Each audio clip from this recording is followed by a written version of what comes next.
I couldn't let go or I'd fall. I didn't want to fall. When I thought I could speak, I choked out, "What's going to happen to her?" His lips skimmed my forehead, so soft. "She'll go to a hotel and sleep it off." "But—" I took a deep breath.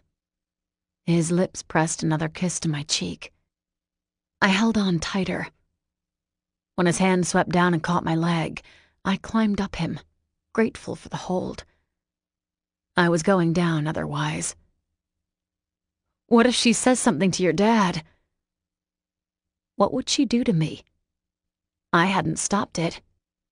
Mason lifted me so my legs were entwined around his waist. I hung on to him. My arms were wound around his neck. He ran a hand down my back, and his other hand held me in place, splayed out on my bottom. Then he kissed the side of my mouth and whispered against it. "She won't. She doesn't dare." I sighed as he kissed the other side of my mouth. My lips moved against his. "What do you mean?" "Your mom's a bitch, and now she knows what we think of her." She knew what they could do to her. My body couldn't stop shaking as I realized this and pressed my forehead into his shoulder. I held on tighter, but a thought nagged me. Why had he done that?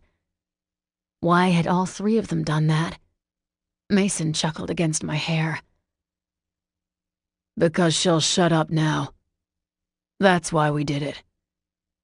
And because she needed to know we could." I closed my eyes and felt him moving. I had no idea where he was taking me, but I wasn't going to ask. My body had stopped shaking and a different feeling had taken hold of me, one I didn't think I could fight off. I didn't want to. Need. Chapter 22. Mason sat me on the couch in my room and started rummaging through my closet. The need throbbed in me.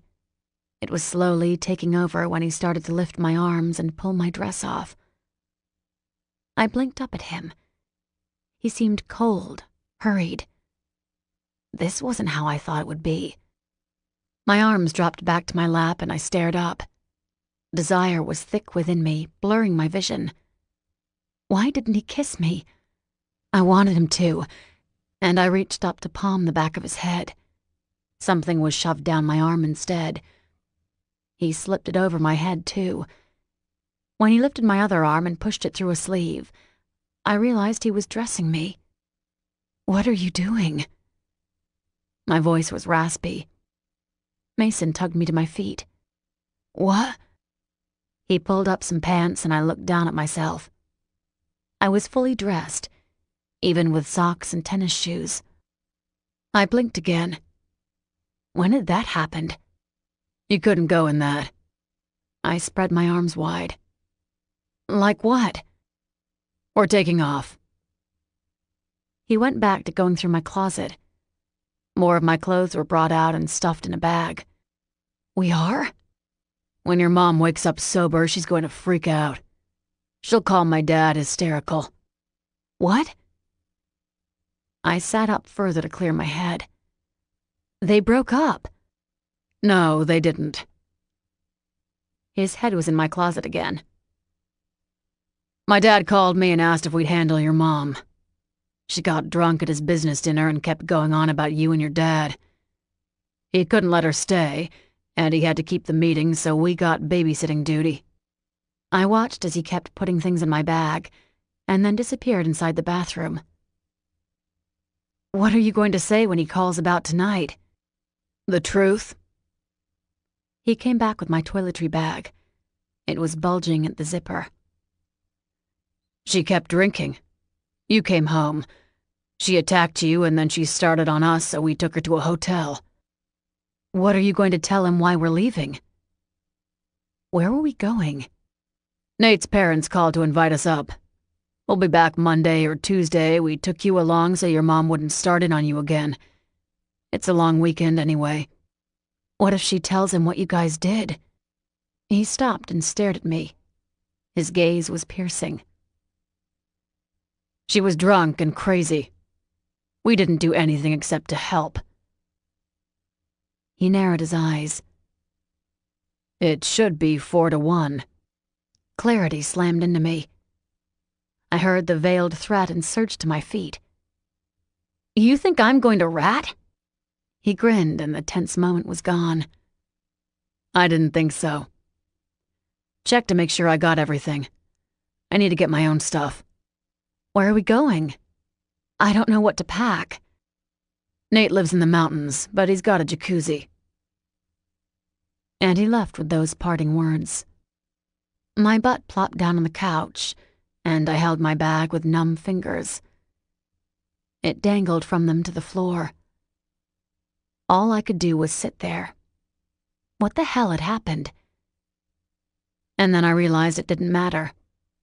He had everything covered for me, even my clothes. All I had to do was go downstairs and go for a ride. Did I go? An hour later, as I stood in the foyer waiting, I knew that question was irrelevant. There'd never been a question not to go. A bag crashed next to mine and I jumped back. Then a second later, another bag followed with a third beside it. Logan and Nate peered down to me from the stairway, and Logan waved. "Sorry." I frowned up at them, but they disappeared. It wasn't long before both were downstairs and in the foyer with me. They looked happy. Not happy, radiant. Logan was bouncing in place and Nate was bent over laughing at something. The two were full of adrenaline and excitement. I shook my head. What was happening? It was all such a daze to me. Then Logan threw his arm around my shoulder and jerked me against him. He breathed on me. "Are you ready to party?" "Party?" My eyes got big. "I thought we were going to the mountains." Yeah, with 30 others." Logan sighed in exasperation and then frowned before he barked out, "Hey!" I jumped again. "What about your friends? You want to invite some of them?" "My friends?" "Yeah, that nerd girl and the quarterback who wants to bang you." "He doesn't want to bang me." Logan squeezed me against him and tipped his head back. His hyena laugh came out. Nate started to join in. "He doesn't."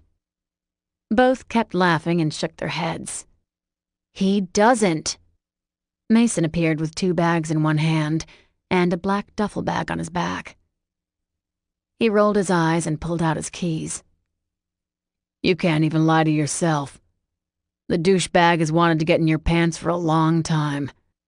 I looked around. All 3 gave me knowing looks. Then I threw my arms in the air. I don't even know why I was saying that. Logan reached out and caught my shoulders when I started to leave. He pulled me back against his chest and enfolded his arms over my chest. "Ah, our little sister, trying to be all nice and saintly." Mason snorted and opened the door. "Saints don't set cars on fire." We all piled out behind him and Logan chuckled. "There's that, yeah." When we got to Mason's Escalade, my bags were picked up and thrown inside. Logan nudged me with a shoulder. "If you want to invite your friends, you better call them now. We're picking up some others and heading out." I pulled out my phone. "What do I say?" He shrugged. "Tell them we're going to a kick-ass cabin for 2 days, but they have to be at Joe's gas station in 30 minutes. A minute late and they're dust. Give 'em 40. We have to swing by and pick up Marissa. She's in town at her aunt's." Mason brushed past me for the driver's seat. His hand swept against my thigh. A small tingle shot through me, but I frowned. Marissa again. Logan gave me a knowing smirk, but headed to his own Escalade. After Nate and I got into Mason's, they tore out of there. When I called Becky, her response was to scream. She didn't say anything else, just started screaming and threw her phone aside. I could hear banging in the background, but disconnected the call soon after that. I could only imagine what she was doing. Adam's response was more reserved. He didn't respond for a moment, and then he said in a gruff voice, "I suppose I should make sure Becky gets there. We'll take my car." After that was done and I'd put my phone away, the guys were quiet. Nate was looking at me, and Mason kept glancing at me in the rearview mirror. "What?" Mason snorted again and looked away. Nate gave me a polite smile. "Nothing." "What?" I asked again. But I knew they wouldn't respond. And they didn't. Neither said a word as we drove around town. At each house they stopped at, people would come out with bags already packed. A few got in Logan's car, but soon 2 others drove their cars and filled them up. No one else got in Mason's, and then Logan's Escalade pulled up next to ours. Each rolled down their windows. "Go to the gas station and deal with all that stuff. I'll pick up Marissa." Logan nodded and craned his head to meet my gaze. "Hop on over here, little sister." "What? Why?" The 2 brothers shared a look, but Logan responded. "We need you there to meet your friends. You're going to ride with them." "Oh, okay." And since that made perfect sense, I climbed out and got into his back seat. 2 of his friends scooted over, while another 2 jumped in the back with the bags. We took off one way, and Mason went the other. When we got to the gas station, the sight was almost unbelievable. 20 different cars were parked in the back lot, and people were milling around. Bags were on the ground, some were being strapped on top of cars. And then I caught sight of Adam's car. He had parked in the far corner, away from the frenzy. When Logan parked, I hopped out, but he hollered at me. "Don't go too far." I turned around and kept walking backwards. "You aren't actually my big brother, you know." He flashed me a blinding smile. "Not my intent, Sam, not my intent." I frowned and opened my mouth to ask what he meant, but he was pulled away by 2 of his friends. The smell of booze was ripe in the air, and I knew the festivities had already started. As I got to Adam's car, Becky yelled my name and I turned around. She had 2 plastic bags in her hands, and she ran the rest of the way from the station. When she got to me, she started to jump up and down. Her hair bounced with her. "I'm so excited for this! You can't even believe me!" I grinned at the sight. My giddy radar exploded at the top. I had to beg my mom to let me come. She almost didn't, but I told her I'd do dishes for the rest of the year. I'm not sure if that was a good idea, but I don't care right now. She dropped both bags on the floor and grabbed my shoulders as she started to bounce around me.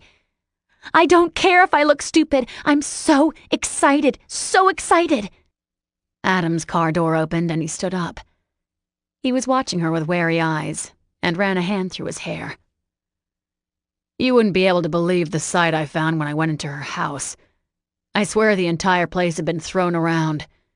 It looked like 100 raccoons stormed through it." She kept giggling and her eyes got bigger. "I don't know what I'm more excited about. The cabin, that it's a Kade party, or that we got invited and not Lydia and Jessica." "Yeah," I had to admit. "There is that." I glanced at Adam. "Your parents let you come?" The small smile he'd had was wiped clean. His shoulders stiffened and I saw how his jaw clenched together. "They don't have much say in me anymore." I was about to ask what had happened when Becky gasped and stopped bouncing. I closed my eyes. Oh no. It had been too good to be true. A sense of doom filled me and I turned.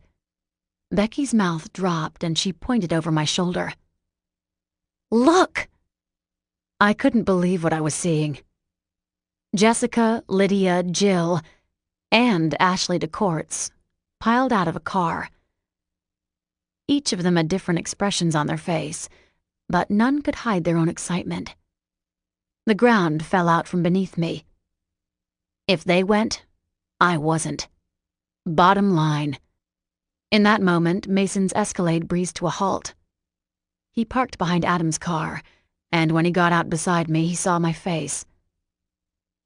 "What is it?" I nodded at them. "If they go, I'm not."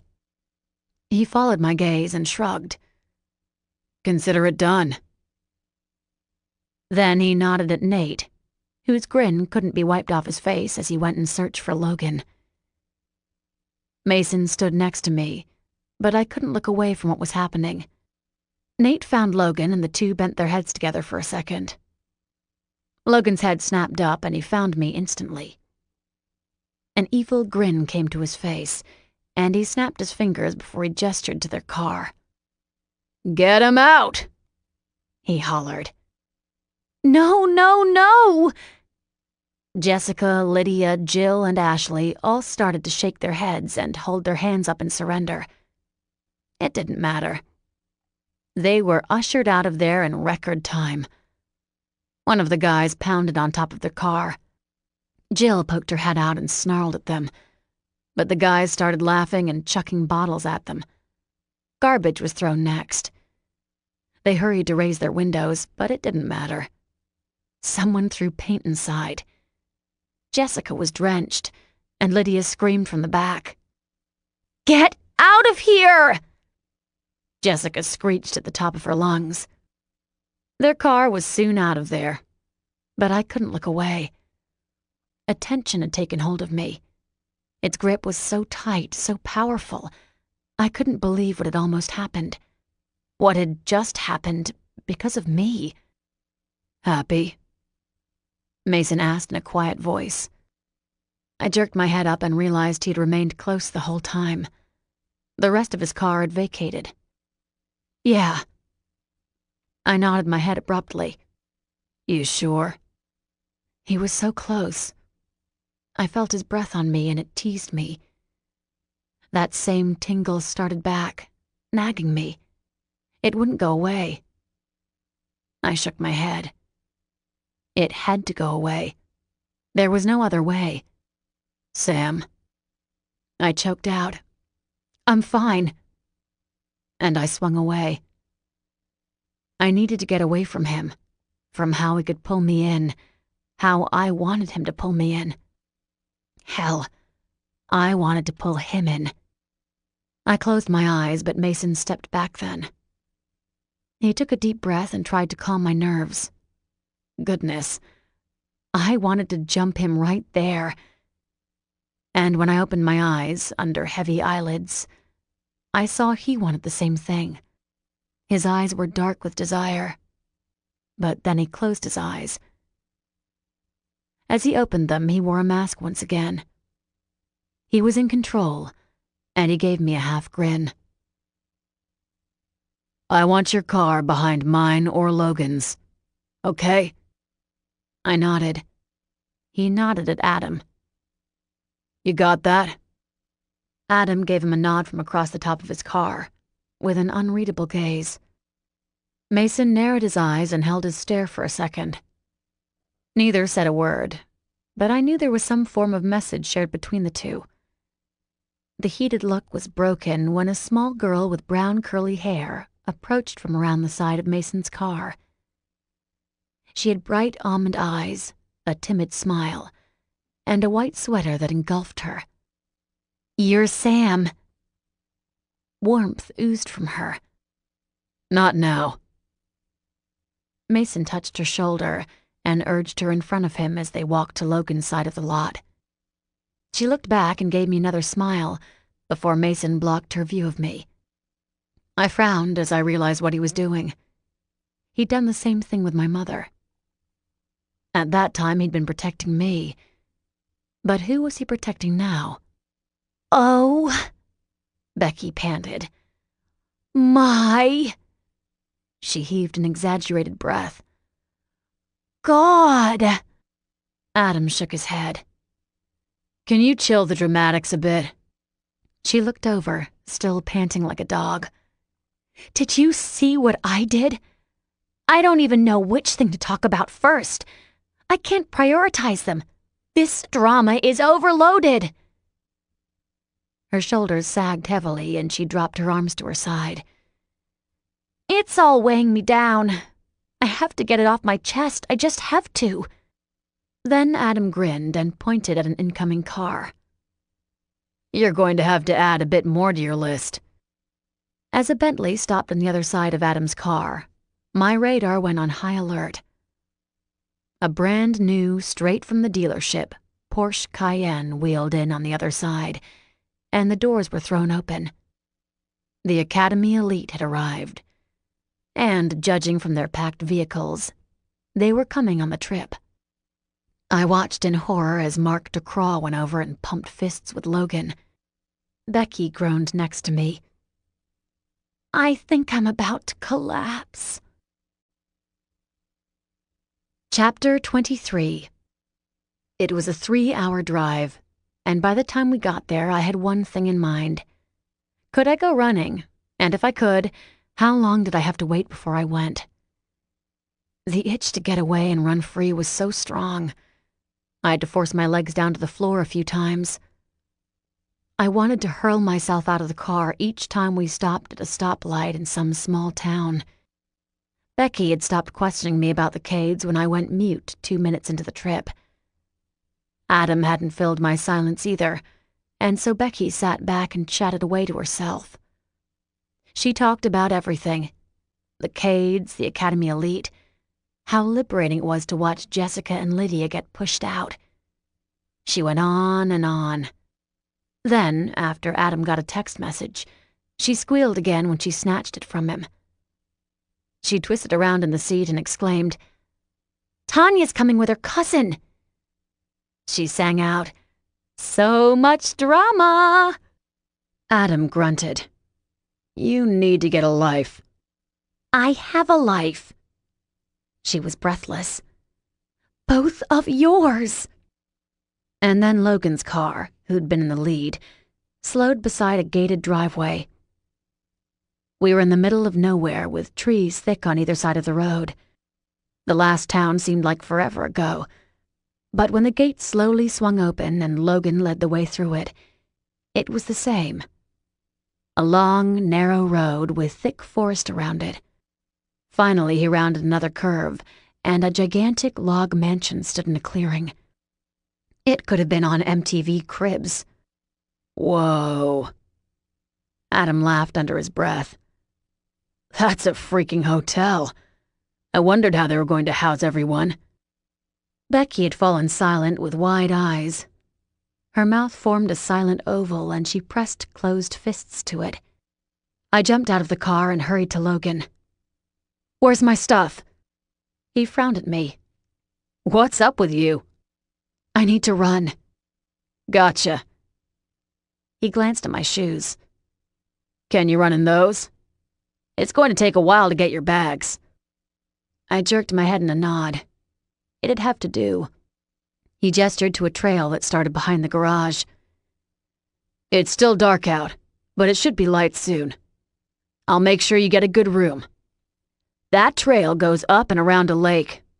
It'll be pretty by the time you get there, and it should be safe. Nate's parents have an electric fence that runs the perimeter, so no big animals should be out there. Take your phone." When I didn't start right away, he tapped my shoulder. "Go. It's fine." Then I started. I walked to the back of the garage. When Becky called out and asked where I was going, Logan said something to her. I knew I was covered, and as soon as I was hidden from view, I took off. The path was covered in wood chips, and it went uphill. I pumped my knees and arms high, and even more the higher I went. When the trail veered to the right, my body leaned with it. I wasn't running, I was sprinting. I knew I should slow down. I didn't want to burn out too soon, but I couldn't. Something in me was making me go faster and faster.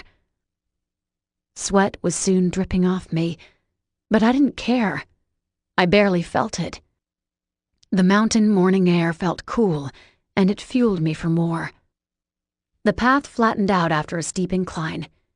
There were a few dips, all of them welcomed, but I loved the climb.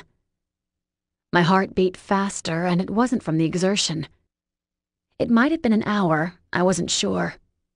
But the forest opened around me, and I was given a breathtaking view of a lake below. It was in a valley between two mountains. Waves rippled over it.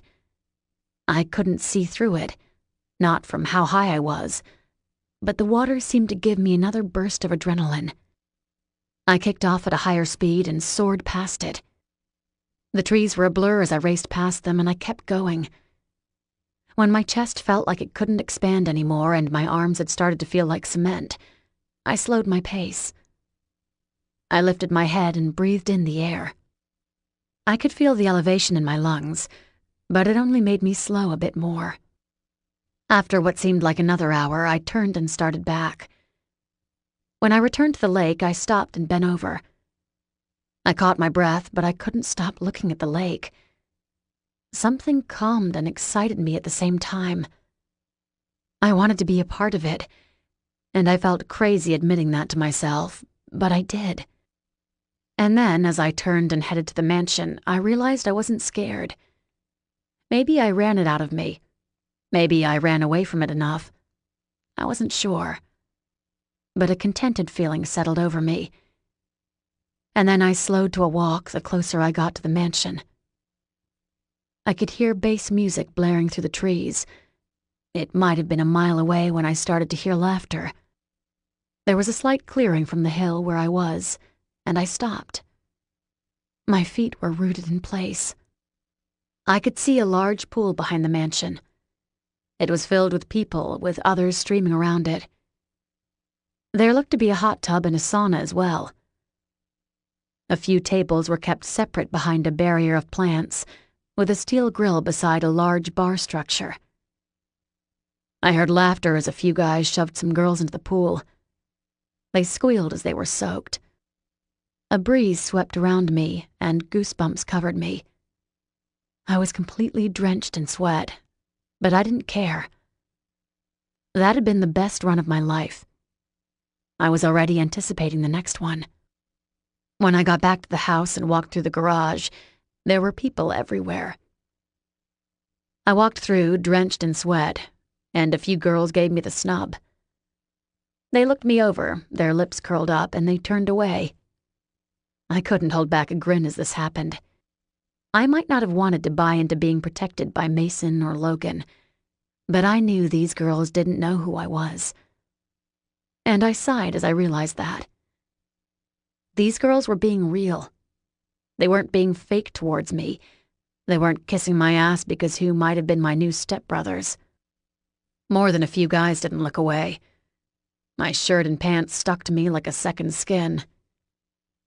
It wasn't until I ducked into the kitchen and heard Nate's laugh when he saw me that I realized how foolish I might have looked. He saw me, his mouth opened, and he bent over in laughter. "Shut up." I frowned at him. He shook his head, still laughing. "Not at you! Not at you!" More laughter, and he clapped a hand to his knee a few times. "Look at you!" He held a hand up. "You look like you went swimming, and I know it's because you went running. Most girls want to look their hottest, and I'm sorry to say, but you go the opposite way. I like it. I really do. I admire it." "Shut up." I frowned at him. "Where's my room?" He pointed upstairs, still laughing, and choked out, "4th floor, 2nd door on your right." 4th floor? I couldn't believe there was a 4th floor. And then I remembered the Kade mansion, which wasn't that small compared to this beast of a home, and decided to keep my mouth closed. When I was rounding the first set of stairs, I ran into Adam. He was going downstairs dressed in his swimming trunks and a glass of something in his hand. He drew back and grinned. "Hey!" "Hey!" I eyed the plastic cup. "What are we drinking?" He grimaced and rolled his eyes. "Something to get me in the party mood." "Where'd you go?" "You took off right away and Logan said you had something to do." No one questioned him. We didn't feel we could, but... "Where'd you go?" I shrugged. I went running. He frowned. You run? Yeah. Oh. He skimmed me up and down. I fidgeted under the weight of his gaze, now self-conscious. So anyway, you and Becky are on this floor? Yeah. He drew upright. We're in a back corner. And Tanya? Becky said she was coming. He looked away and scratched the back of his head. Yeah, I think her and Tate will share a room in the basement. I think those are the only rooms left. I nodded. Does Logan know Tate is coming? He met my gaze for a second, and just for a second the real Adam was there. The one who meant it when he promised me the world. He spoke in regret. No. I shook my head. Do you know what you're doing? Logan is going to flip when he knows she's here. From what I hear, Logan isn't the problem. His jaw clenched and he looked away. There it was, the unspeakable name. One of the many reasons Adam and I no longer trusted each other, and as I confessed that, I wondered when that had happened. When I lost my trust in him and when he did with me. Well, I could guess when he'd lost his with me. I took a breath and braved the front. I named the name that was between us. Mason will know you invited her. Mason hates her. He swung his gaze to me and I saw the pained look in them. I fought myself from cringing in sympathy. He wrung out, Do you even know why he hates her so much? And what does that have to do with you? Do you? No. He shook his head. But I don't have to deal with it. I care less who he likes or who he doesn't. Are you kidding me? I folded my arms over my chest and cut in. My chest was starting to rise, up and down, up and down. My heart was starting to race again. You don't care? About me? You don't care about me, because you know I'm connected to them. I'm connected to them in a way that few are. They're going to be my family, Adam. I can't ignore that. And I think you want me to do that, but I can't. Sam, she isn't your issue. She has nothing to do with you. She already has. I yelled back at him and pushed him away. He fell back, surprised, but he quieted. I closed my eyes and turned away. What had I said? I couldn't believe I'd let that slip. Don't torture yourself. You were honest just now. You were honest with me maybe the first time. He took a breath and touched the back of my elbow. His voice was soft. You were saying that Tate's already had something to do with you? What do you mean by that? I'd like to know. I care about you. And then movement appeared from a back corner. I swung my gaze up, stricken. I hadn't even known a back corner existed. Mason gave me an unreadable look.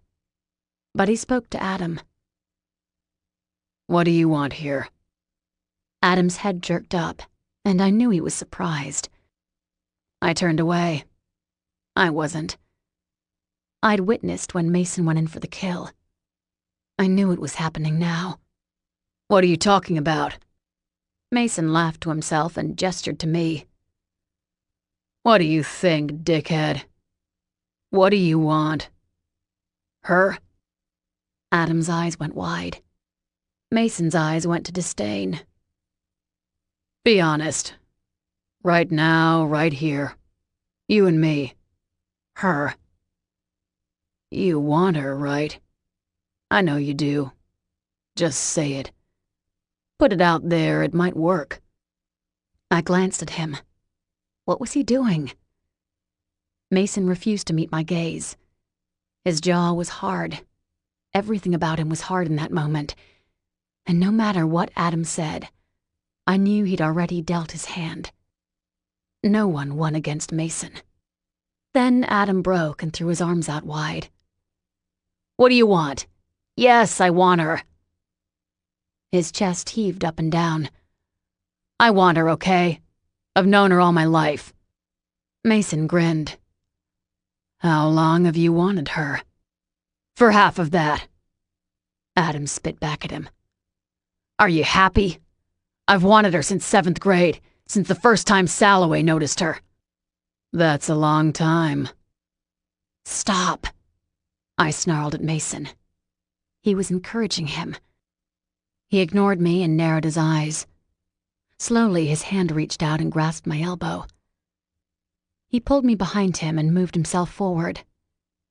It was done so slowly and so smoothly that Adam didn't notice. I held my breath and waited for his reaction. It never came. You've wanted her a long time. Yes, Adam cried out. Can you blame me? You want her too, I can tell. Mason shrugged. It was another moment like my mother's. He went in for the kill and I was pressed against his back. I pressed against him, not to hide myself, but to keep myself from saying something I'd regret. And what would I even say? I pressed the back of my hand against my mouth. I had no idea. My heart was beating so fast. It was like I was running still. You're right. Mason's voice was so soft, almost delicate. I do. I'm not denying that. Oh, God. I flinched when I heard the disgust in Adam's voice. Mason pressed on, almost tender still. But I'm not going to screw another girl wishing she were Sam in my head. I'm not going to do that because you know why. There he was. He was going in for the kill. Adam cowered now. It was enough. I swung away and shoved him back. Mason glanced over. I pushed him some more. Go away! Sam. Now! I pointed downstairs. You don't have the right.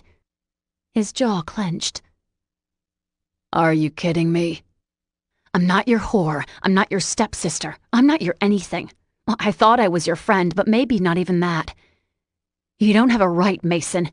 You'd never do this for Lo. He shoved his face in mine, and I gasped as I fell back against the wall. This is exactly what I did for him. You want to know what that whore did? I couldn't look away. My eyes were wide. My back was against the wall. Adam ceased to exist. I couldn't breathe. He was so close. He pressed into me and placed both hands against the wall beside me. He'd trapped me. But I didn't want to go anywhere. When his knee nudged between my legs and moved up, I closed my eyes and fought back a sigh. The need throbbed inside of me again. I was starting to think that need for him would never leave. It was so powerful, so consuming. He nuzzled against my cheek and asked quietly, his breath a caress to me. You want to know what she did to hurt Logan and me? I fell against him. I couldn't hold my head up. I felt him smile against me, but he held me upright. He took my weight. She screwed him. She got him to love her. For 2 years, Sam, she had him thinking he loved her. And then she decided she wanted me. I felt the coldness in him, even as he rested against me, and I reached out to it. I slid my hands up his arms, over his shoulders, around them, and kneaded the back of his neck. I wanted the tension gone. I was blind in it. And I was blind how he now held me in place. His hands moved to cup my bottom, and my legs wrapped him. I wanted him. The need throbbed in me, and I pressed against him. I felt his reaction, and grinned against his cheek. She came to me at home one day. I was in my room. She'd been in his, and Logan was asleep. They'd screwed, and she came to my room. Mason lifted me away from the wall. I held on to him as I had the previous night. He had protected me then.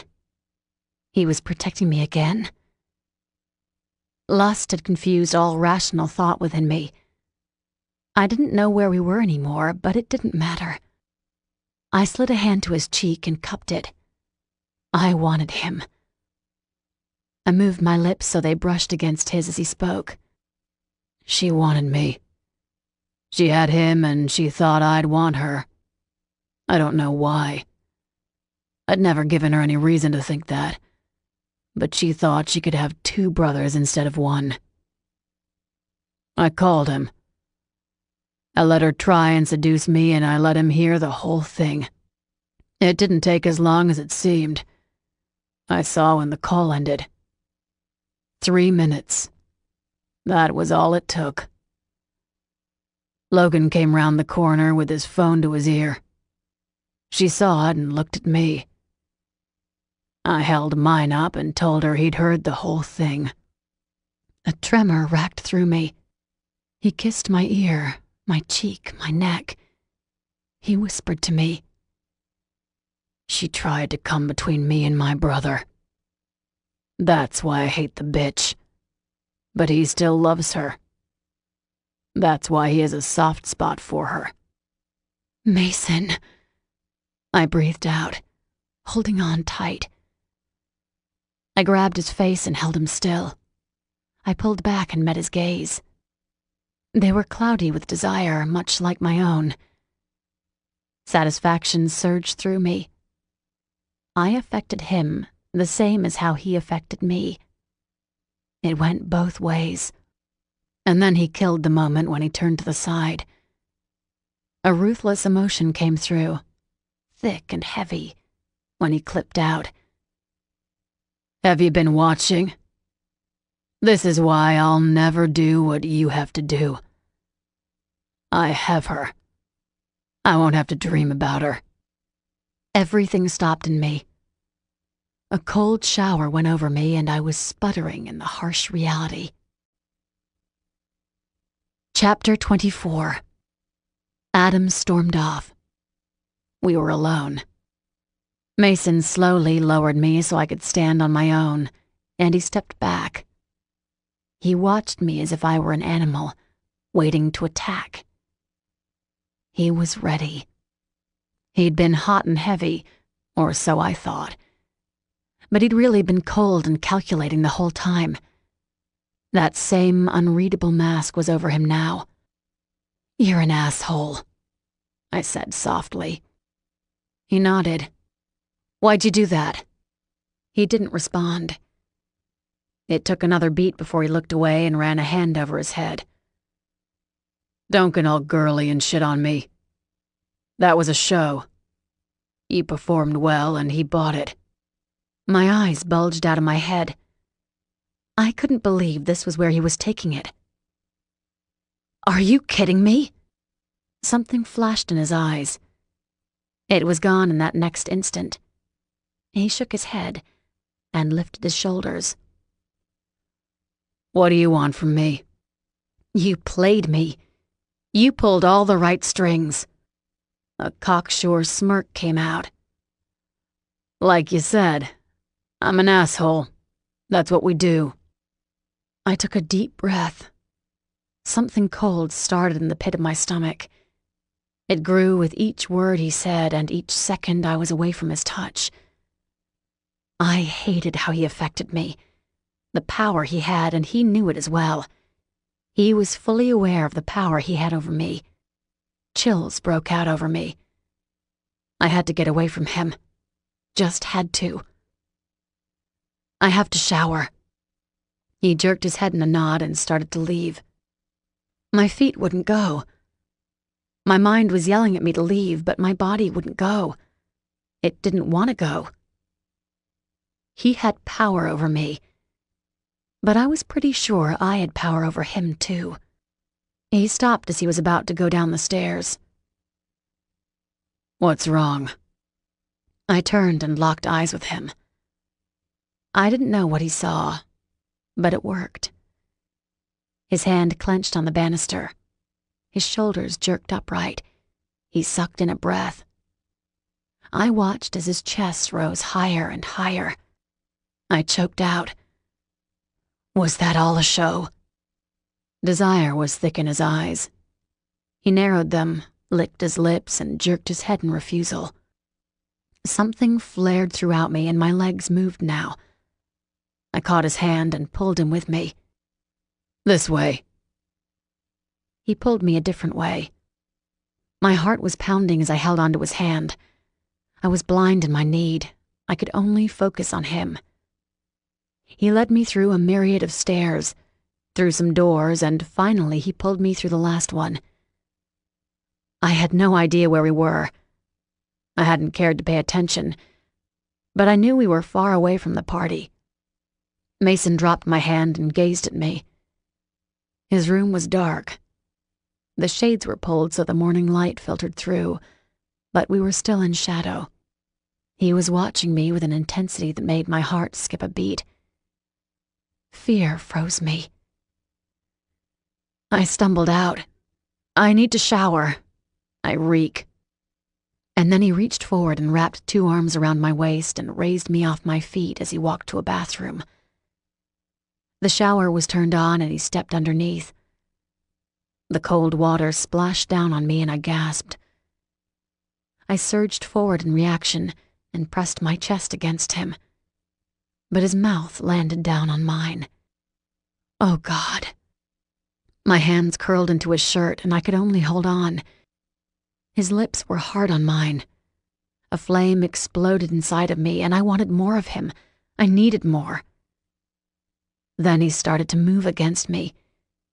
His lips coaxed, nibbled, slid, and whispered against mine. His tongue touched the tip of my mouth and I let him in. I wasn't allowed not to.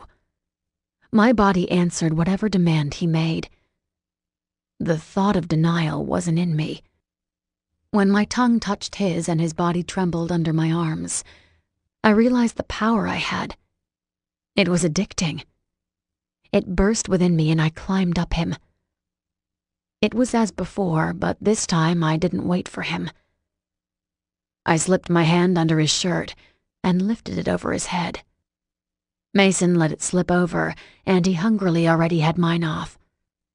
My bra was stripped away in the next second, and he cupped my breasts. I gasped into his mouth when his thumb touched the tip of my nipple. He teased it and laughed against me.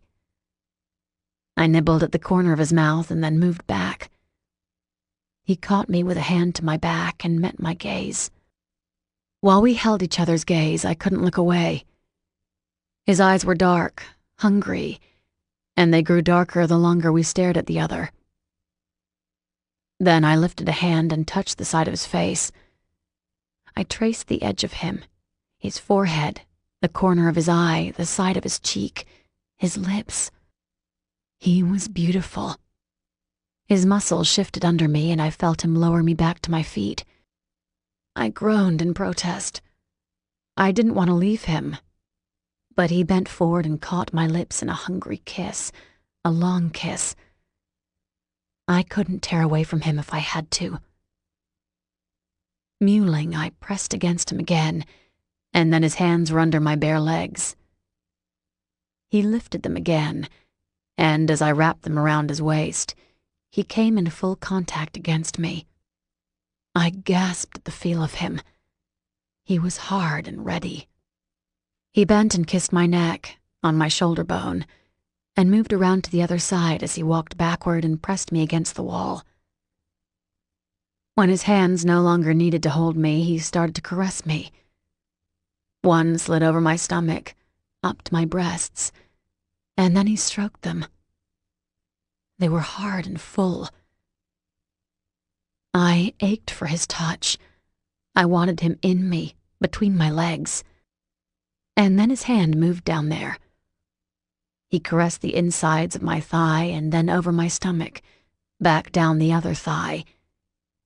He circled the area that throbbed for him. And then, as I gasped against his mouth, his fingers slipped inside of me.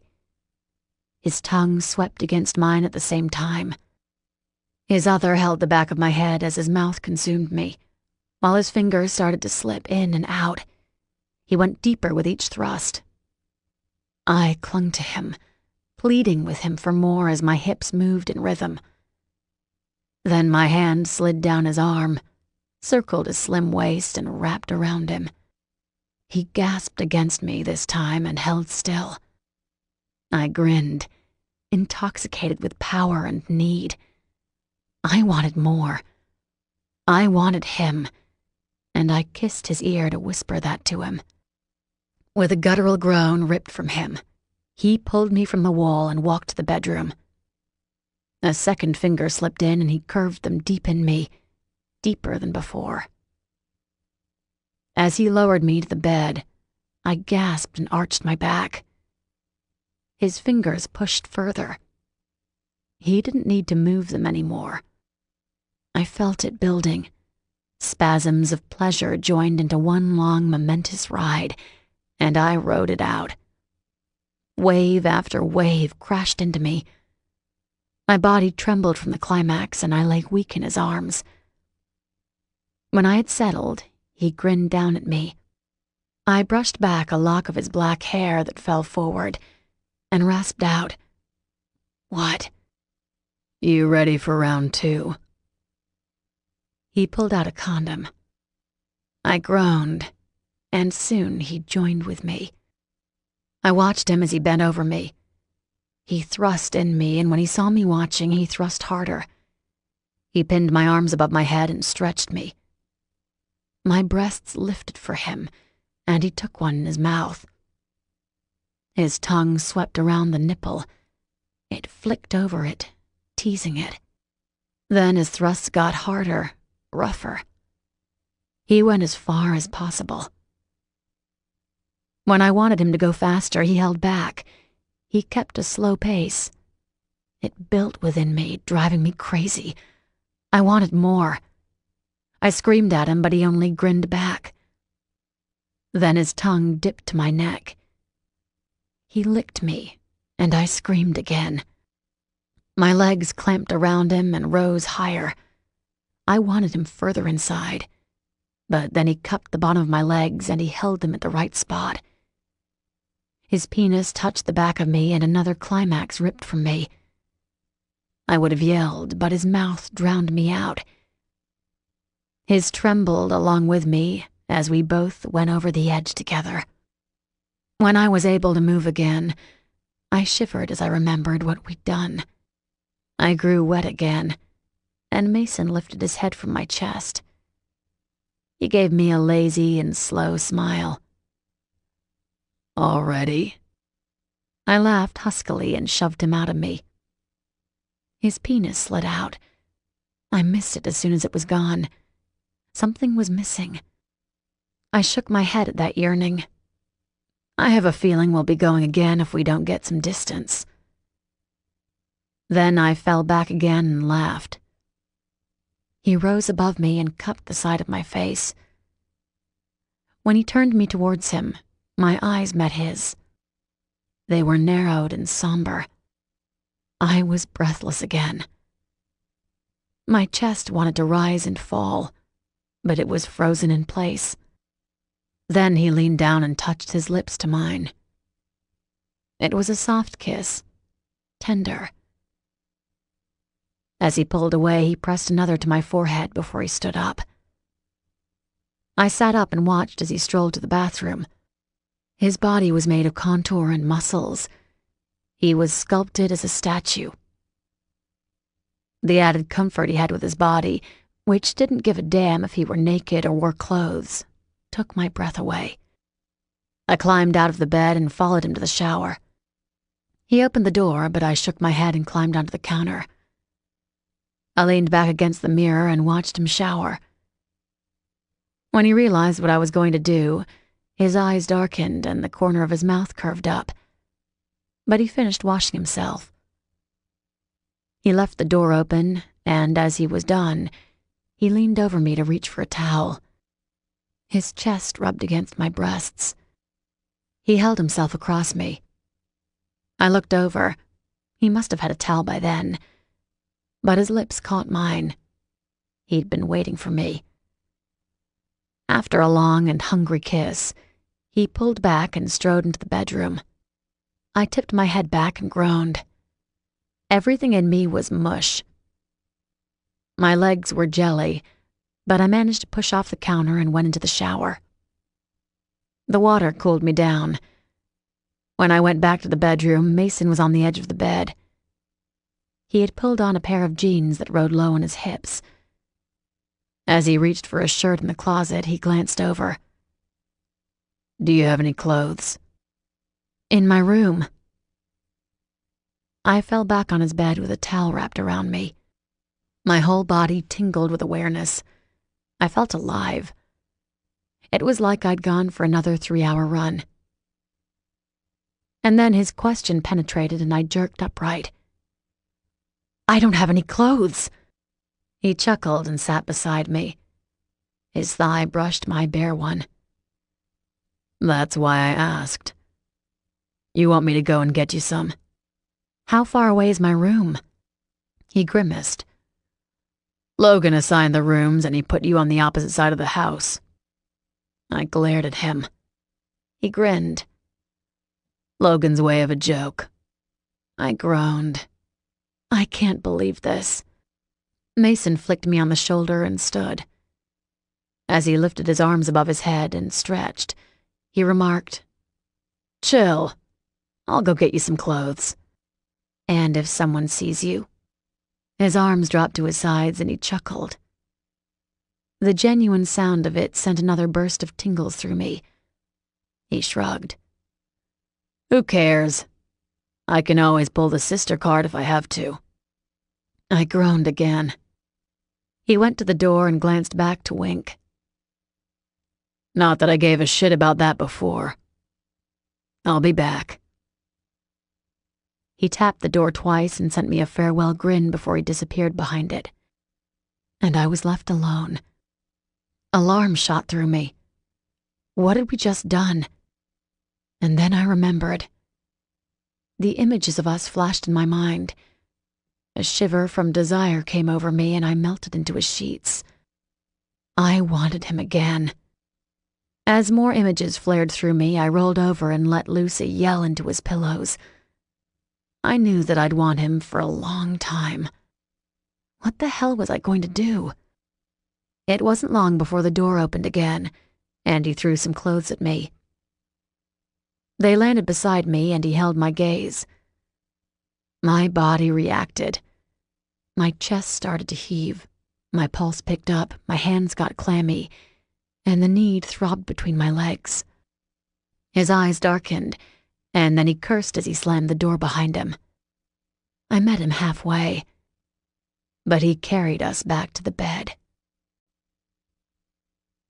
Chapter 25. When I woke later, I rolled over and looked down.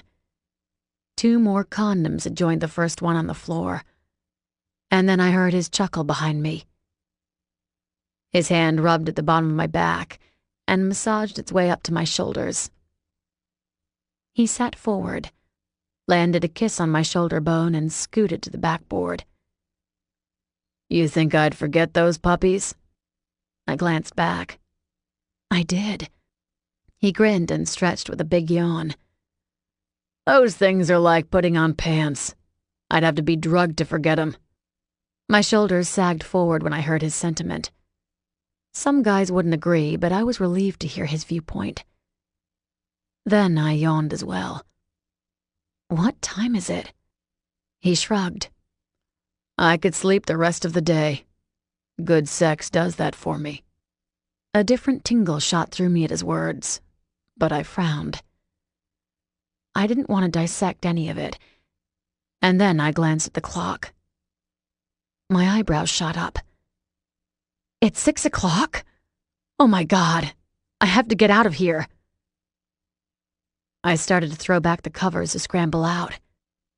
"Why?" His hand caught me around the waist and he pulled me backwards. His body curled behind me and he wrapped both arms around me. Warmth and a frenzy of desire were starting to build again. But I clamped my legs shut and turned over. When he gave me a lazy grin, I smoothed the thumb over his forehead. Then I leaned close and kissed both of his closed eyelids before I whispered, "We have to get up or everyone's going to know." He chuckled. The sound of it teased against my collarbone. "Everyone probably does." I groaned and pushed him away. Then I did scramble out of his bed. "I hope not." "What are you doing?" He patted the empty spot next to him. "Come back to bed." I grimaced, though I wanted badly. But I shook my head and threw my top over my head. "For my sake, I can't." "Your sake."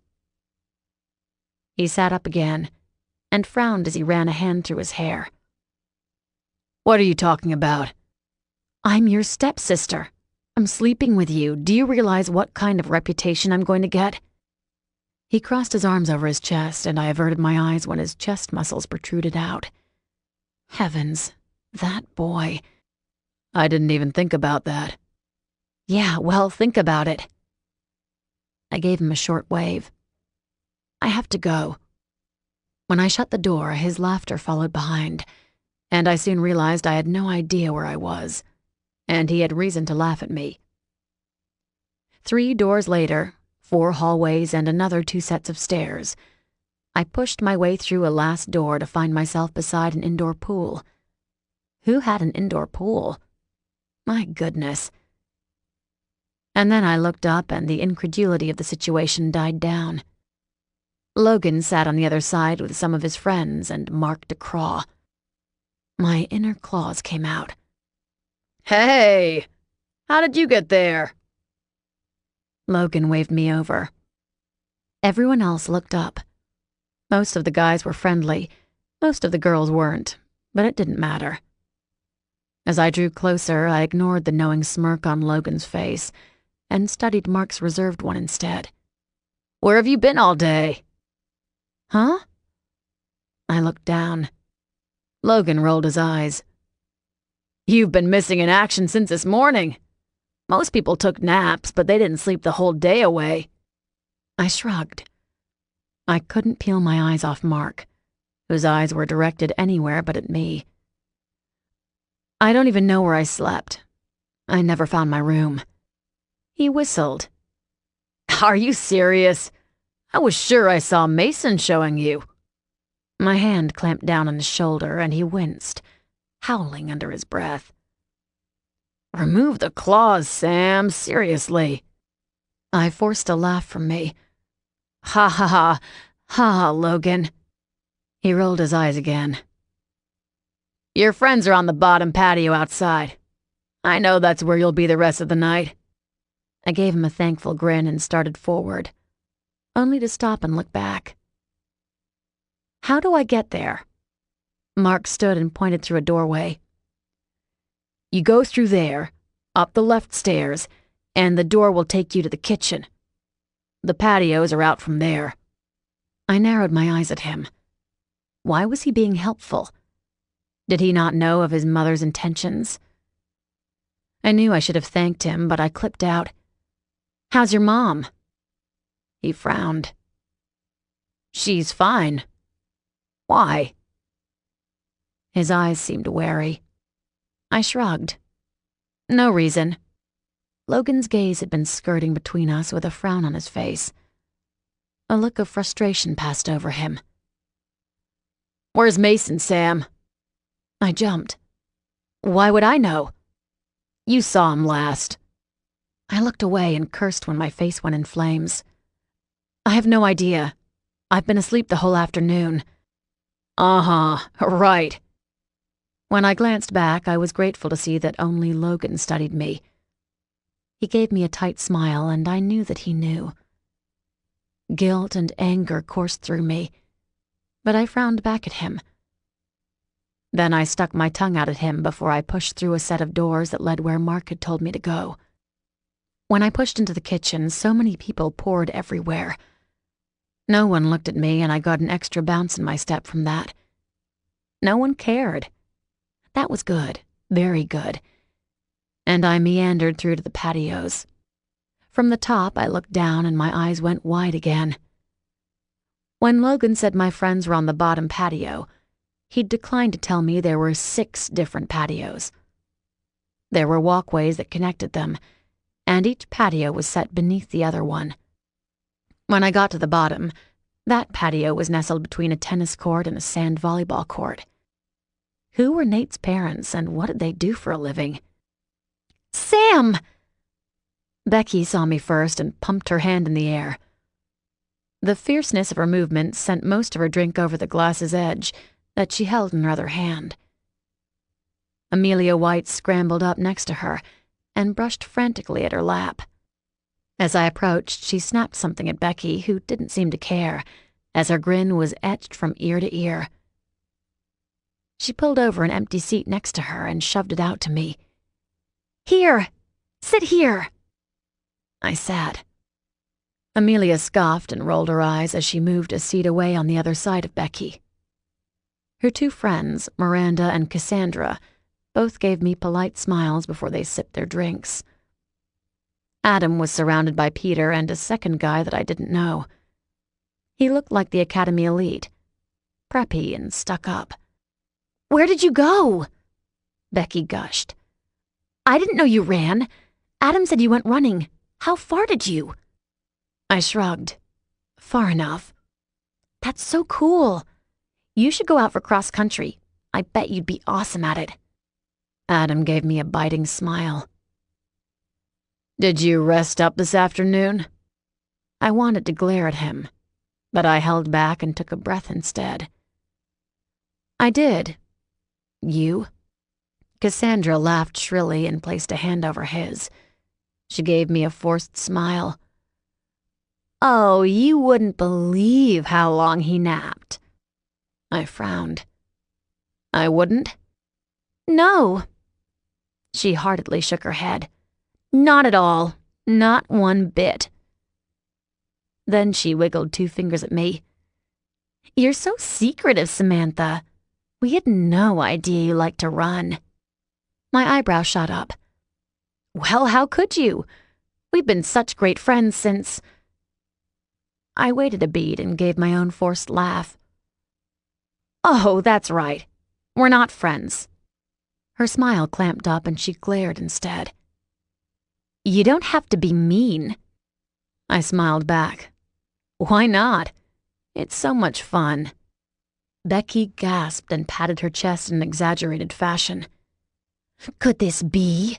Has Cassandra Uppity met her match?"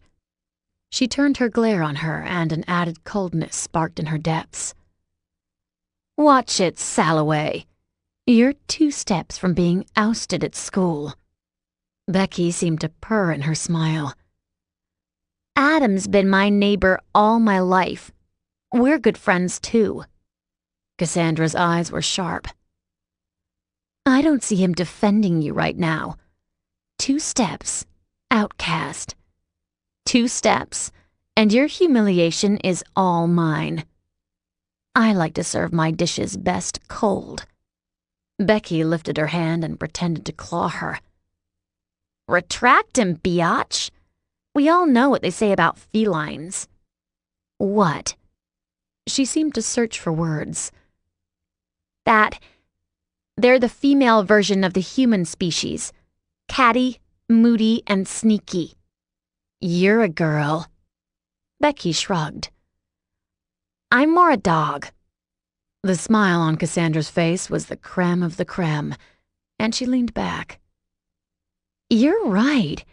You like to bound around looking like a fool most of the time when everyone knows you're just panting for any scraps from your master. You're low class, Rebecca. You used to accept it." Becky turned green and looked away. I leaned forward, not sure what to do, but Adam remarked as he continued to lounge back in his chair. "Sullivan, chill." She glared at him. "Why?" He stared down at her. "She's my friend." She rolled her eyes and harumphed before she shot from the table and stormed away. Becky looked back up from her lap. A small smile started on her face. "Did she just leave?" The other two Academy elite females didn't say a word, but shared a look. I frowned at that. What did that mean? And then we were all distracted when two new arrivals showed up. They were by the beach and paused in clear view from the mansion's top decks. I sighed. Tate and Tanya had arrived. Both looked stylish, dressed in tight khakis and tank tops. Tanya's blonde hair was in curls as it lay past her shoulders, and Tate's hair was swept up in some French twist thing. I didn't know what it was, but it looked sophisticated. Adam shot forward, but he didn't stand from the table. He raised his hand. Tanya spotted him and gave him a bright smile and a wave in return. She started for him until Logan stepped in the middle and swept a hand around her waist. He pulled her close and seemed to whisper something in her ear. Tanya laid a hand on his shoulder and frowned, torn at some decision. When he continued to whisper and his hand started to massage her waist, she melted into him. Her head rested on his shoulder, and Logan met my gaze with a brief flash of triumph before he took her hand. Tate stood behind them with her mouth on the floor. One hand was poised on her hip. As Logan whisked her away, no one said a word until Cassandra choked on a laugh. "Did that just happen?" I did a double take. When did she come back? Becky was quiet as she cast nervous glances at Adam. Her hands were in her lap, and I watched as she kept twisting them together. When I laid a hand over them to calm her, she gave me a nervous look, but pulled free. Her eyes never left Adam. I sat back with a frown on my face. Adam shrugged and looked away. His jaw clenched. "It doesn't matter. She was his before anyway." "Yeah, but—" Cassandra bit out another laugh. She wiped at her mouth. "I can't believe I saw that. I love the Kade brothers. Man." Adam frowned at her. She raised her hands in the air. "Did you not see that?" "Thanks for your support." Adam shoved from the table and stalked away. Becky went with, and Cassandra snorted in disgust as she folded her arms over her chest. She stuck her chin out to glower. "Whatever. It's not my fault he's stupid enough to go after some tramp the Kades had first. You'd think he'd learn, wouldn't you? I mean, first Ashley and now Tanya? Who else?" My chest was tight. My hands were in fists, pressed on my lap. I didn't know what I was going to do, but I knew I was angry about it. Miranda said in a soft voice, "Shut it, Cass. You're not helping." Cass lifted a rebellious chin. "Not helping who? Or what?" "Anyone." Her leader gave her a pointed look before she seemed to melt back in her chair. "Look." Amelia pointed, and we all turned. Tate stood in the middle with her arms crossed over her chest. Her two bags were beside her. She stood alone, but she raised her chin and looked around. When her gaze met mine, I felt seared by it. Her eyes narrowed, and I felt that she wanted to come over and say something. And then Mason stepped out from some corner. All eyes went to him. Tate turned towards him. She seemed to be waiting, but he didn't do anything. He looked at her, then looked at me, and left. His gaze scorched me as well. But Tate turned back to me. There was a question in her depths, and I gulped. I knew I wouldn't be able to hide from her for long. Chapter 26. Becky wrinkled up her nose and peered over her glass. "Look at them." I ducked closer and bumped heads with her. Both of us giggled, but Becky waved a hand over her face. "I'm serious, look." "Oh." She was serious, so I did. Who am I looking at? There's so many. Adam! She pointed again. I can't believe him. I thought he was in love with Tanya, but look at him. I scanned all of the packed decks and finally spotted him. He was squished at a table with the Academy elite. When he ran his hands down the legs of... I peered across. Cassandra. I sat up straight. When did that happen? She slumped next to me and crossed her arms in a huff. They've been like that for the past hour. I can't take it anymore. Then it clicked. You're jealous. She clamped her hand over my mouth. You don't have to screech it, but yes. Duh. You know I like him. I waved a hand over my face. I'm a bit drunk. I know. Me too.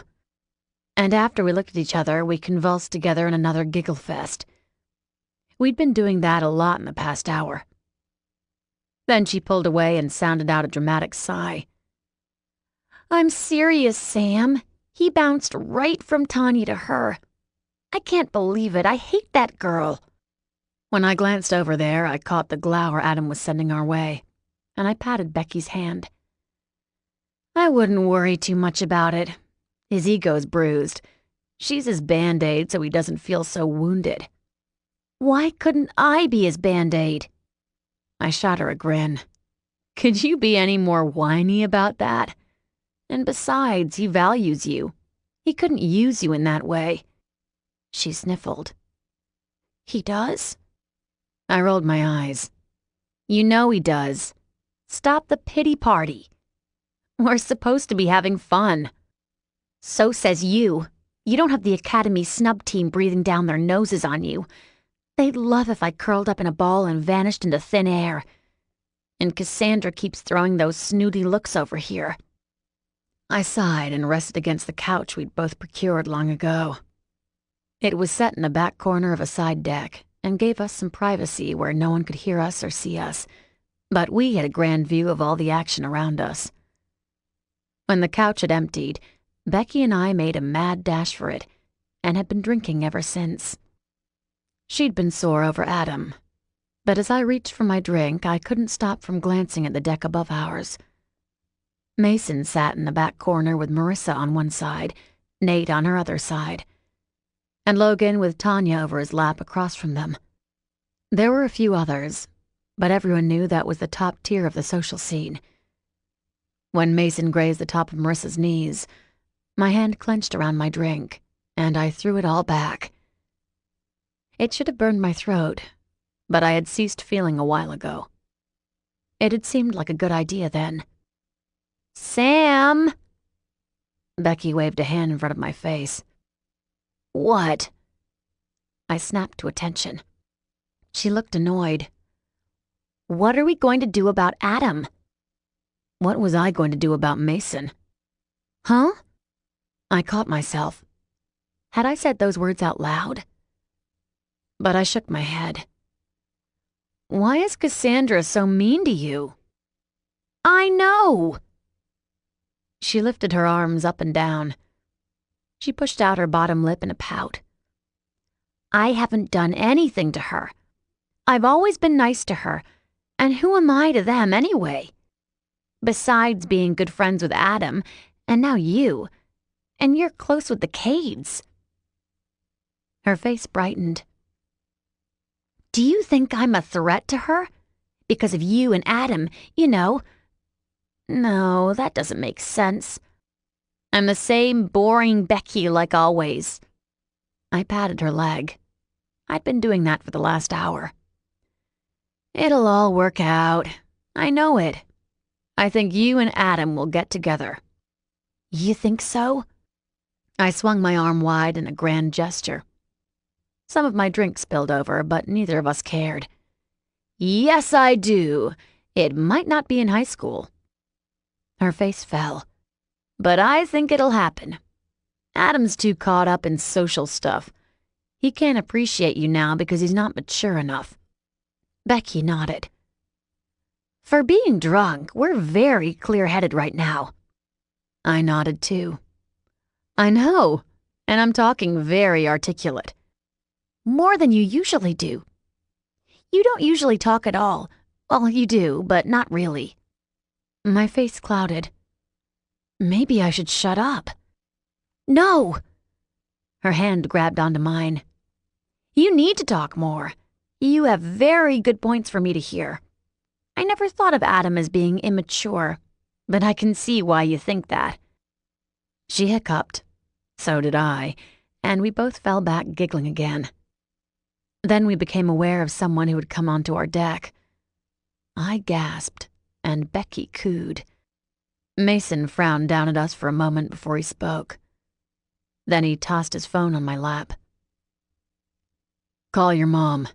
She's going crazy. She thinks we kidnapped you. Becky peeled her head back in laughter, and I struggled to keep from joining her. He shook his head at us. Are you drunk? More laughter peeled from beside me, and I nodded as I bit my lip.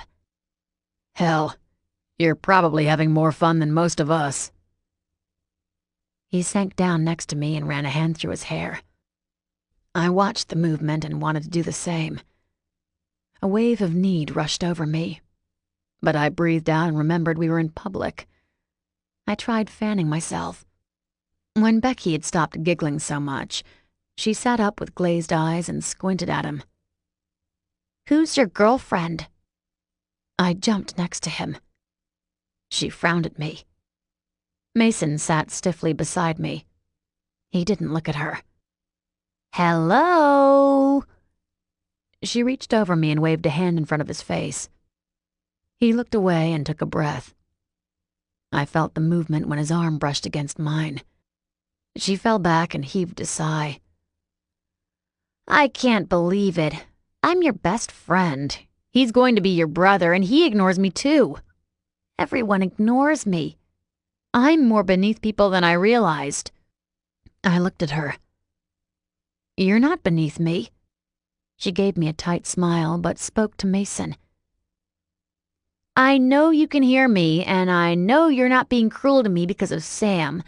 But who's the girlfriend? I've never seen her before. She seems nice. Mason jerked his gaze to mine. Can you call your mom? Find me later and give me my phone. He tore out of there, and Becky shook her head as she watched him leave.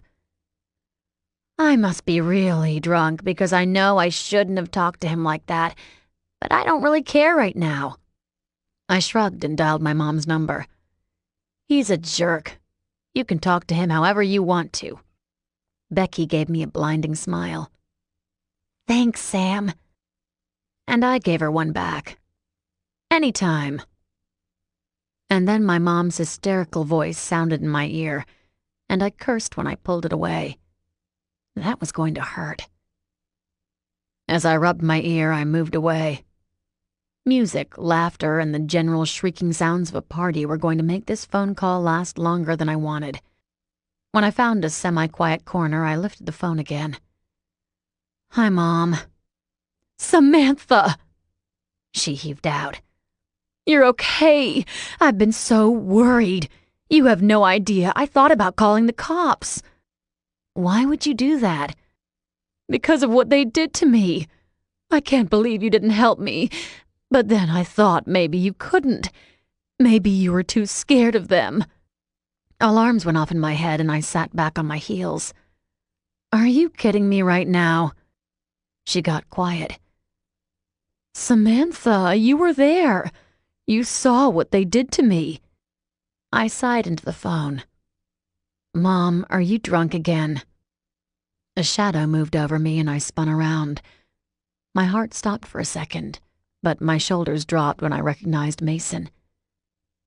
He grinned and moved forward to curve a hand around my waist.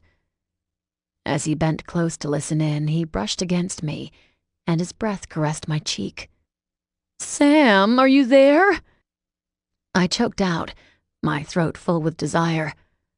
I can't deal with this, Mom. I'm fine. We went away to Nate's cabin. I told you about it last night, but you were so crazy and drunk. I suppose I'm not surprised you didn't remember. I waited a beat. Mason's hand started to rub circles on my hip. I bit out, My voice rushed. You haven't been saying any of this crazy stuff to anybody else. There was silence on the other end. I can't believe you, Mom. What have you done this time? Sam, stop lying to me. Okay. I remembered when I'd walked into my old house and saw her with tears in her eyes and 2 empty bottles of wine beside her. It was when she had told me we were leaving. That's what I'm doing. I'm lying. I'm always lying to you. I'm the crazy one in this family. I'm the one who was married to David and left for James. Yes, I'm the one lying right now. You don't have to be so mean to me. Oh, Mom, stop drinking. I don't want to hear what else you've cooked up. I'm fine. We're all fine. Stop saying crazy stories like that, unless you're trying to do something. Are you trying to do something? Why would I make that up? I don't know. Why do you ever do anything for more money? I have no idea. And I ended the call. Mason stood still next to me, and then he swept me up in his arms. That was great. I tried to stop myself from smiling against his cheek. Why? You knew my dad was listening. When he set me back on my feet, I gave him a small grin. I didn't, but it'd be something she would have done. He laughed again and slid his phone in his pocket. I took a deep breath. Why'd you ignore my friend before? His jaw tightened and he pressed his lips together before he looked away. I added in a quiet voice, And who is the girlfriend with you? He swung his gaze back and gave me a hard look. Are you kidding me? You know that's Marissa. I don't. You've never introduced her. What are you doing right now? Nothing. I started to move away, but he caught my arm and pulled me back. Come on, Sam. Don't be all jealous and insecure. Marissa is a good friend of mine. I'm protective of her. He used to be protective of me, too. I swallowed back that pain. You're right. I'm sorry about that. Sorry about what? He studied me intently. What are we talking about? We had a good time. It's not anything more than that. Just please don't admit anything to Logan. I think he already knows, and if he knows for sure, can you imagine all the teasing I'm going to get from him? Mason gave me a disgusted look. Are you serious? I'm protective of Marissa because I'm the reason she had to switch schools a couple years ago. I fell silent, but I didn't pull my arm away. She's a nice person. She's genuine. Some girls didn't like that we were friends and they tore her to pieces. Catty stuff always happens to her whenever she's around me. She doesn't have any female friends. That's why I didn't want to introduce her to you or anyone else. You have friends, Sam. She doesn't. If she met you, you would have introduced her to your friends, and that's when the crap usually happens. I nipped it from the beginning. I remembered Tate's words. Was it Tate that tore her to pieces? She was the ringleader, yeah. And she'd do it again. If Marissa isn't with me, she's with Nate. It's that bad. Tate blames her for why I hate her so much. I nodded. Okay. Okay, what? He seemed to be measuring me. I felt him trying to get inside me. Are you okay now? I'm not going to apologize for your friend. She freaks me out. I'm not going to lie. I don't like her, but I'll tolerate her for you. A chuckle escaped me. He felt the tension leave me and pulled me against him. Yeah, I can see that.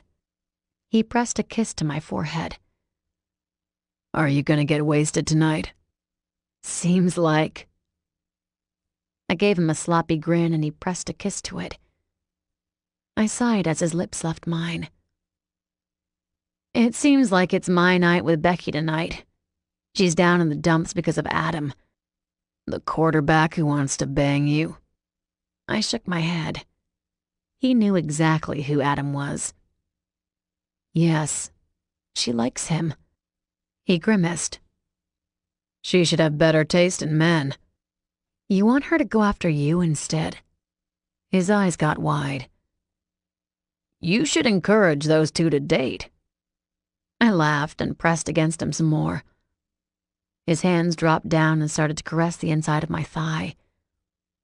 He cupped the side of my face and started to bend down when someone burst through the foliage that had granted us our privacy. We whirled around and froze. Logan stared at us with his mouth hanging open. Then he snapped his fingers and threw his arms around in the air. I knew it! I knew it! Oh, hell yeah, I knew it! Mason tackled him and hissed. Shut up about it. Logan pushed him off, laughing. I won't say anything, but man, I knew it. Mason shoved him back. What are you doing here? He gestured to me. The mom thing. I knew she was going to call her. Did you? I nodded. She covered us and made it seem like her mom made the whole thing up. Really? Logan glanced at me with wide eyes. I shrugged. If your dad really loves her, he'll forgive her. He choked out a laugh. And if he doesn't, you guys are sent packing. I knew my eyes had a chill in them when we both moved back a step. I'm pretty sure I can move back in with David until college. And your mom? Ice went down my veins. And I'm sure she'll find some other guy to mooch from. Man, you really loathe your mom, huh? Logan whistled under his breath. I'm just happy that we got Dad off our backs. Mason gave him a sharp look. He send you something? Yeah, an apology text. He rolled his eyes and took Logan's phone.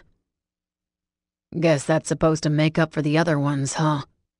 Whatever, we're covered, and I've got my own piece to pound tonight. Logan gave us a salute. See you later, siblings. Have fun with your incest relations. Mason punched him, but Logan dodged it and ducked from our hidden spot. I grinned at him when Mason turned back. Becky's going to come looking for me. He grinned back and touched my shoulder. Have fun getting drunk again. Don't screw the quarterback. Ha ha. I flipped him the middle finger as he left, but couldn't wipe the grin off my face when I heard his laughter. Chapter 27. When I woke up, I rolled over and found myself in a large bed with Becky half scrawled on me. As I pushed up, pain flared through me and I touched the side of my face. Ouch, I hissed and hurried to a mirror. A large bruise had formed on the side of my jaw. It was swollen and had already started to turn color. I groaned and rested my forehead against the mirror. How had that happened? It was fresh, so I'd have the bruise for a few weeks. Great. What's this? Becky blinked at me rapidly as she tried to keep her mouth from hanging open. She wiped at her eyes and sat further up. What happened? Where am I? I chuckled, surprised at the hoarseness of my voice. My guess is that we're hungover. I grimaced as I sat down on a couch. My rear was sore, so I moved even slower because of it. What happened to my face? Becky choked out a gasp and covered her face as she fell back against the bed. I winced against the pain. My whole face was now throbbing. Tell me I didn't make a fool out of myself. She groaned as she stopped whimpering. It hurts to laugh. Tell me about it. It hurts to breathe. She raised her hand to brush back some of her hair, but it dropped to her lap with a thump. Everything's so hard right now. This sucks. Becky. I cleared my throat. My face. What happened? Oh, that. Yes, that. She tried to hide a yawn, but it won in the end. After she finished, she started to yawn again. I really don't know what happened, but you had to go to the bathroom, so we snuck off somewhere. You kept saying you knew about a private bathroom. I don't know. I groaned on the inside. I'd probably been trying to find Mason's room. She added with a sour look on her face. Anyway, we finally found a room and we snuck in. We didn't know whose it was, but then that girl who was attached to Mason's hip was in there, and that girl, Tanya's cousin, was in there too. I sat up straighter. Or I would have. Pain seemed to slice through me with each movement I made. What was her name again? Tate, I rasped out. Oh, yeah. She started to smile, but it died right away. Tate was in there and she was being really mean to that girl, who, for being Mason's girlfriend, doesn't have any fight at all. The girl just took it, and she was standing there crying. She kept saying something about where Nate was, but I couldn't make it out. We were both so wasted. I closed my eyes. I couldn't imagine what I had done. And then you clobbered Tate. I did what? Yeah. She nodded with her eyes wide, semi-wide for being hungover. You just swung your hand out and punched her. And then you started to say something about being a bully, and she was the disloyal bitch, and that was it. She went back at you. That girl kept crying, so I started screaming for help. You got way more wallops than she did. You're pretty spry. I had no idea. She started to laugh, but hissed from the movement. She kept trying to hit you, and you'd just run around her. Then you'd hit her from behind or something. You're hilarious when you're drunk. Oh, no. I groaned into my hands. Had I really gotten into a fight? Anyway, some guys ran in and separated you two. I didn't see you for a while because they carried you to where Mason was. He took you into some back room, and then Logan rushed in there from somewhere else. He was only wearing jeans, which weren't buttoned or zipped up, so everyone knew what he'd been doing. She wiggled her eyebrows. If you know what I'm saying. So I'd interrupted one of his many romps with the pep girl. Something in me didn't care at all. And then they kicked Tate out. What? I looked back up. Yeah. She gave me a lazy grin. Mason came out and shoved her outside. Someone had her bags packed and they threw them out. She must have had her keys in them, because I heard that she drove away in the middle of the night. Nobody really cared, but I guess she had a few friends here. They were saying that wasn't fair to her, but then Mason and Logan's friend, the one who's always around, said they could go as well. Everybody shut up after that. Mason and Logan didn't say anything? Nah. She shook her head as another yawn came over it. They'd already gone back to you by then. Oh, and we could hear that girl crying through the door. She should have shut up by then. I mean, you punched someone out for her. She could have been more appreciative. I shook my head. I had no recollection of any of it. So how'd we get here? This is your room. You were in there for about 30 minutes and then somehow you snuck out. I said that? I grinned slightly. She nodded her head with a wide smile as well. You said something about not needing their protection and you snuck out. I guess Mason and Logan got into some tiff. That's what you told me. I said that too? Uh-huh. She chuckled. And then you and I went to the indoor pool. I had no idea it was even there, but you did. No one else was in there. We stayed down there the rest of the night until... That's where my blackout starts. I have no idea. I remember drinking and swimming and you lecturing me how we weren't being smart, but we were being fun. I groaned with my head in my hands. I don't want to deal with anyone today. What time is it? Becky shrugged, still curled up among the bed covers. I'm sure it's time to start packing. Everyone was going to leave after breakfast today.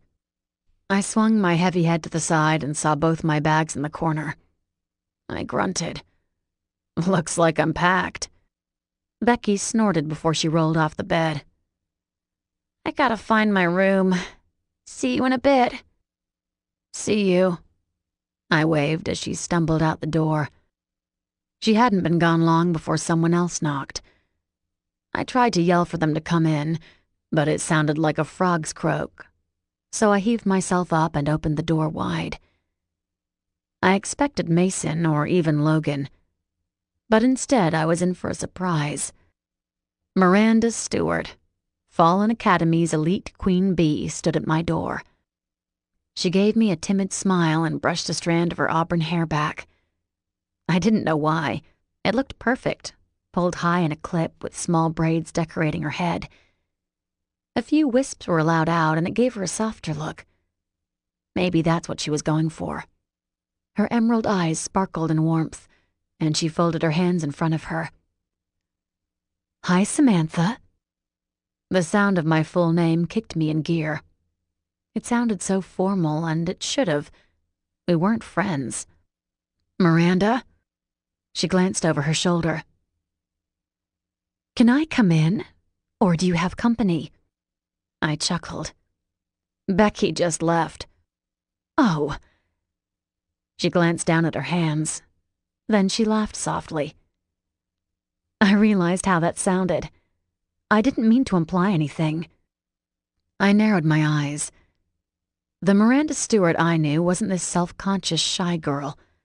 She was tough and smart enough to control the rest of the Academy elite. She was the brains behind so many operations. I didn't know what I'd done to warrant her attention. Well... She took a deep breath. I'm sure you're wondering why I'm up here. My mouth stayed closed, but I gestured for her to come in. As she perched on the couch, I leaned against my dresser. The bed looked tempting, but I didn't trust myself to stay out of it the rest of the day. I came to apologize for Cassandra. She tends to react before she thinks sometimes. Why are you saying this to me? I was surprised at my blunt tone. Maybe it was Mason's boldness or how the truth seemed to always fall off Becky's tongue, but one of them had rubbed off on me. From the slight widening of her eyes, Miranda must have shared in my sentiments. She sighed. Because I don't want an enemy from you. Why? The truth? I lifted a shoulder. What else? She took another deep breath and smoothed her hands down her jeans. Because you're really powerful right now, and I don't want a war at school. I was stunned once again. Why would there be a war? Because Cassandra is jealous of you. Her eyes darkened and she looked at her lap. Aha. I nodded in understanding. So you're saying that she's not going to stop with her jabs? There seemed to be genuine regret in her eyes. Yes, but you have to understand where it's coming from. Adam's always liked you, and he's always championed for you. He wanted you to come into the group, and not as his girlfriend. When you turned him down, it seemed to hurt him even more, and he'd already been hurt by Ashley, too. Cassandra is very protective of him. And she wants to date him. I can't say anything about that, but I know she wasn't nice to you or Rebecca last night. So what do you want from me? She stood and gave me that same sad smile.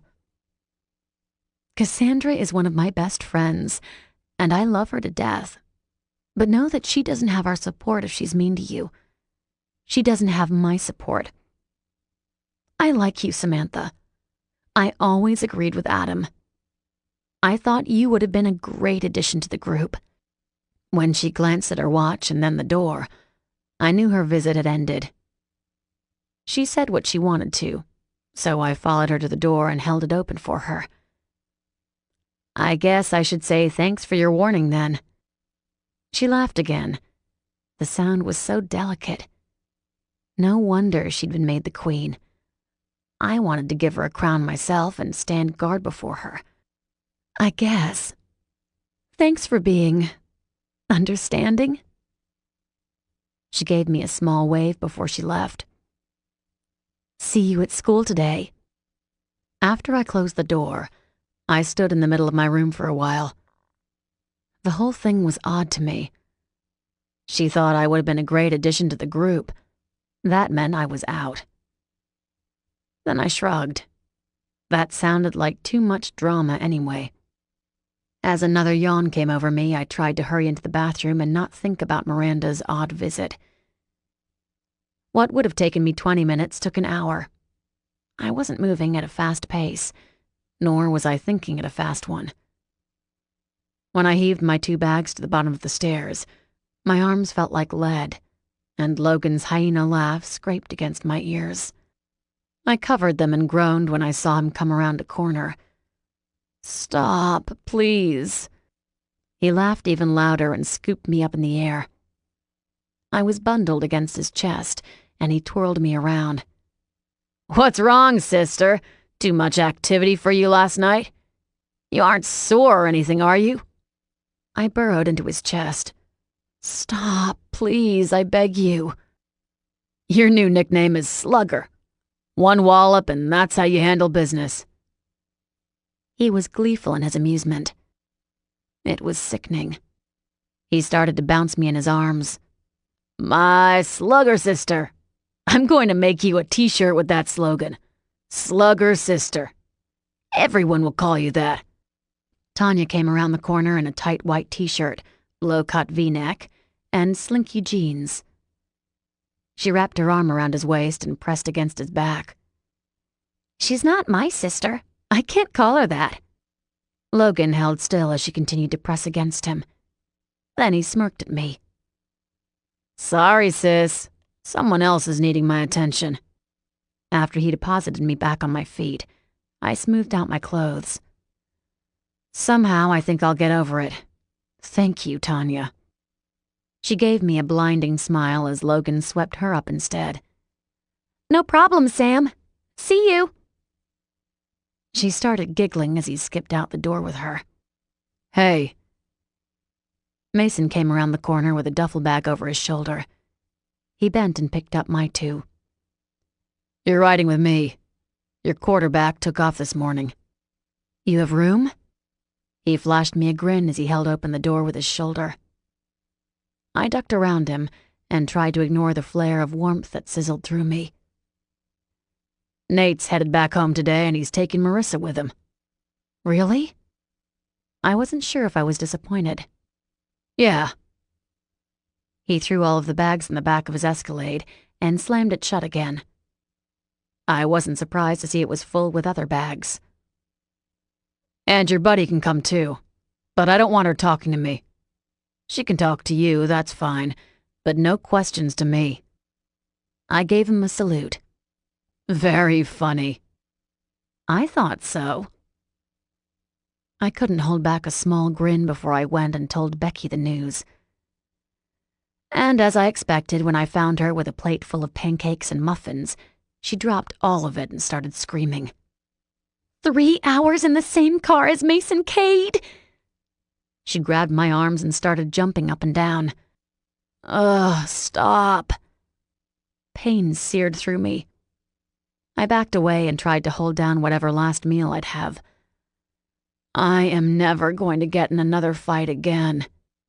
"You better not drink like that then." "That too." Becky giggled behind her hands. "I'm sorry, Sam. It's so exciting." I shook my head. "You can't talk to him, you know." She nodded. Her smile couldn't be wiped off. "You're a bit strange in the head." "You already told me that once," Becky informed me as she followed me out to the car. It was as if she'd never been hungover. The Becky I woke up beside had transformed at the news of our car ride. Energy flowed out of her, and I sighed. It was going to be a long drive. I needed coffee. Chapter 28. Mason dropped us off at school. My bag stayed in his back seat, but Becky tugged hers out. When he asked what time to pick me up, she started giggling. We glanced over and she saluted us with her hand. "I'll find my own ride home, thanks." Then she pivoted on her feet, clapped her heels together, and marched off. He gave me an unreadable look, and I sighed. She's tired and snarky. He shook his head. "I don't care. What time do you want me here?" I scratched the back of my head. 3:15? "Done. See you." And he zoomed away. As I turned and headed after Becky, I got a lot of stares from those who lingered in the parking lot. Then, when I entered the hallway, I got even more. I groaned as I glanced at my phone. It was a little after noon, lunch hour. No wonder there'd been so many around their cars. Becky was nowhere in sight, so I targeted my locker instead. As I got there, Miranda Stewart greeted me. She seemed to appear from nowhere. She gave me one of those serene smiles that hovered on her lips. Her hair hung loose in shining curls this time, and she readjusted the books in her hands. Warmth oozed from her. "You got here." I frowned as I opened my locker. "You seem happy about that." She glanced over her shoulders and then gave me another smile. This one seemed secretive. "Everyone knows about the Kade trip." I fought the urge to hang my head. Of course everyone would know. She stepped closer and lowered her voice. "I spoke to the rest of the group on the way back, and they want to return the favor to Mason and Logan." "What are you talking about?" Her eyes seemed to dance. They were sparkling. "Come on, like you don't know." "I don't. What are you talking about?" "Logan's friends with Mark, but they're not that great friends. I assumed we were invited because of you." "You weren't." "Oh." Her back straightened and her shoulders stiffened. Then she let out a soft laugh. "Regardless, I'm throwing an intimate dinner. I've extended invitations to Mason and Logan, but I wanted to invite you in person." "An intimate dinner?" "I throw them all the time, but it's usually only for our close friends." "The Academy elite," I mused, and tried to remember what book I needed for the next class. It was 5th period. My hangover brain was still going slow. She laughed again. "That's right. I'd forgotten you knew about that name. That's what your friend calls us, right?" "And Adams." "Hmm?" I looked up and held her gaze. "She's Adam's friend, too. He's got a soft spot for her." "Oh, I know." The corners of her mouth turned downwards, but they flipped up a second later. "So, I would love if all 3 of you guys would come to my dinner tonight." I sighed and turned to her. "Look, don't do this." "Do what?" "Mason and Logan won't come to your dinner." "But you haven't even talked to them about it yet." "Have they ever come before?" "I've never invited them." A small frown had come back to her as she started to look around. A small audience had appeared around us. They weren't close, but they were within hearing distance. Here we go again. "They won't come. I know them. They don't care about anyone except themselves. Trust me." She looked down at her feet. "They seem to care about you." I lifted a shoulder. "If they do, they do, but don't invite them. They won't come and it'll make you look bad. You told me this morning you didn't want a war, but that's what you're starting. It won't work with Mason and Logan. Everyone knows they're jerks because they don't care about anything or anyone." When she looked back up, she was transformed. A fierce determination shone through her emerald eyes and pinned me down. But she edged closer and lowered her voice to a whisper. You're right. You're completely right. Thank you. I know this came from a good spot with you, so I'm not going to invite them. I never was. I thought you said. She gave me a tight smile. I didn't. I was testing you. I wanted to know what you would do, and you proved me right. You proved some others wrong. What are you talking about? I shook my head. Was she mad? There's no dinner? There's a dinner, but do you really think I'm crazy enough to invite the Kade brothers? Everyone knows they don't care, and we all know that we weren't really invited on that trip. You invited Adam. He invited us, and no one else cared if we went or not. That's how we went on the trip. You're completely right. Mason and Logan don't care about us, though I think they should. Everyone knows they should have gone to this school. They should be our friends, but they're not. They made their choice. I eyed her up and down and noted how her hands were in small fists, how her jaw was stiff, and how her shoulders were bunched together. A massive knot was going to form between them. I spoke softly.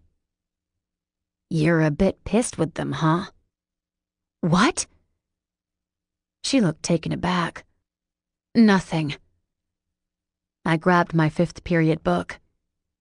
So no dinner tonight? Oh no. I'm having a dinner and you're invited. You don't have to come. No offense will be taken if you don't. We all know you're probably tired. She lingered on my bruise. But if you do, Adam will pick you up. I grinned now. He's not picking up Cassandra? Miranda grimaced. Between you and me, I hope those two don't do more than their flirting. He doesn't care enough about her, and she deserves someone who's going to be there for her.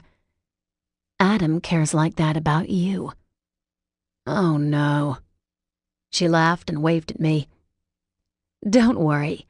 I'm not going to play matchmaker. Everyone can tell that Salloway did a number on you, but I do hope you'll come to dinner tonight. Can Becky come? Her eyes held mine steadily. She didn't blink. No. So that's how it was going to be. I should have known. Miranda looked over my shoulder and she chuckled to herself. Look at that. I did you another favor. Another one? I looked over and saw Jessica, Jill, Lydia, and Ashley at some lockers. All 4 of them stared at us with different emotions. Jessica was livid, as was Jill. Lydia was trying to fight off a smile at me, and Ashley surprised me when she grinned. Miranda added, They wanted to confront you about why you wouldn't let them come on the trip. But now that I've deemed you one of my friends... She laid a hand on my shoulder. They wouldn't dare. Her laugh was confident. It bordered on the verge of being cocky. Welcome to the elite, Samantha. I hope to see you at dinner tonight. As she strolled down the hallway and linked elbows with Emily Consway, the only female in their group who hadn't gone on the trip, Miranda stopped and lifted her head for a kiss from Peter Galsberg. He hadn't gone on the trip either. When both of them looked over and gave me a grin, I was jolted enough to jerk my hand up in a wave. What did she want? I turned around. Becky was frowning at them with something else in her eyes. I narrowed mine. Was she hurt that I had talked to her? She was giving me a heads up that Jessica and Jill wanted to confront me about the trip. Becky's eyes narrowed, and I knew there was suspicion in them. But she yawned suddenly and her shoulders sagged down.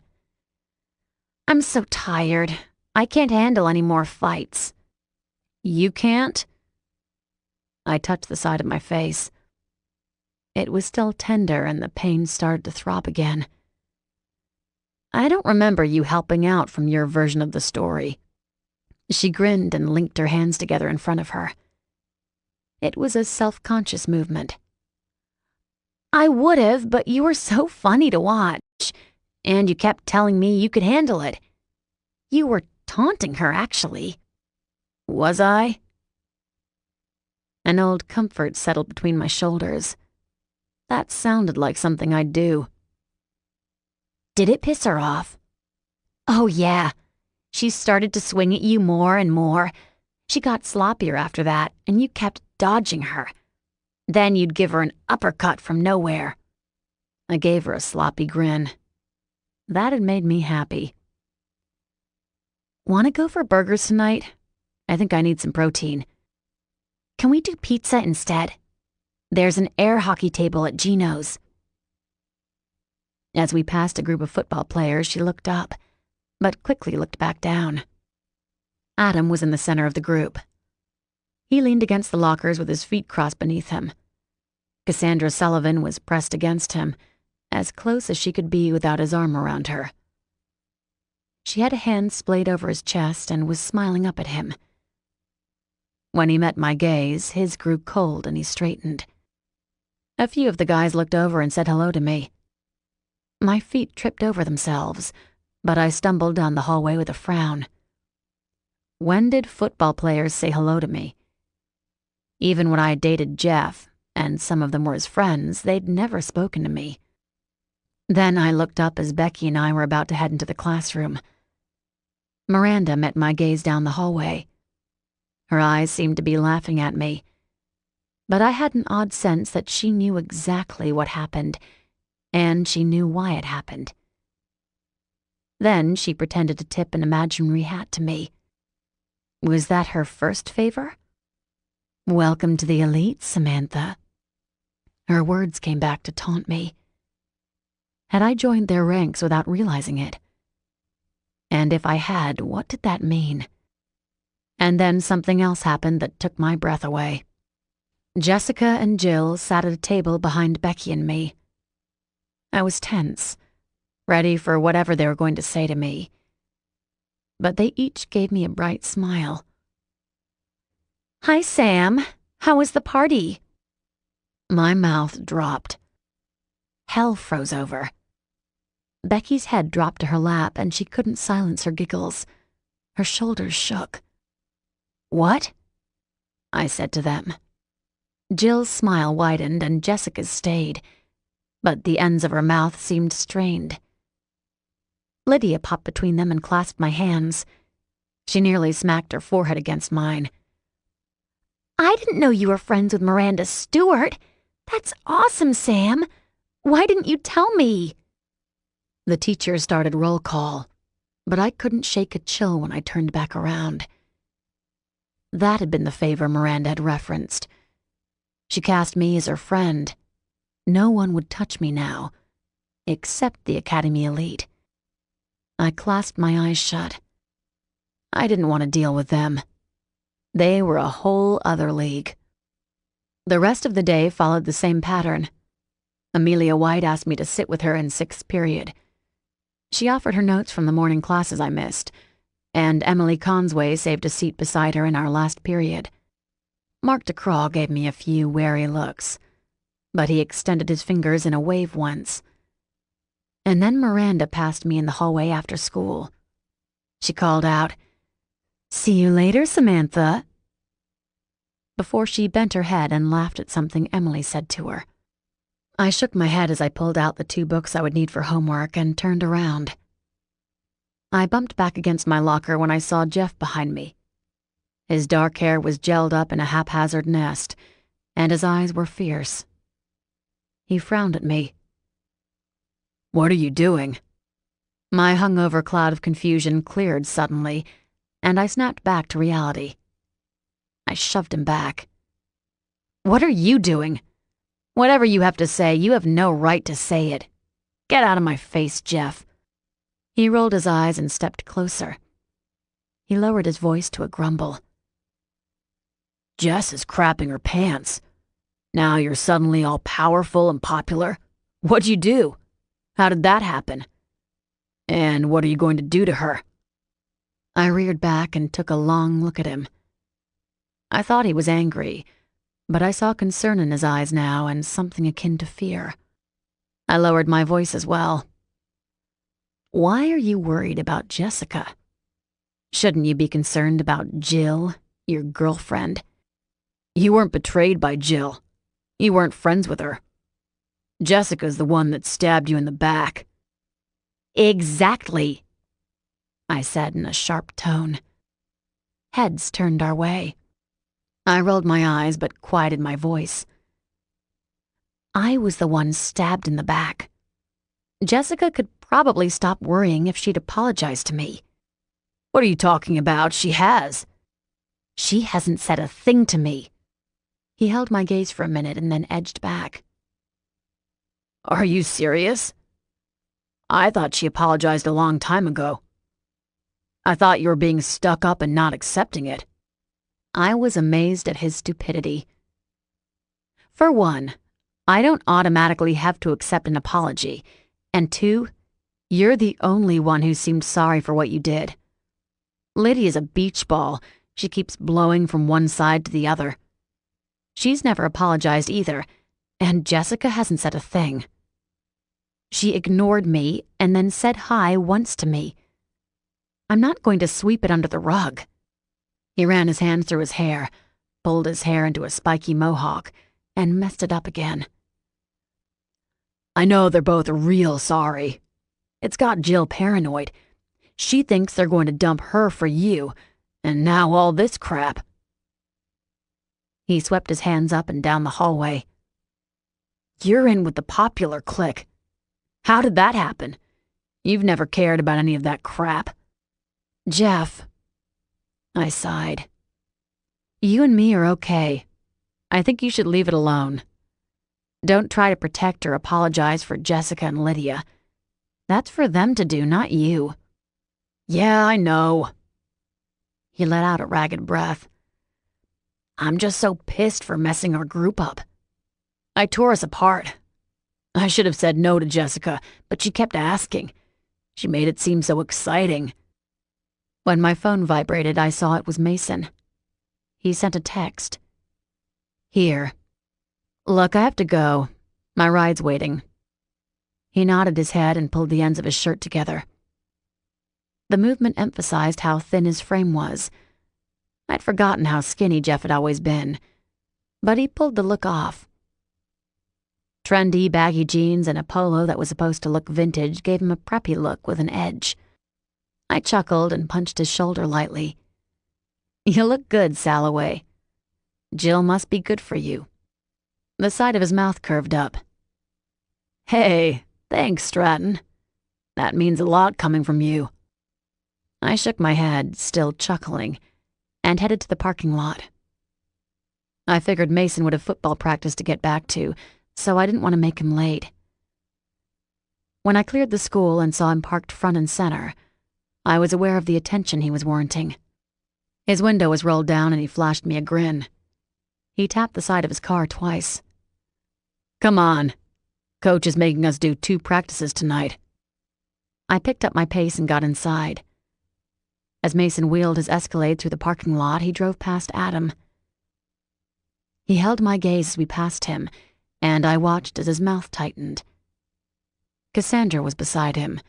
Her expression mirrored his. Mason chuckled.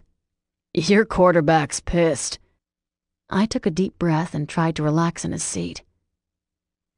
Yeah, well, I have a feeling a lot of people are going to be pissed at me. He glanced at me. What are you talking about? I shook my head. I'm going to make some people very angry in the next week. Chapter 29. Mason dropped me at home and took off for his practice right away. As I lugged my bags through the mansion and up to my room, I found a note on the kitchen table. Hi, honey. James and I are in the cities. Gone to the Bangor for dinner. We'll be back tonight. Love you. XOXO. I dropped it back on the table and fought the urge to tear it up. Since I knew I'd do my homework later, I pulled out my running shoes and laced them up. Then I hit the pavement hard. I ran for 2 hours. 3 would have winded me too much. My body was wheezing too much when I rounded the last curve to the mansion. Panting, with sweat streaking down my body, I went back to my room, and as I got into my shower, I was tempted to lock my door. No one was home yet, but I didn't want to deal with Annalise when they did return. An hour later, my phone vibrated, and I answered. "Hey, Becky." She groaned on the other side. "I can't go out for dinner." "Really?" I tried to hold back the disappointment. "Yeah, my mom is all furious at me. She said I could go as long as I didn't miss school, but she found out that I missed half the day today. I didn't do it on purpose. And she found out that it had been a Kade party we went to. I had no idea how she found that out.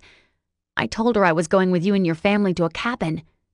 She likes you, but now she knows all about your parents' divorce and everything. I could murder whoever told her that stuff."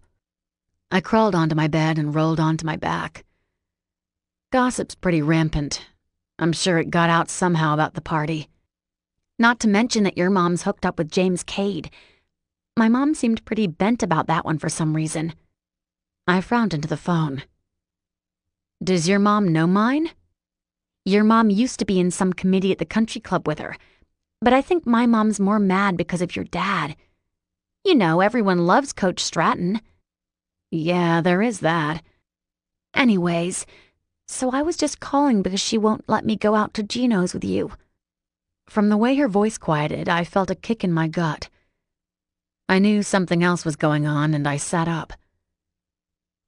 "She won't let you go to Gino's, or she doesn't want you to go with me?"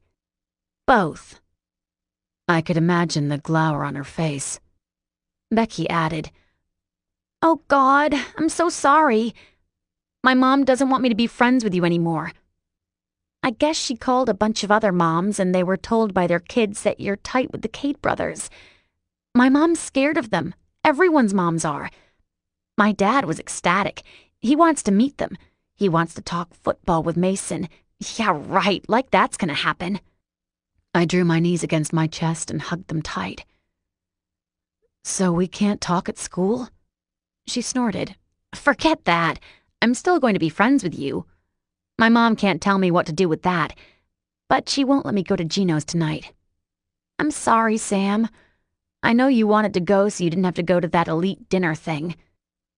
"You knew about that?" I grinned into the phone. Of course she knew. "Of course I knew. Who do you think I am? It's not my first day on the gossip pages. Everyone knows that Miranda invited you to the elite dinner tonight.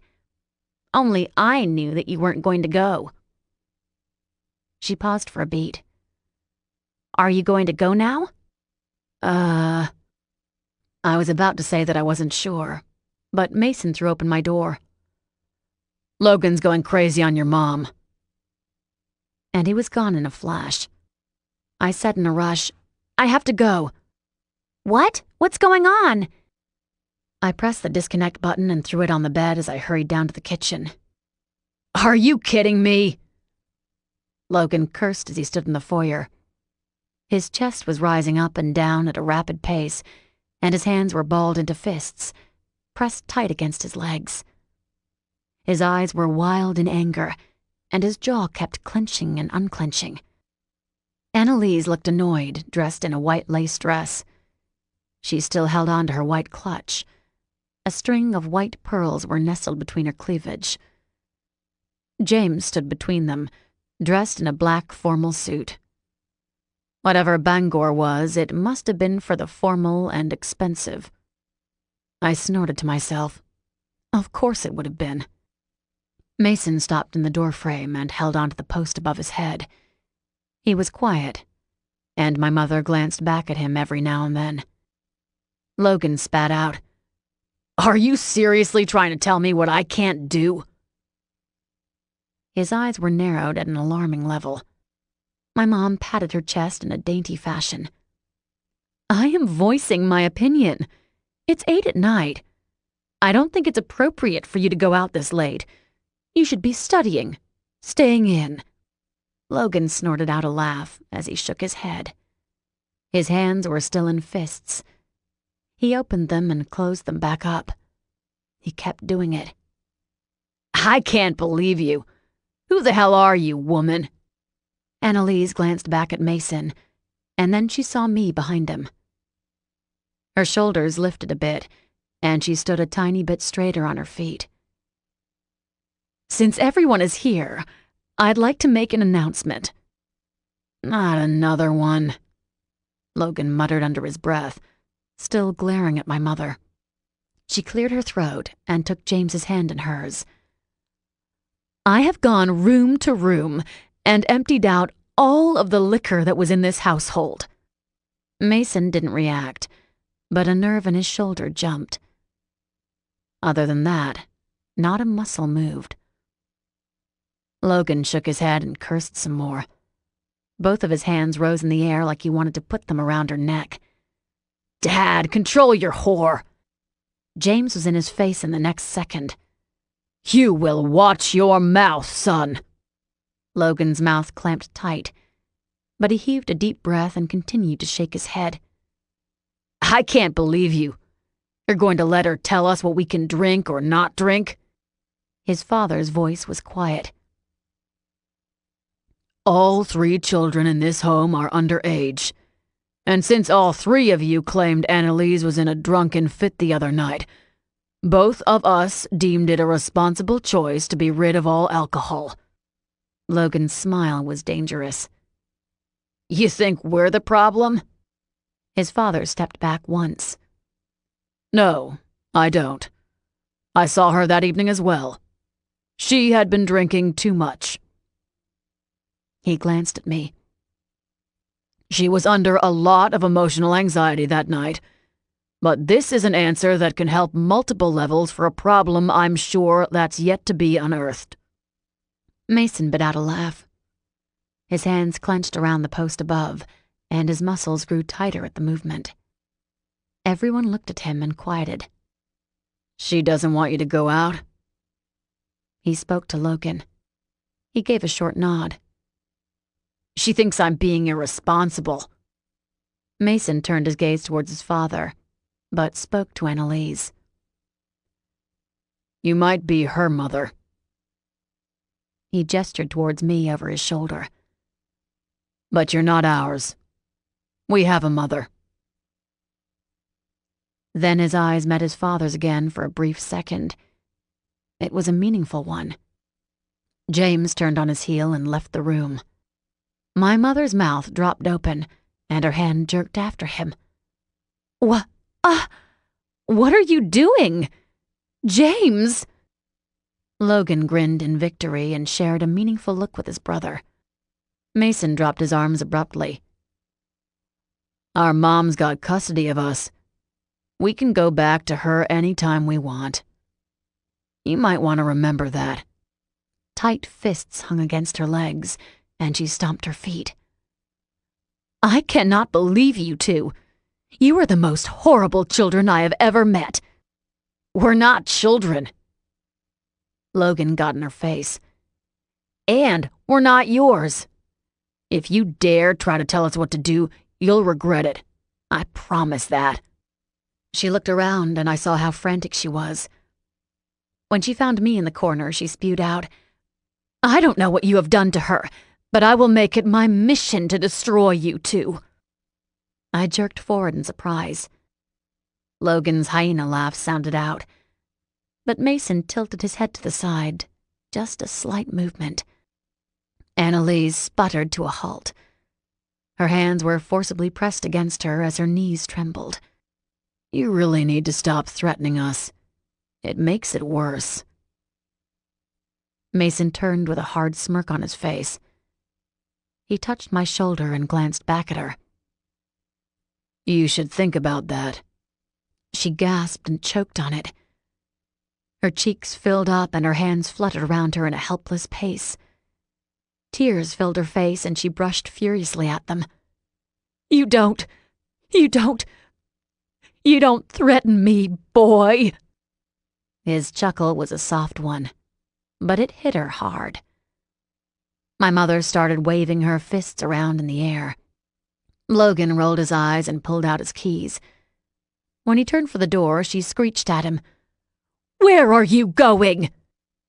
He ignored her, and the door shut on his heels. Mason had already disappeared back upstairs when my mother turned back around. She bent over and took deep breaths. All the while she was patting her chest at the same time. Then she looked up with fresh tears in her eyes. She began to wipe them away. "How do you do it?" I frowned. "What do you mean?" "They like you. How do you do it?" I shrugged. "They're never going to respect you." She looked away. I watched as she wiped more tears away. Then she turned back. "What do I do?" I gave her a sad smile. It was almost heartbreaking to see her like this. Almost. "You'll never win against them. All you can do is exist beside them. That's it." "That's it?" "Like you said, you're not their mother." When she opened her mouth, I cut her off. "And you're not mine anymore." "Not really." She was jolted back. I narrowed my eyes. "I don't like you. I don't know if I ever did. I love you, but I don't respect you either, and I doubt I ever will again. You're lucky to still have me here. You haven't done anything to help me. Nothing at all. You only hurt me, Mom." She pressed the back of her hand to her mouth. More tears streaked down her face. "I'm sorry, Samantha. I really am." My eyes held hers. I don't know what I was looking for. Maybe a weakening within her or something I could grasp onto. I had no idea. I saw emptiness instead. And I felt it within me. It rose up as I watched my mother break before my eyes.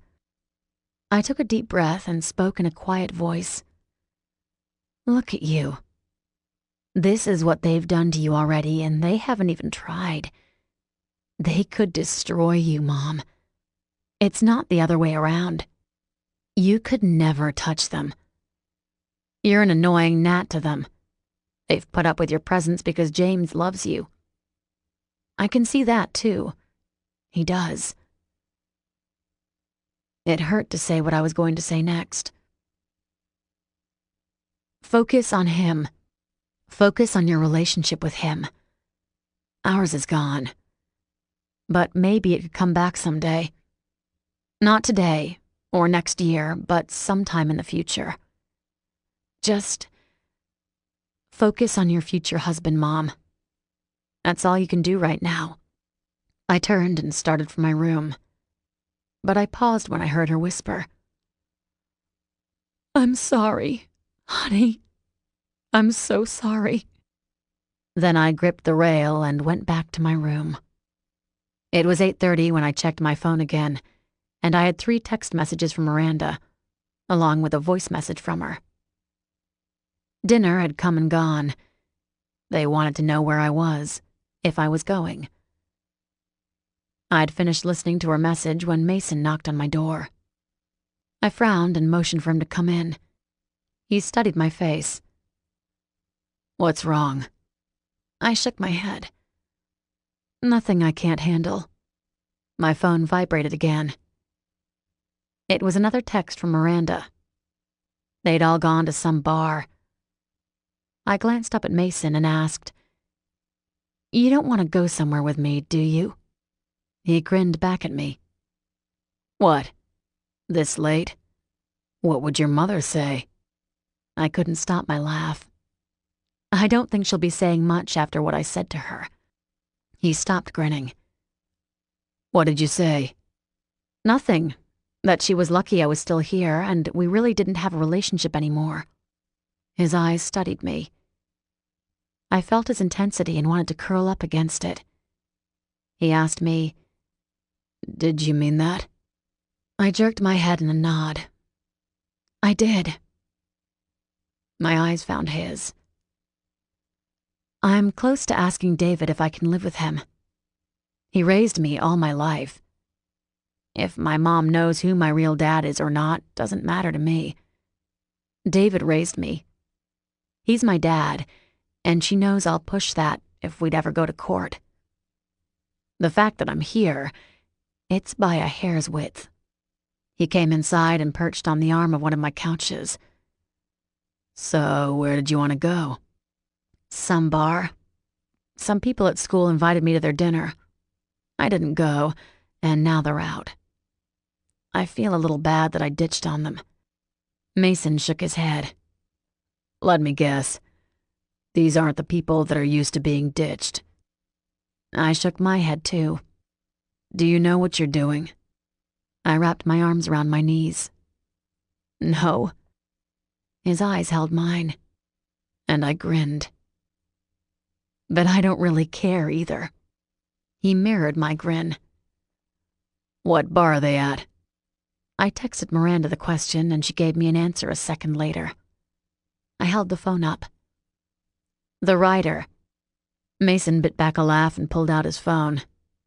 I'm sure Logan's had his piece by now. Maybe he'd meet us there. I stood and ran sweaty hands down my pants. I frowned at them. Why were they so sweaty? Then Mason looked back up when he was done. He grabbed my hand and pulled me between his legs. I held my breath as he leaned in close and pressed a kiss to the crook of my neck. He inhaled and held me close.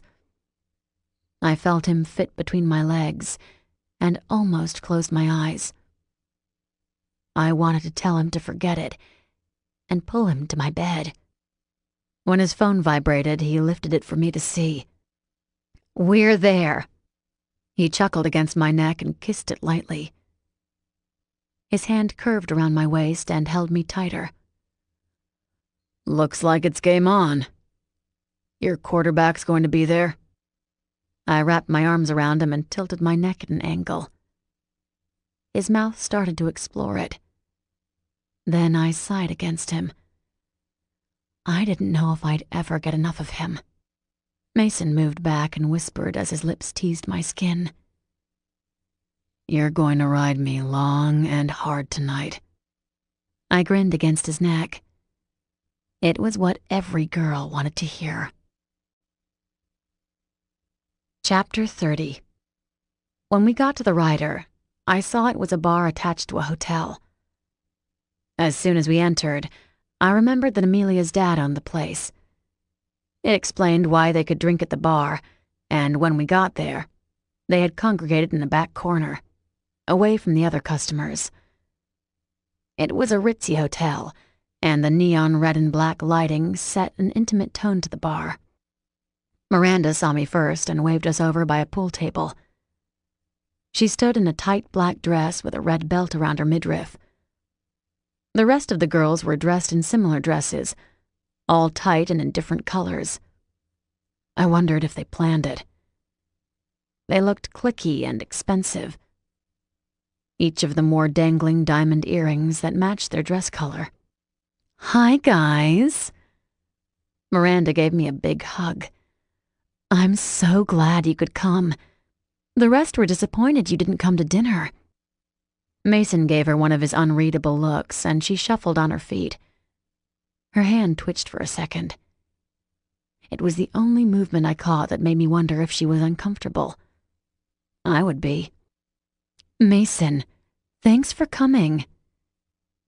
She was so formal and gracious. He shoved his hands in his pockets and went to the bar. As he did, she laughed and touched the base of her neck. I'm not going to take that personal. I shouldn't, right? I shrugged. I told you they're assholes. He certainly must like you. Mason Kade has never come to one of my get-togethers. I thought he showed up at the one last weekend. She peeled out another burst of laughter. It was high-pitched enough to make me pause. Was she being fake or was she drunk? Something wasn't fitting with her. She giggled into her hand. That wasn't him coming as a guest. We all thought he had come for his brother, but instead he came to lay into that girl.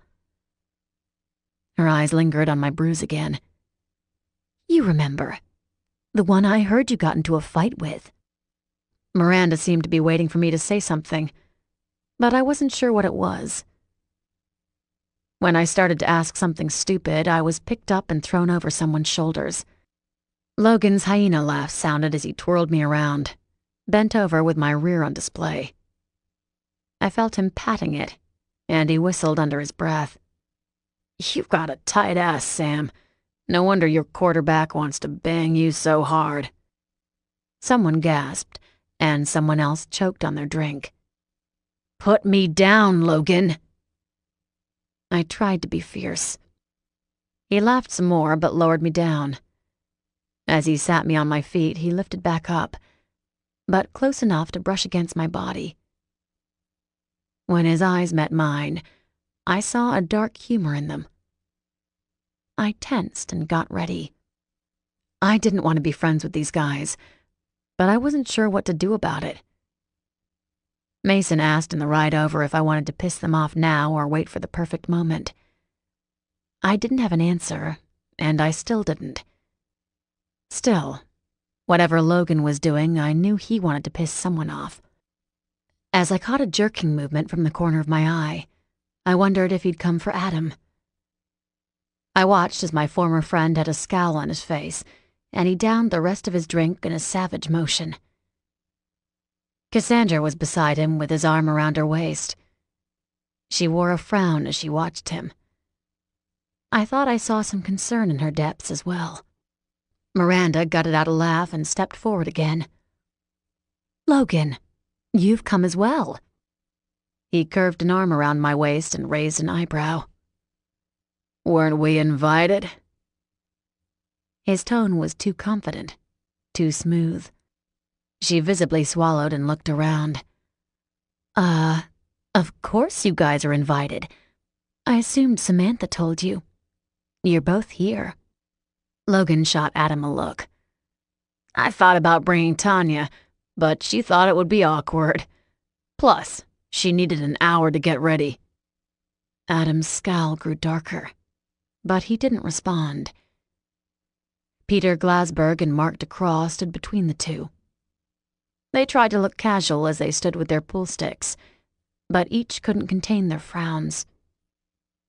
They threw Mason looks as he remained at the bar. He had a drink in hand and looked relaxed. She could have come if you like." Miranda's nervous laugh rang out high-pitched. She cleared her throat and sounded more normal as she did. "All of you could have brought dates with you. That option is always open to the group." Emily snorted out. "Of course, most of us are already paired up." Miranda stared hard at her. "What are you talking about, Emily?" The brunette smirked at her and sipped from her martini glass. "Come on, Miranda. You're with Peter. Cass is with Adam now. Amelia and Mark suck face most of the time." Logan's grin grew as she continued.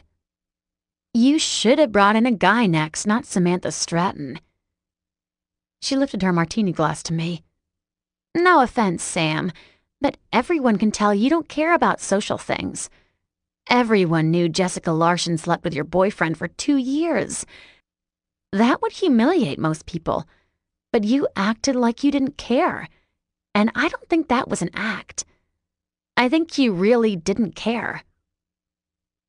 She scoffed at Miranda again. "You just wanted to bring her in because you hoped Mason and Logan would come with her. You never cared about her until you heard she was close to them."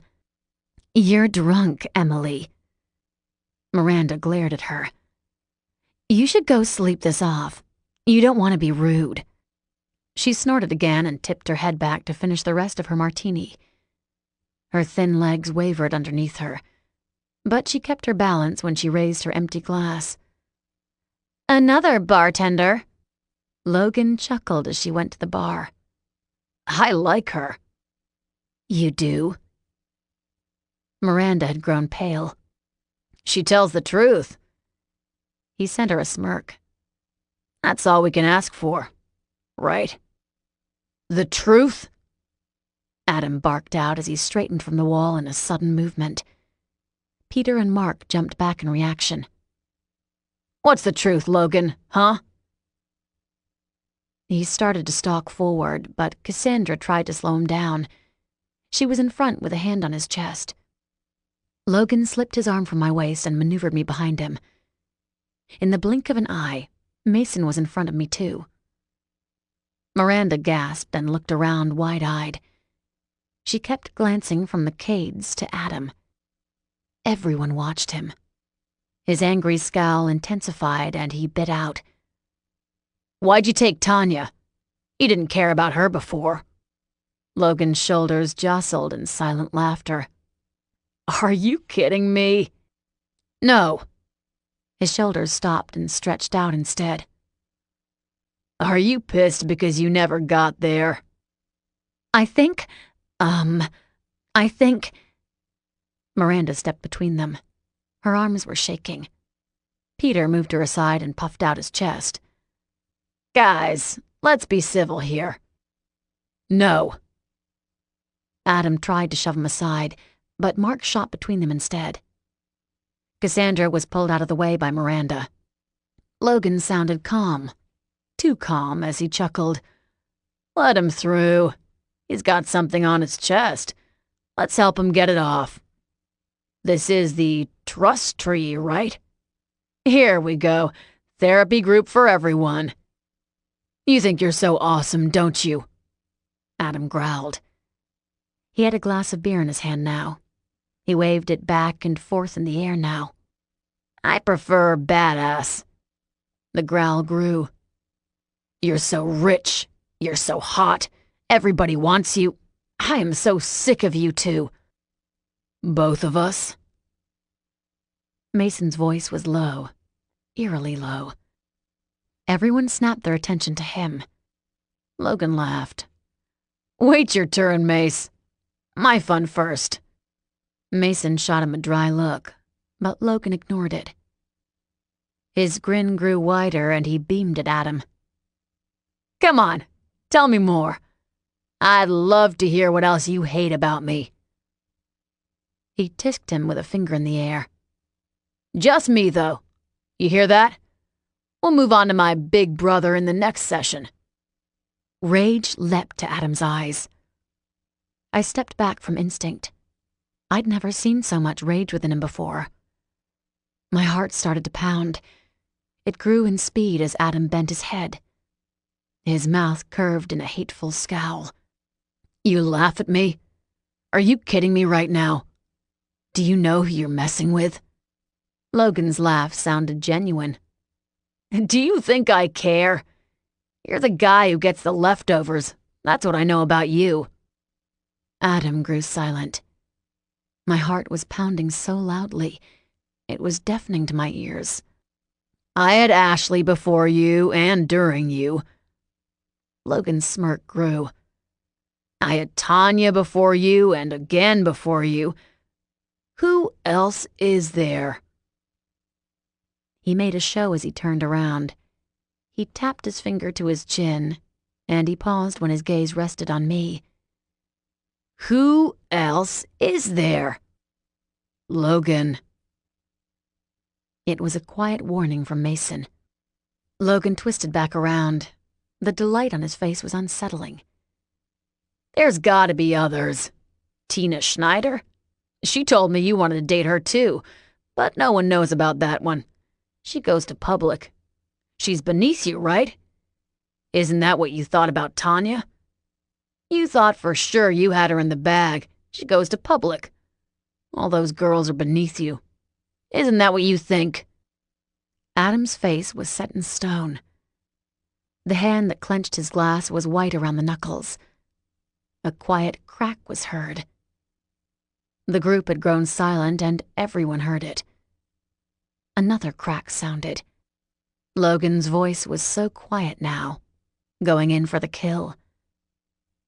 He bent his head forward, and his eyes were narrowed. "What about your friend Cassandra there?" She whipped her head around. Fear was evident as she started to shake. "What are you talking about?" she stammered out. I'd never..." She bent forward and took some shuddering breaths. Miranda scurried away from her with a look of terror on her face. Peter held her hand in his now, and he lifted it to his chest. Adam was white around the corner of his mouth. He turned his head slowly, so slowly. My heart pounded in my ears. My hands started to tremble, and I knew my knees were quaking against each other. He asked in a soft voice, "Is it true?" Cassandra's mouth hung open. Her eyes bulged out as she looked from Logan's confident smirk to Adam's tightly controlled face. I... Is it true?" Adam asked again. The tenderness in his voice sent chills down my back. I hugged myself and tried to ward off the promise of violence in the air. "I can't believe you." He seemed so calm, but his eyes were too dark.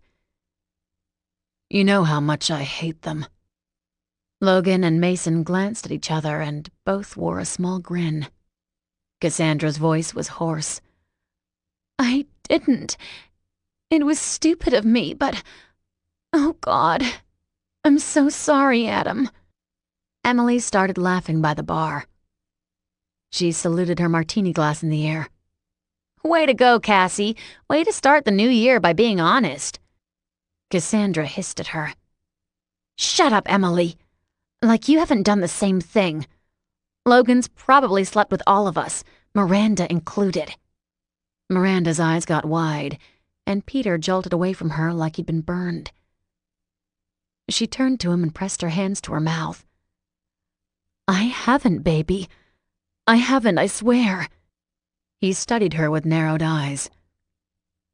"You've always wanted Logan to be in the group. You've talked about it for years." Her hand shot out and she pointed at them. Her foot stomped down. "Only because they should have been in our group. They were supposed to pick our school. We have the better school. Just because they have a better football team, that's the only reason they picked public. They were supposed to be in our group. But instead, everyone wants to go to the public parties. Everyone thinks Fallen Crest Public High is so great. All because of them. They were supposed to be at our school. Fallen Crest Academy is the better school. That other school is beneath us. It should be beneath us. They should be kissing our feet. That's the only reason why I talked about them. I swear, baby." Logan bent over laughing. He slapped a hand on his leg. "Man, you guys are so easy. It's been, what, 10 minutes?" He continued laughing as he shook his head. "My job here is done. Have a great night, y'all." Adam frowned. "What are you saying? You didn't sleep with Cassandra?" "Oh, no, I did. At the party, actually. I was just with Tanya later. Emily was one time, and I think..." He frowned at Amelia, who stood beside Mark. "Halloween last year?" She gaped at him, but jerked her head in a nod. "He's joking," Mark burst out, but he turned sharply on her. She closed her mouth and slowly turned her head from side to side. "Amelia!" Her shoulders lifted up and she held her palms outward. "You didn't want exclusivity, Mark. What do you expect? He's hot." "You're a slut." Everyone turned to Miranda, who was glaring at Logan. Her hands held her glass tightly. Her arms were still shaking, but not from fear this time. She repeated, "You're a slut." Logan smirked and glanced at Peter. "I don't hide it." Her eyes went wide again and she whirled to her boyfriend, who looked away at the same time. Emily exclaimed, "This was a great idea, Miranda. We should invite Stratton every time." At this, all eyes went to me. I realized that it looked like I was cowering behind Mason and Logan, so I shouldered past them and straightened my back. My chin rose, and I stared Miranda down. "You sent me text after text tonight, And you called me. You were begging me to come. So I came. If you want to blame me for this, fine. I told you to stay away from Mason and Logan, but you didn't. I didn't invite them. I rolled my eyes. We all know you wanted them here, so here they are. You got what you wanted. I bet you don't want it anymore. You can't control them, and you can't control me. Her eyes narrowed. Who said I wanted to control you? You've been trying since you warned me Cassandra was jealous of me. Cassandra gasped. Miranda! Miranda moved back against Peter, who raised a hand to her shoulder. He started to rub up and down her arm in a soothing motion. She sent me a withering look. You can leave, Samantha. Good luck at school tomorrow. Sam. Adam spoke up. I met his gaze and saw the loathing there. Don't bother, Adam. I tugged on Logan's arm. Let's go. And both of us started for the door. But when we realized Mason wasn't following, we turned back. He watched us with lidded eyes. Logan frowned. What are you doing? Mason gave him a tight grin. It didn't reach to his eyes. We have a problem now. He turned towards the group. She's one of ours, and you declared open season on her. I didn't. Miranda seemed to melt back into Peter's arms. He gave her a hard look. You did. Logan went to his side. His mouth curved upwards, mocking them. I did this for sport tonight. You really want me to go after you? Pissed if you've done something to Sam? Mason shot him a look. Because it's all you, right? Logan grinned at him. I told you. My fun first. He rolled his eyes and walked to me. As he drew abreast, he took my arm and tugged me behind him. Logan, they got the message. I hope they do. Logan's eyes held a much deeper message as he scanned the group. My legs were shaking so much. As we drew closer to Mason's escalade, he swept me into his arms and I hung on. I wouldn't have made it otherwise. He deposited me in the seat and went to his own. Logan paused in his open door. He frowned over at me. Are you okay? I'll be fine. Just shaken up. All amusement had vanished. Both of them watched me with grave eyes. Then Logan sighed. What do we do? Mason continued to watch me as he spoke to him. We wait and see what happens. And if they do something to her, we can't be there during school hours. This is why we didn't go to their school. We didn't want to deal with them. I know. I swallowed as my eyes held Mason's. A promise passed through him to me, and my body warmed to it. I wanted it. Even now, I wanted him. Mason, hell. I think I just opened a bigger can of worms than I thought. Logan slapped his hand on the Escalade's door. I'm sorry, Samantha. I tried to shrug against the seat. My shoulder lifted halfway. I've dealt with worse. They're vengeful bitches, and they don't forget. My eyes held onto Mason's. I told you I was going to piss off some people this week. He grinned back at me. His hand touched my knee, and I clasped onto it. Chapter 31. I rolled out from underneath Mason's arm that he had thrown over me. One of his hands cupped my breast, and I fought back a snort.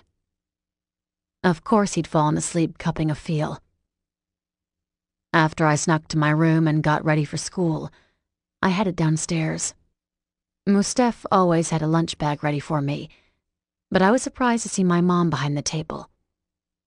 The lunch bag was plopped in front of her, and she had a steaming cup of coffee beside it. "You're drinking coffee again?" She snorted and picked it up.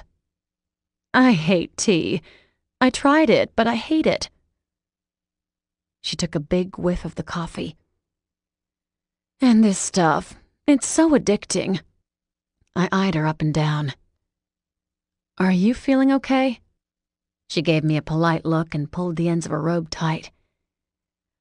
"I went to your room earlier, but you weren't there. I guess you went for a run, huh?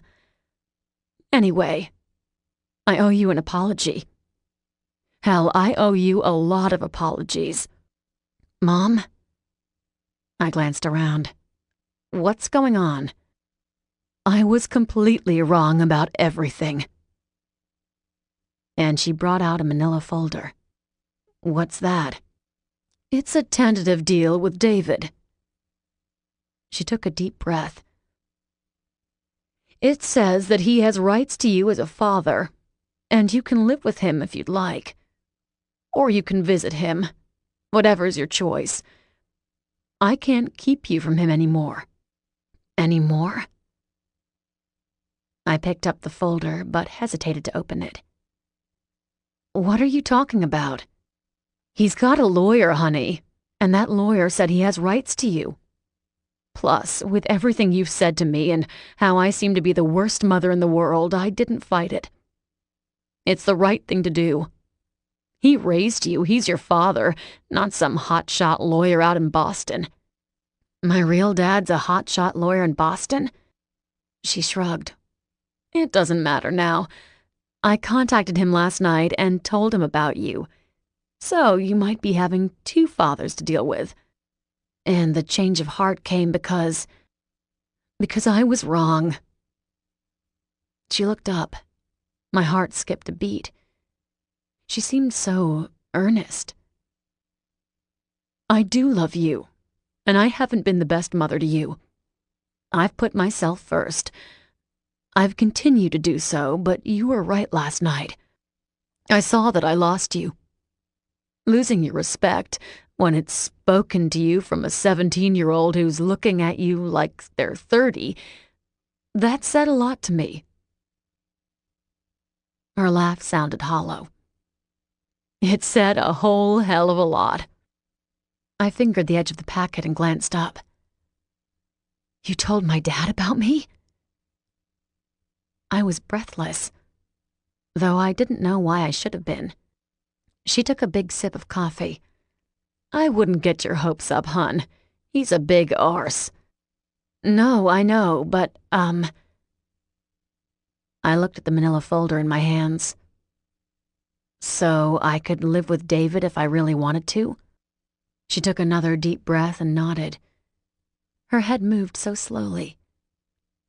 "You sure could. You could be there tonight, even."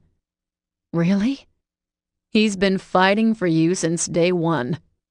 "He has?" "Yep, he has." She looked away and wiped something away from her eyes. When she looked back, she gave me another bright smile.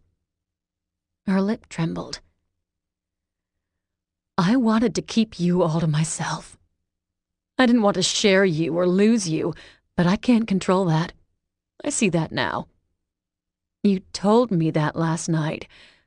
But honey, I love you so much." She lurched forward and grabbed my arm. "You know that, right?" "I know, Mom." It felt right to call her that. She'd been Annalise so much, but she was my mom at that moment. I gave her another smile.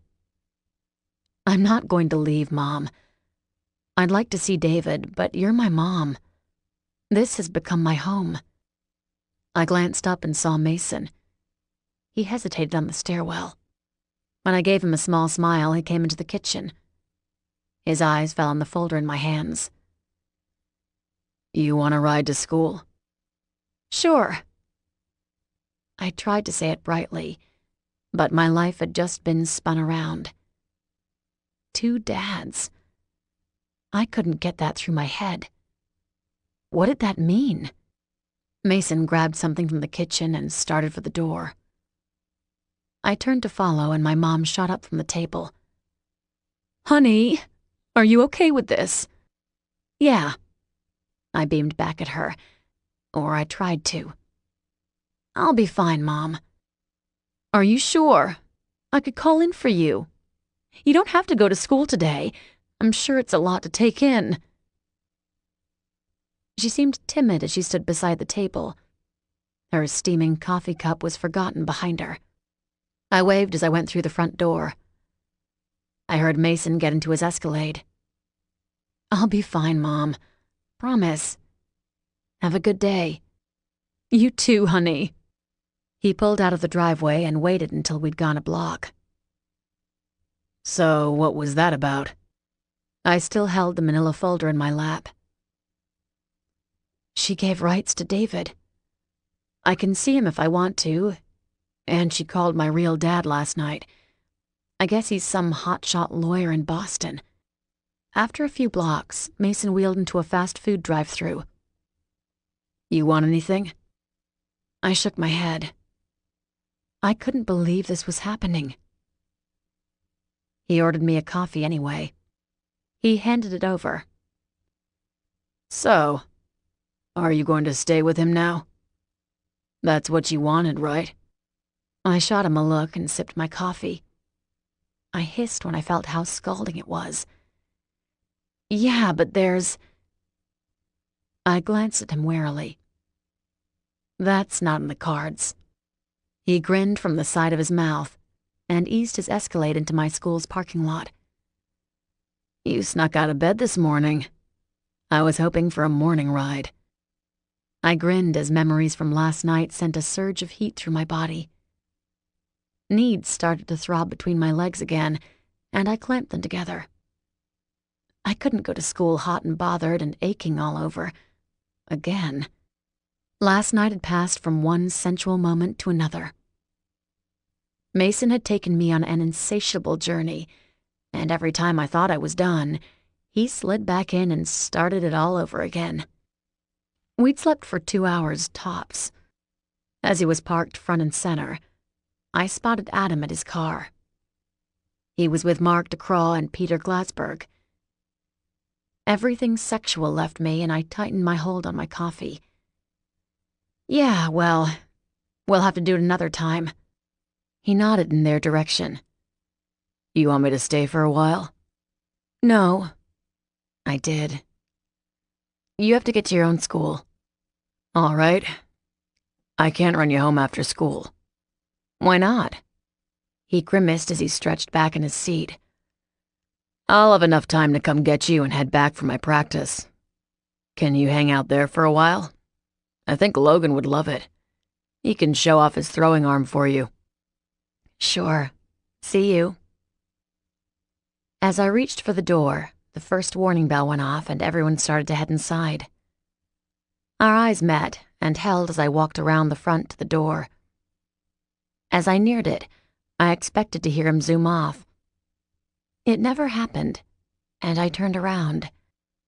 A blast of cold air hit me. It drenched me. Mason was out of his car, and he was face to face with Adam. Peter and Mark were behind him. All three of them had fierce expressions on their faces and firm jaws, but Mason looked relaxed as he eyed each of them up and down. My stomach dropped. This was not good.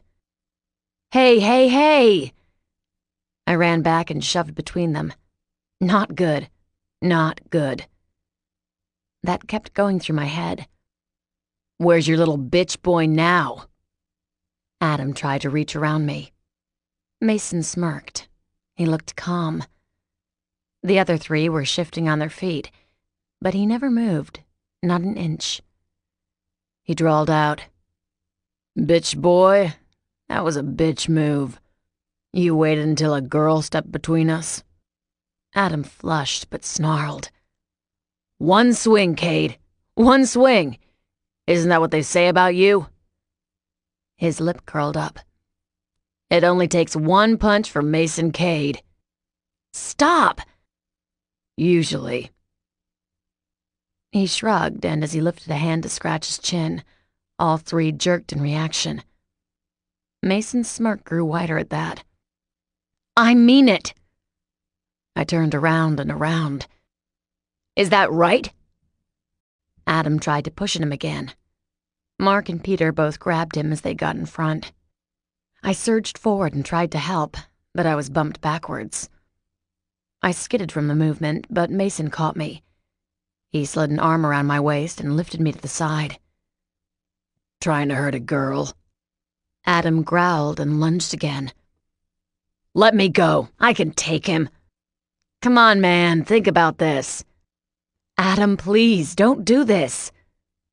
I started forward again. Mason caught me and held me in place. His hand stayed on my hip. Just stop, Adam. This won't do anything. Adam choked out a hoarse laugh. Are you kidding me, Sam? Someone needs to knock him down a step. Him and his bitch boy. They think they're gods around here. I don't think so. I don't think so. He spat on the ground. He's got nerve to show up in my territory. This is mine, Kade. Mason lifted an eyebrow. She yours, too? Mason! His eyes went wider and he choked back his retort to lunge forward again. His friends grunted and strained to hold him back. Peter snapped at him. This is what he wants. You're playing into his hands. Mark was whispering something to Adam while Peter kept a wary eye on Mason. I don't care, Adam ripped out. I don't care one bit. I want this done. This has to be done. Someone's got to do it. Everyone else is too scared, so I'll do it. Let me do it. Mason's soft chuckle enraged him further. A knot of dread and fear expanded from my stomach. It was crawling all over me. My legs started to shake. But then I caught movement around us. People were starting to congregate towards us. I cringed when I heard someone yell fight, and then a bevy of lockers slammed shut from inside. Your sidekick's not here. What are you going to do, man? Both of Adam's arms were lifted up and pushed backwards by Peter and Mark. They continued to hold him back as they leaned all of their weight on him. I don't fight with words. The corner of Mason's lip was curled up. I'm quite capable of handling Quinn all on my own. Let him go. Come on. That's what he wants. Shut up! Mark glared at him. The last bell rang and I glanced around. No one was in class. The crowd doubled in size and a loose circle had started to form around us. Becky dodged around a group of guys and started to come to my side. I shot my hand out and shook my head so she braked a few yards from me, but edged in closer. When she mouthed if I was okay, I shook my head.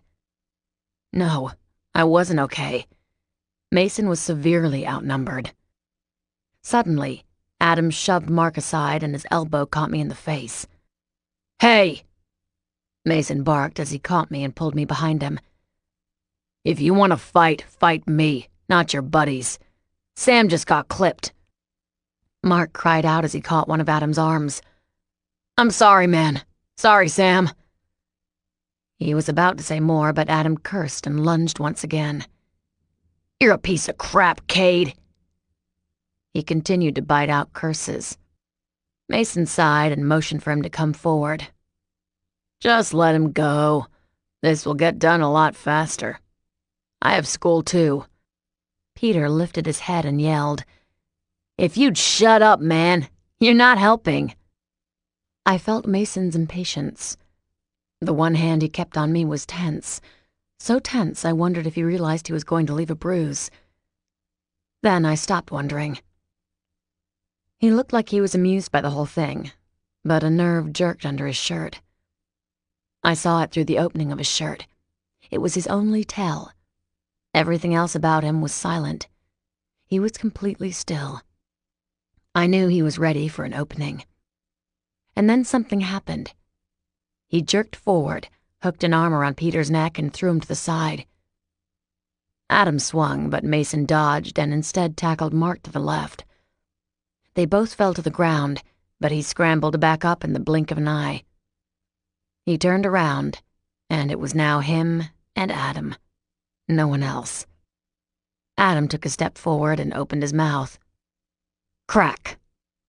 Mason punched him between the cheek and mouth. One time, and then he stepped back. It looked like it happened in slow motion. Adam's eyes rolled to the back of his head, and he fell with a loud thud to the ground. His head smacked against the cement twice, and his limbs bounced back up before they settled down. There was silence in the crowd. "Oh my God!" a girl screamed. Another started to sob. I rushed to Adam's side and patted his cheek. "Adam? Adam?" "What's going on here?" a teacher cried out. "Holy man, did you see that? Shit!" Another guy whooped in laughter, and others started to yell back and forth. People were starting to push and shove against each other. Becky's mouth had dropped open. She was frozen in place. More teachers were starting to push their way in, and then I heard my dad's voice in the background. "What's going on? Let us through." "Oh no." I hurried up and started to push Mason into the crowd. "You have to go." When we got to his Escalade, he smirked down at me. "Why? They'll say it was me." I knocked him out cold, Sam. "You can leave. You might not get in trouble." He rolled his eyes. "Are you serious?" "I'm not going anywhere. I'll face the firing squad here." I sighed. "Do you know what you did?" He turned back to the crowd but shrugged. "I don't care." "You attacked a student on school grounds. They could get you expelled from your school." "Maybe." His jaw stiffened. "Samantha!" my dad hollered. I jerked around, but he hadn't spotted us yet. "Go, Mason. I mean it." He shook his head. "I'm not going anywhere." "Samantha!" David's voice was closer now, and then he broke through the crowd to us. I turned to face my father, but I hissed behind me, "He could have you arrested." David stopped in front of us, and he placed both hands on his hips. He stared at me for a moment, and then Mason before he took off his coach's hat and rubbed his head. "Do you know what you've done, son?" "Yes, sir." My eyebrows went up when I didn't see a smirk on his face, and heard respect in his tone. "Basie!" David hollered behind him. One of his assistant coaches popped up. "He'll be fine, sir. He'll come around. We just gotta get him inside." My dad took a deep breath. "All right. Well, you heard him. Let's all head inside." He pointed at Mason. "You, go to the principal's office." He nodded. "Sure. Where's that at?" "Sam." "Yeah, Dad." "Take him to the principal's office." "Sure thing." "And do me another favor." I halted at the frustration in my dad's voice. "Yeah?" "Call your mother and his father." He turned around, but I heard him mutter, "This should be fun." Chapter 32. Mason and I were in an empty classroom. His head was bent down, cushioned by his arms, and I was starting to wonder if he'd fallen asleep. He couldn't have. And then someone sped past the door, screeched to a halt, and backtracked to stand in the doorway. Logan greeted us with his arms spread wide and a bright smile on his face. "One punch, Mace?" Logan laughed and launched himself on our table. "Next time, I think you should get him to knock himself out." "Logan, dude." Another guy followed him, looking irritable. I recognized him from one of their parties. "You just took off. This place is bitch heaven. At least grace me with some breadcrumbs." "Ethan, chill. They're easy." He grimaced. "I'm not talking about those. I'm talking about the dudes. They're all over. Their pants are pressed so tight I keep expecting to smell aromatherapy or whatever my mom sells with her Scentsy stuff. They fart daisies, I know it." Logan laughed and hit him in the backside of his head. Ethan shot away and glared again. His eyebrows rose at an alarming height. Mason sighed and leaned back in his chair. "We've been cooped up here for 4 hours. Dad showed up after an hour and we were hauled back here." Logan smirked.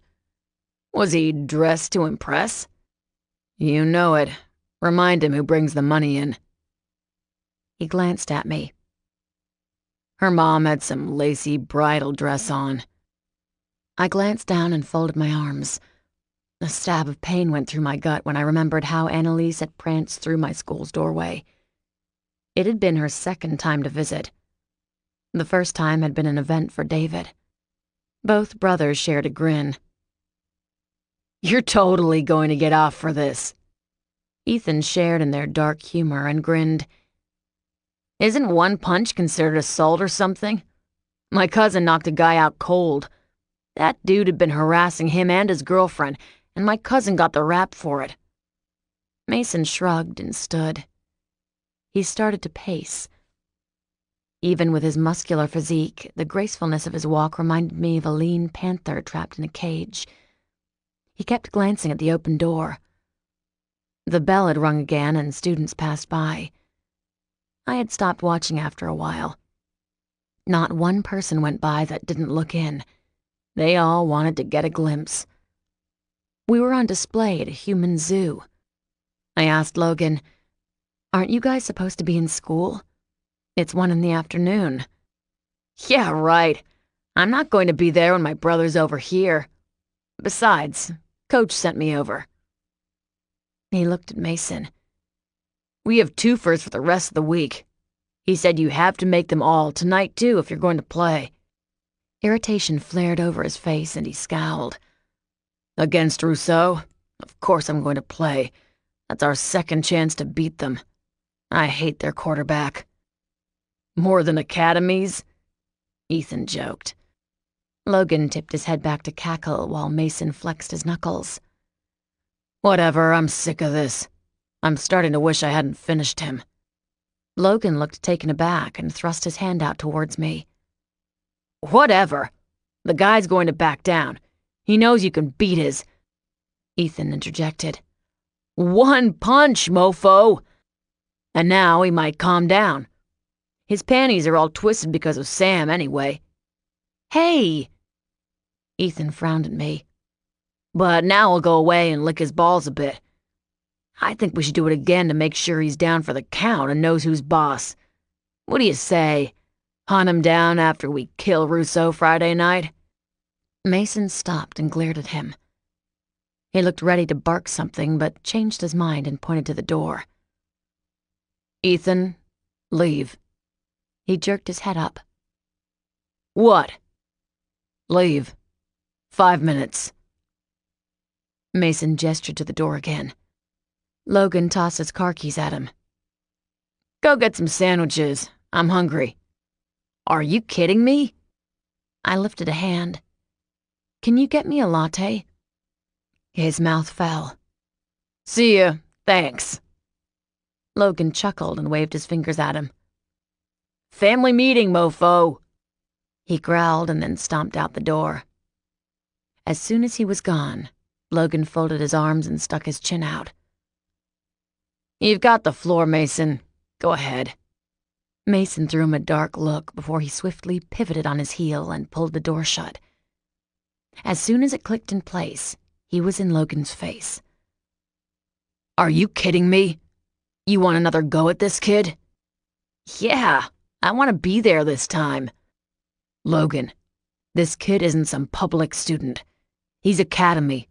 His dad does business with ours. We can't keep fighting these pricks." "Why not? He's a loser." "Because Dad could suffer for what we're doing." Logan rolled his eyes. "Oh, come on. Dad owns this town. He's running half the state. He's got businesses all over the world. I don't think we need to worry about this kid." He gestured to me again. Besides, you really like how he keeps sniffing around Sam? You know he's rallying to come back around with her again. I bet you anything he was going to try last night, but she shot him down. This isn't about Sam. Yeah, it is. Mason stood in front of him and faced him squarely. You're going to be selling that crap. Logan lifted his chest up. Why wouldn't I? It's the truth. Then you're on his level. You want to see who has the biggest balls? Congratulations, Logan. I do. I punched him out. Logan narrowed his eyes. You're putting me on his level? Mason shoved his face against his.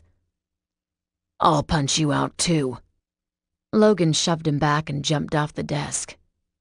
I braced myself, ready for round 2, but Mason shook his head and backed away.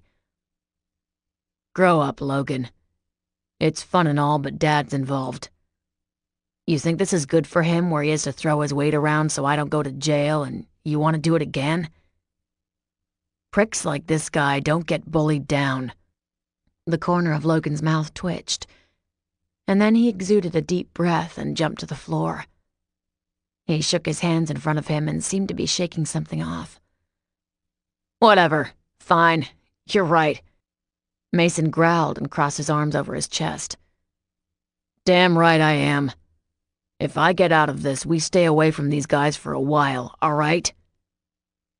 He tapped Logan's chest with a finger. Okay. Logan shoved his finger away, but the corner of his mouth curved up. Fine. You're usually right about these things, man. I wanted to punch that kid.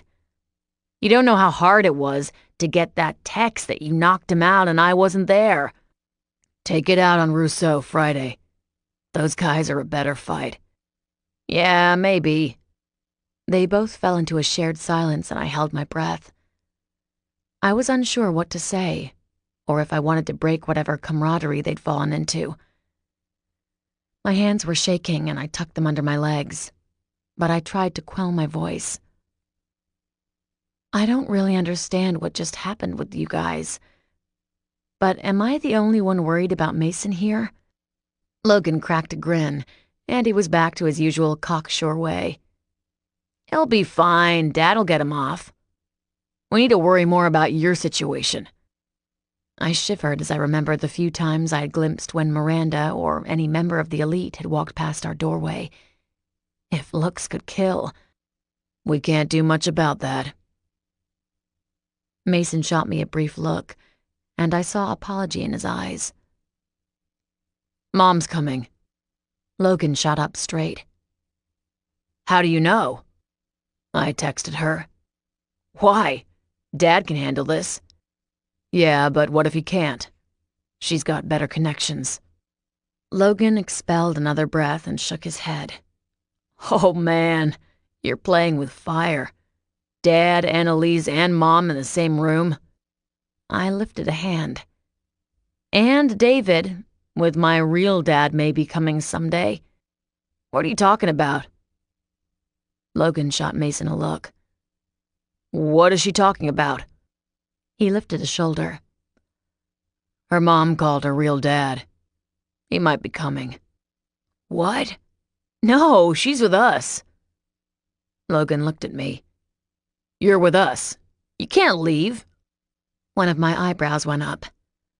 I wasn't planning on leaving. I don't even know who he is. His shoulders relaxed. Oh, good. I like having a sister that's banging my brother. And shut it with those references.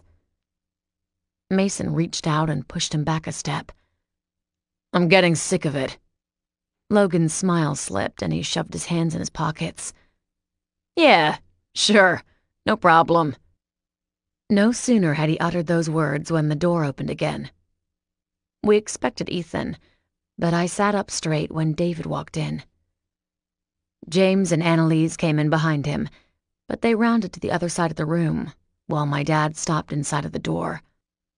James shared a look with Mason, but Annalise kept fidgeting with her hands in front of her. She'd glance up every now and then, and I followed her gaze the last time, and my own widened as I sat up. Melinda DeCraw had come inside and stood beside David. She touched his hand for a brief moment before he took a breath and stepped towards us. She remained behind him, but I couldn't get that touch out of my head. It was a sensual caress, one for comfort.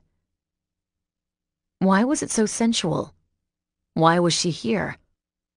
David cleared his throat and tugged his shirt out an inch. A decision's been made. His eyes found Mason's and they hardened. Mason lifted his chin, but that was his only reaction. David narrowed his. When Adam woke up, he wouldn't tell us what the fight was about. His eyes skirted to me with a dark question in them. But he admitted that he was the initial aggressor. He said you were trying to leave, but he wouldn't let you. Then when you got out of your vehicle, he harassed you and threatened you. Fallen Crest Academy does not take Adam's actions lightly. But since you charged him and knocked him out, we've decided on a punishment. Adam's parents do not wish to pursue criminal charges against you. Instead, they have agreed with the following discipline in 3 parts. Mason's mouth hardened, but he was stone-faced otherwise. David glanced at me again. An unreadable emotion flashed in them, but he slipped back into his professional mode. Since you are not a student at Fallen Crest Academy, they are unable to seek expulsion or suspension in any form. However, we've already sent word to your school's officials, and we highly recommend that you be suspended from them. Logan surged forward. No way! He'd be out of the game on Friday. We need him against Rousseau. Son. James clasped a hand on his shoulder. Let Coach Stratton finish. Logan quieted, but glared at my dad. David continued. As I was saying, we are seeking a suspension for you, but it will be up to your school if they follow through with that recommendation. Now, after 4 hours of deliberations, we've decided that you will volunteer at our school's alumni festival this Saturday. What does that mean? Mason had leaned back against the table where I sat, but he now stood. His arm brushed against my leg. I glanced down at the contact. A shiver went through me, but my heart pounded. He had said 3 parts. Those were only 2. You will help with the setup. You will do whatever I tell you to do throughout the day to help out, and you will help with the cleanup. There is a dinner that night for the volunteers and staff. I will determine if you will be invited to that or not. Oh. Mason leaned back beside me again. His arm was loose again. That's fair. David frowned at him. You said 3 parts. I spoke up. David turned towards me and pinned me with his gaze. He was trying to search inside of me. His eyes narrowed and they glanced back and forth from Mason to me. Sam! My mom hissed. David held a hand up. No, that's fine, Annalise. I did say 3 parts, and the 3rd part's already been taken care of. Your father has made a generous donation to the school. Logan snorted. Dad, you bought his way out? James turned on him. You will keep your mouth shut, Logan. His eyes widened and his mouth jerked in reaction. But Logan shrunk against the counter he sat on. His eyes took on an angry leer. James's eyes were lidded, but he turned towards my father and jerked his head down in a nod. As you were saying, David. My dad cleared his throat once more. Melinda moved forward a step and touched the small of his back. My heart snapped and I jumped to my feet. What are you doing in here? Samantha. I ignored my dad and walked toward her. You're Mark's mother. You have no connection to anyone in here. Why are you here? Her mouth formed a small oval, but she looked to David. He stepped between us and spoke in a quiet voice. "She is here for me. She's become a good friend to me, Samantha." I fell back, reeling, and looked at my mother. She'd grown pale, with a hand pressed against her cheek. Her other hand clung to one of James's. It was hidden from my sight, but I still saw it. When she realized that I saw it, she gasped and retracted her hand to her side. Why was she pale? And why did she need comfort from James? Then I understood. My heart sank and my stomach had dropped to the floor. It was really over with them. My mom had moved on with James. David was starting to move on as well. My head fell forward and I hugged myself. A hand touched my side gently. Mason tugged me back by the belt loop on my jeans. He tucked me behind him and moved forward a step.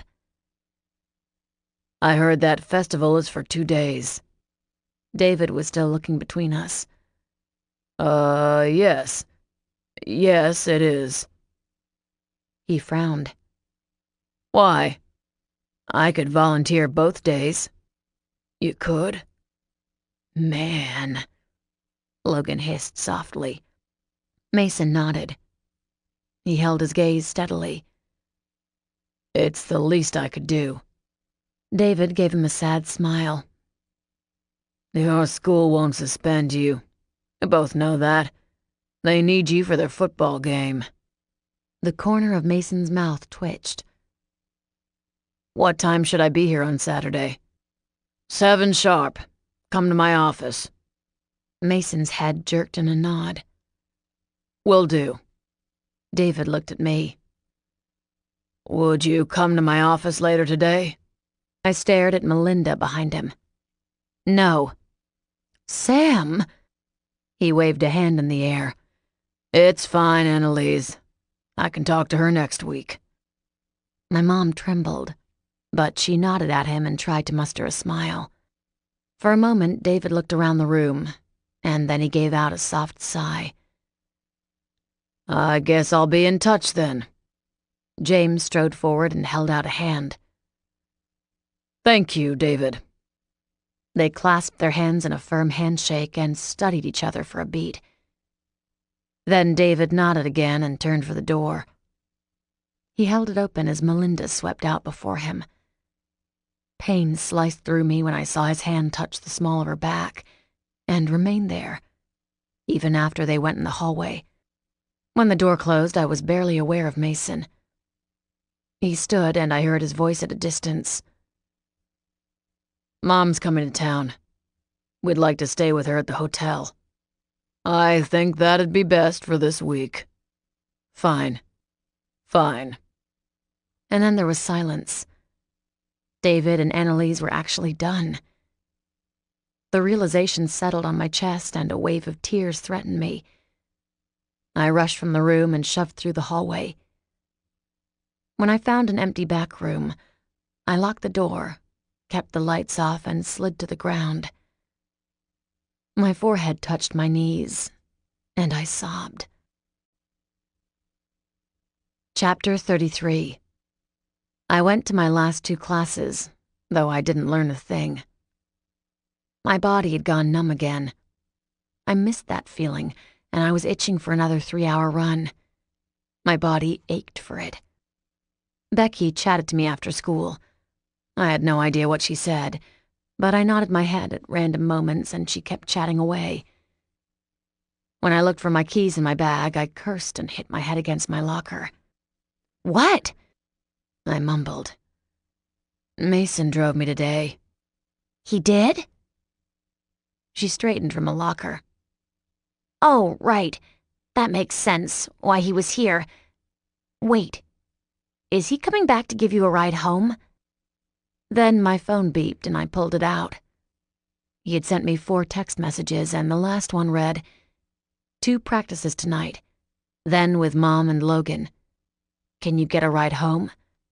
Need me to send someone?" I cursed again. "Can I get a ride home with you?" Becky's eyes got wide and her lips clamped together. A strange gurgle escaped her lips. "What does that mean?" She whispered, "Adam gave me a ride." She jumped back and pressed a hand to her mouth. "I'm sorry." "No, that's fine. I'll think of something." She edged closer a step. "He can't come and get you?" I shook my head. My throat was so closed up, had been all day. "No, they have 2 practices tonight and their mom's in town." And that meant I wouldn't see either of them all week. Probably. I swallowed over a lump. "Hey, I bet Adam would give you a ride." Her head bounced up and down. Yeah, I bet he would. I think he feels real bad. He called me last night and said that he wanted to make things better with you.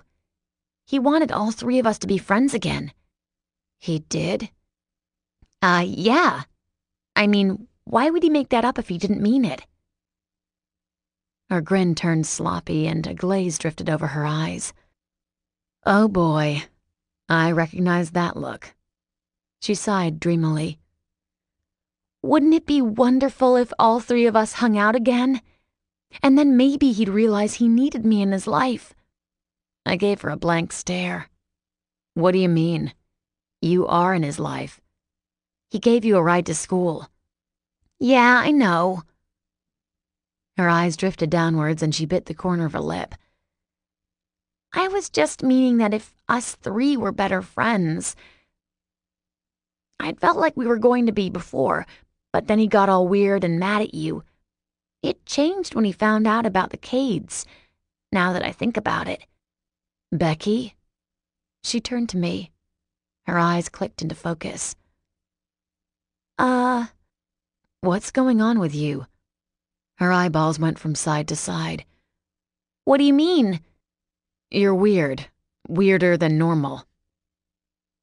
Then it clicked in place. "What have people been saying about me?" As soon as I said that, she sucked in her breath dramatically and scooted away from me. "Becky!" I clamped onto her arm so she couldn't go any further. "What's going on?" She patted her chest and rose higher and higher. It looked like she was hyperventilating or having a panic attack. I hoped not. I needed answers. "Becky!" Okay. She dragged me down the hallway and into the empty theater. It was dark where we were, but the lights were bright on the stage where a group of people stood in a small circle. I didn't care what they were doing up there. "Spill, now." She looked in pain as she rushed out. "Miranda Stewart hates you, and now everyone else does too." She took a deep breath. "And everyone thinks Adam and Mason fought over you. Everybody knows something happened at the elite dinner Miranda had, and that you guys went there. But no one will say what happened, so people are figuring out their own guesses." "People think Mason and Adam fought over me?" A blast of cold air rocked me again. My stomach dropped out again, and a surreal feeling of terror started to settle in. Was I ready for this? The knot had doubled in size. I forcibly swallowed one more time. I knew what would happen if people found out. I mean, I don't know. We don't really know. Some people think it's about Logan. I'm not sure why, because of Tanya or something. I have no idea. Everyone knows Logan took Tanya away from Adam, and we all saw that Cassandra and Adam were flirting. Now they don't even talk to each other. Something happened. Oh. Relief washed over me. Adam's fight with Logan over Tanya made more sense, didn't it? Yeah, I mean, Logan wasn't nice at the dinner. He rubbed it in Adam's face. Rubbed it in? A hollow laugh came from behind me. Jessica gripped her books tight and glared at me. We heard he was practically having sex with Tanya at the dinner. No wonder Adam popped his cherry and went after Mason today. She eyed me up and down and curled her lip in a sneer. We also heard that Emily Consway laughed in your face. Way to go, Sam. The theater door was open, and a small group had congregated behind us. Give it a rest, Jess. Lydia sidled up beside her and leveled her with a piercing look. Stop making up lies. Stop being a bitch. And apologize to Sam for what you did. Jessica's back straightened. Me? Apologize? What I did to her? She stood there and let Logan Kade humiliate me. He used to like me and she ruined that. You ruined my life, Sam. Thanks a lot. Jill pushed forward to stand beside them and chewed on her lip. Then she burst out. I'm sorry for being a bitch, Sam. I was threatened because of Jeff. She waved towards Jessica and Lydia. And I didn't want them to do to me what they did to you, so I tried to be friends with them. You know, get closer with your enemies and all that. She hung her head and trailed off. Jessica whirled towards her. You're such a whore, Jill. Sam's not going to be your friend. She hates you and me. She hates Lydia, too. Lydia gasped. I don't think she hates me. I'm trying to be her friend. She looked at me with pleading eyes. I'm really sorry. I really am. And I don't care if Jessica hates me after this. I should never have covered for her and Jeff and lied to you. I should have apologized to you right away, too. She edged closer and shoved Jessica back a few steps in the process. I really miss you. And I'll do anything to be your friend again. Lydia! She ignored Jessica and gave me a shaky smile. I don't care if the elite don't like you. I'll support you and stand by you the whole time. They don't scare me. Jill sighed. Yes, they do. They scare everybody. Well, except for maybe Sam, but still. Hey. Jeff stood at the back of the crowd, and they opened for him. His face twisted in confusion. What's going on here? Do I even want to know? Jessica turned her glare off and went to his side. She gave him a seductive smile as her hand traveled up his arm.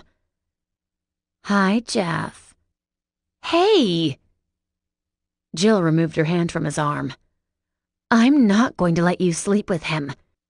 Jessica's eyes didn't blink. Can you give me a ride home, Jeff? My car's in the shop for an oil change.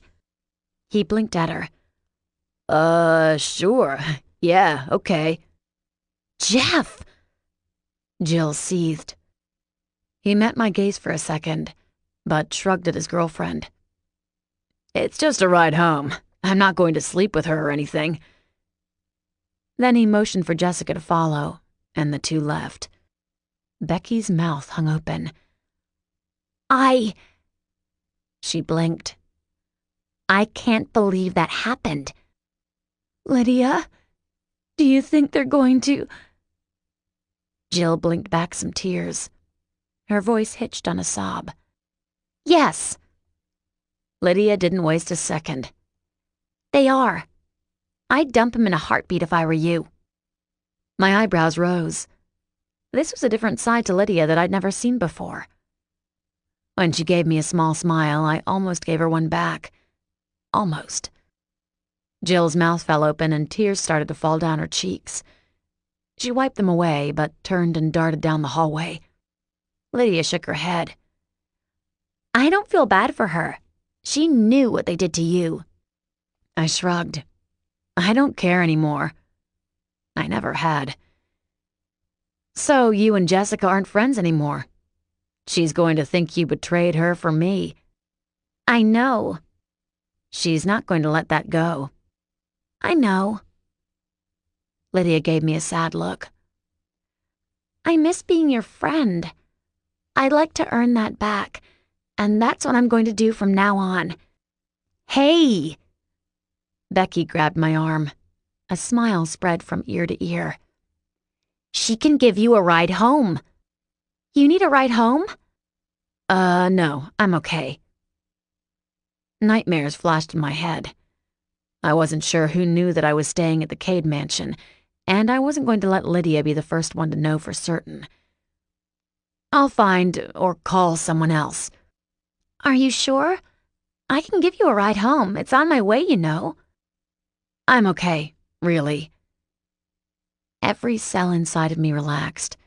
She still thought I was at David's. Wait, are you still at your dad's house, or? I gave her a bright smile. Speaking of my dad, he wanted me to talk to him, so I'll see you guys later. I pushed through the crowd and hurried away before either of them formed more questions. People would figure it out, if they hadn't already, but I wasn't going to help it. As I got to my locker, I grabbed my bag and phone. As I went to the parking lot, I started to call my mom, and I couldn't believe she was my last resort. But stopped abruptly. I blinked a few times, but then I put my phone away. My mom was already there. She was waiting in her convertible. "Hi, honey." She waved her fingers at me. "I got you a coffee." "Mom." I started as I got inside. "I really can't handle much right now, so if you've got any more bombs to lay on me, can you leave them for another day?" Her smile slipped a bit. "Are you okay, honey?" I stared at her. Had she not been there when I stormed out of the classroom? "I'm perfect." She laughed. "Well, I don't know about that, but you're pretty good." My mouth wanted to fall to the ground. Where had the mom from this morning gone? She professed she wanted to change, and now I got the Barbie fake mom again. At a stoplight, she let out a deep breath. Her voice dropped to a normal tone. "Well, I'm sorry about those bombs, but I do have one to drop on you." She paused for a beat. "Your father's in town."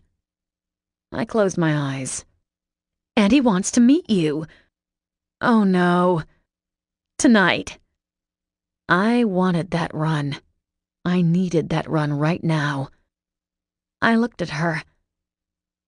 "How long is he in town?" My voice came out breathless. "It depends on you." She held my gaze until the light turned green.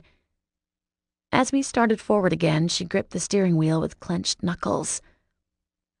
"I don't like that he's here, but he is. David's going to flip about this."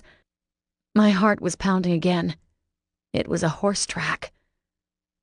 "Mom, I can't." Her hand clasped onto mine and she squeezed it. "I'm sorry, honey. I really am, but your father's a jerk. If I tell him you don't want to see him, he won't believe me. He'll show up anyway, and I'd like to avoid that if possible."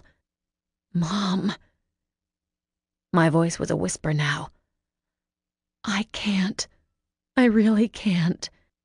She kept driving, and we were almost home when she murmured, "Okay, honey. I'll tell him you're not ready." Everything sagged forward at that. As soon as we got home, I unbuckled and bolted for the door. I was back on the pavement within 10 minutes with my running shoes on and my headphones in my ears. 3 hours later, when I turned into the driveway, my stomach had stopped rumbling. Everything was numb in me. It was the way I liked it. And I was blind to the 3 cars I passed as I let myself inside. I trailed through the house and eyed the droplets of sweat that slid from me.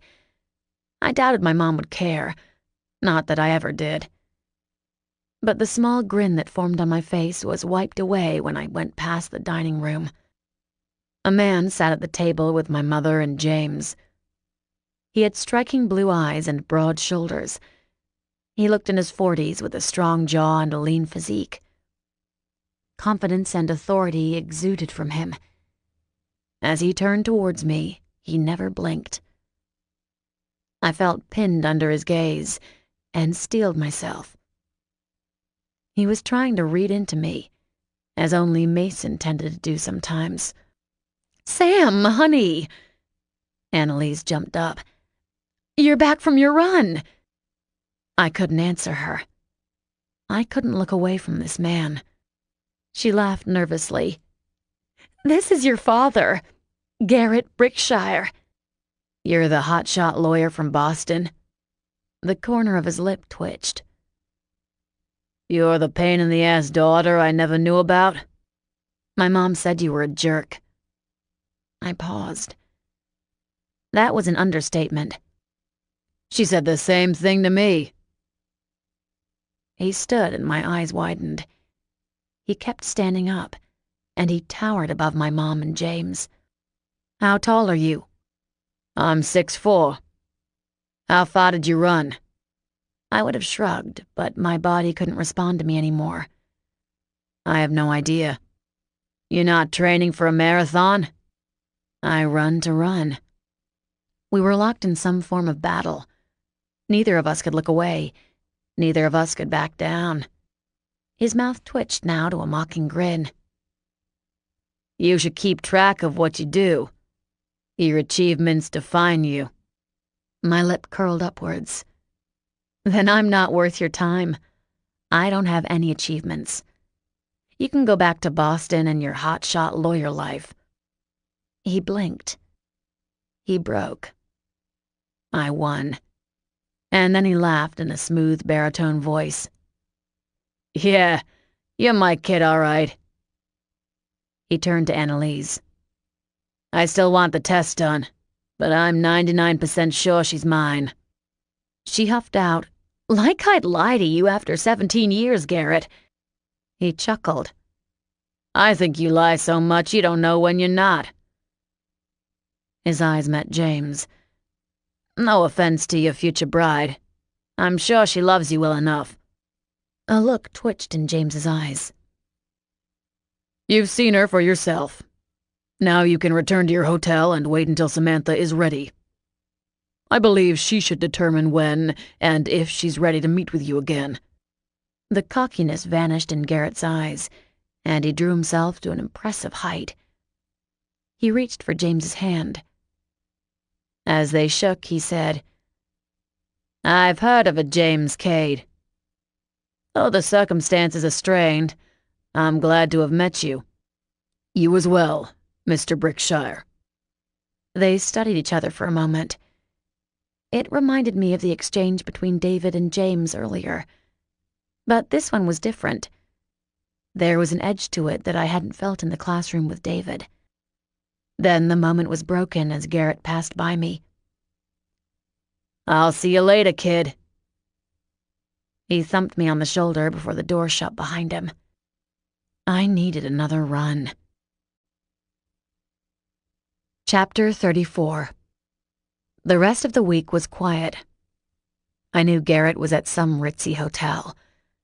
Annalise told me he offered to pay for my own suite so we could get to know one another, but that was the one and only time she mentioned him. I was content to let him sit and wait.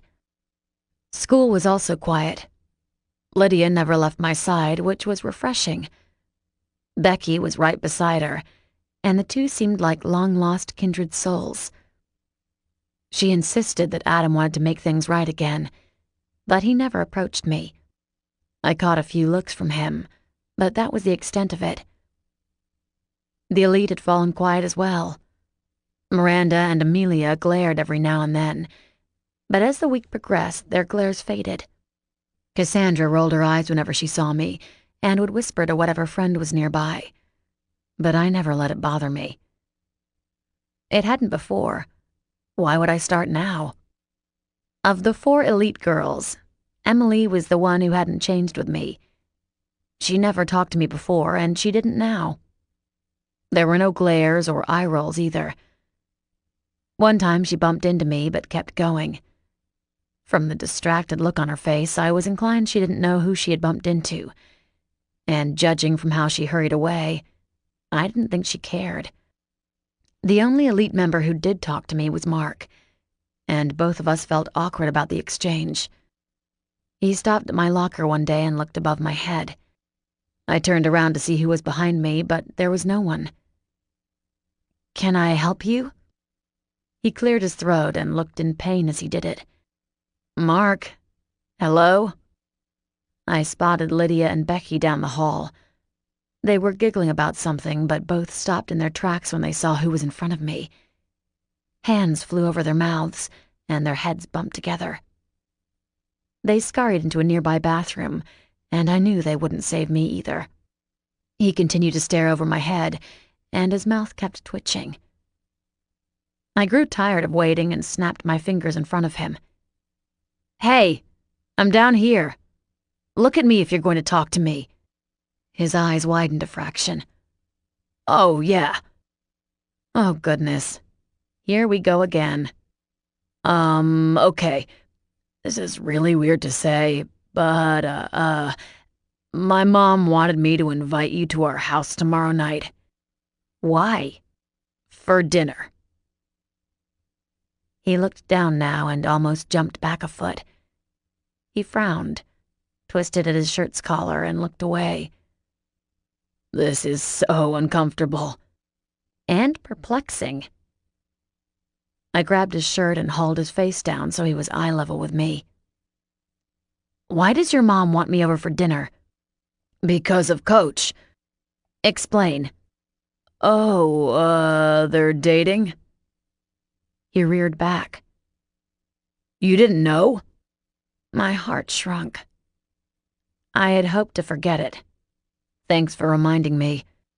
His mouth twitched up now. "Hey, no problem. Okay, so she wants you to come over around 6.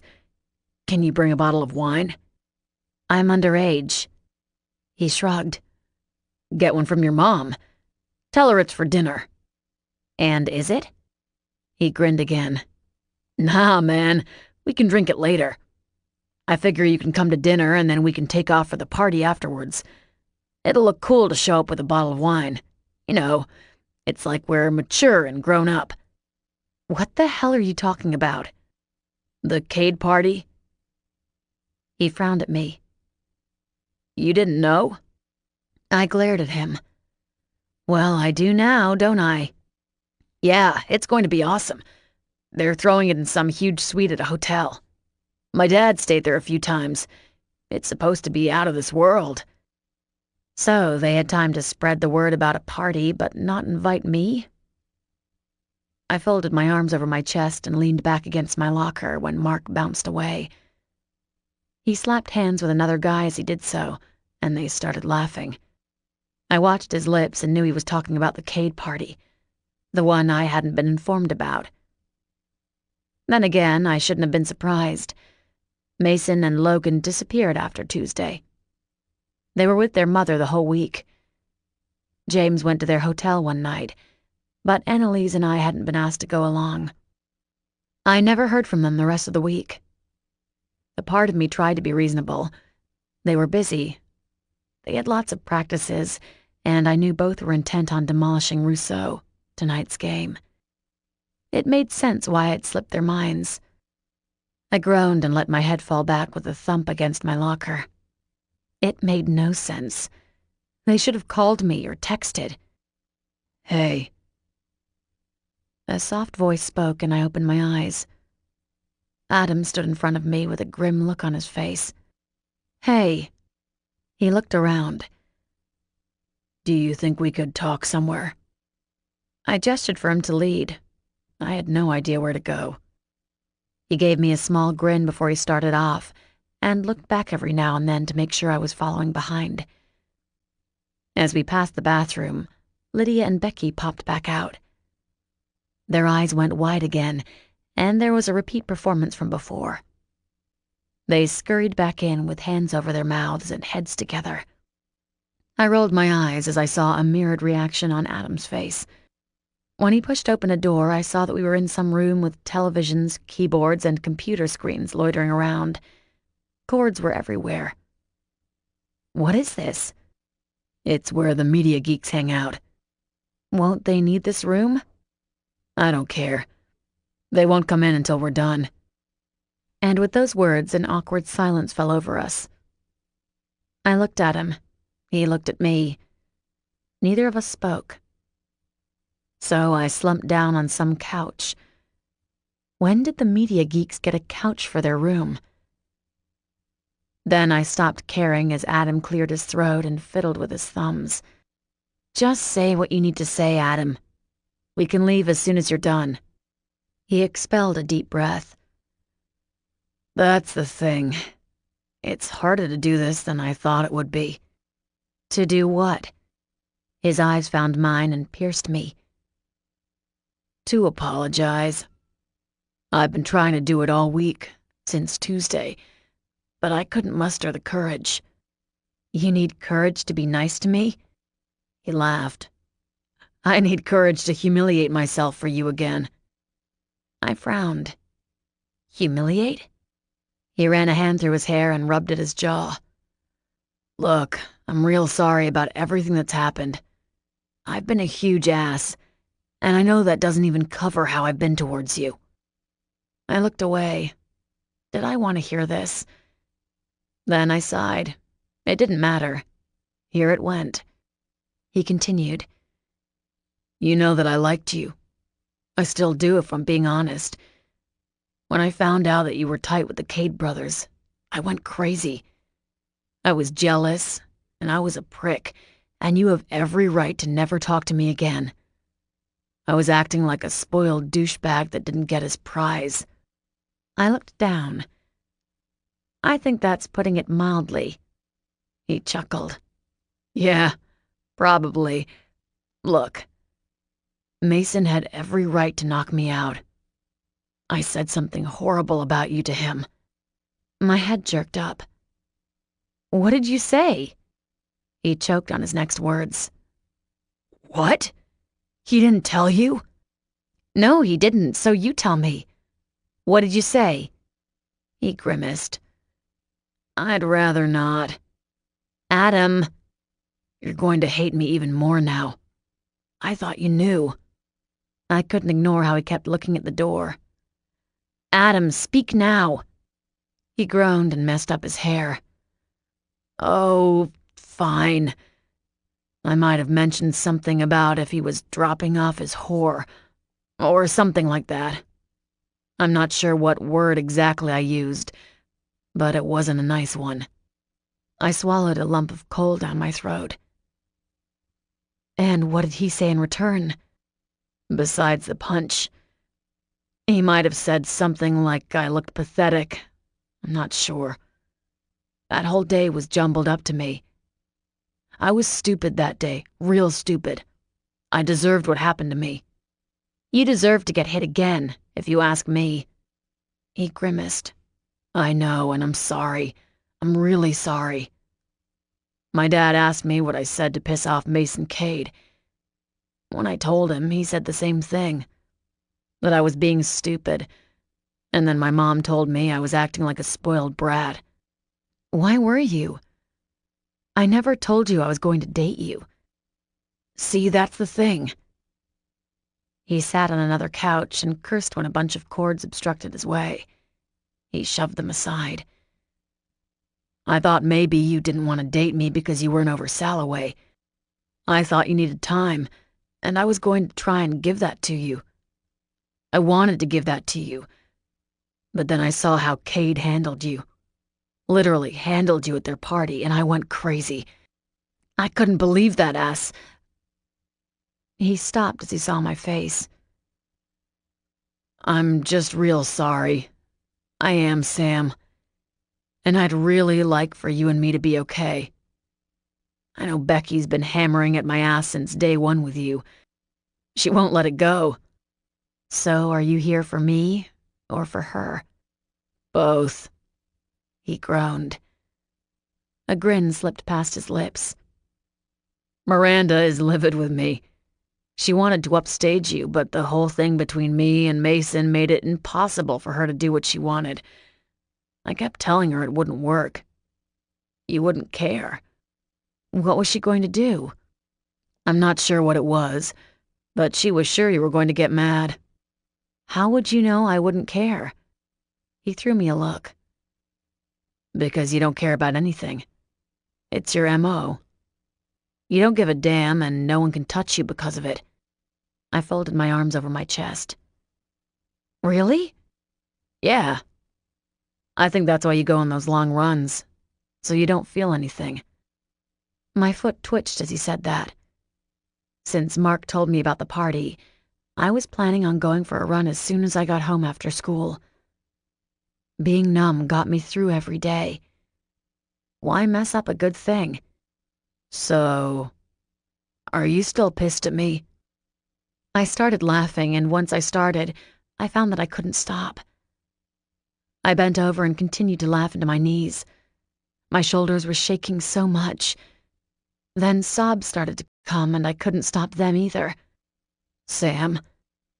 I couldn't respond. Tears flowed freely down my face, but I kept laughing.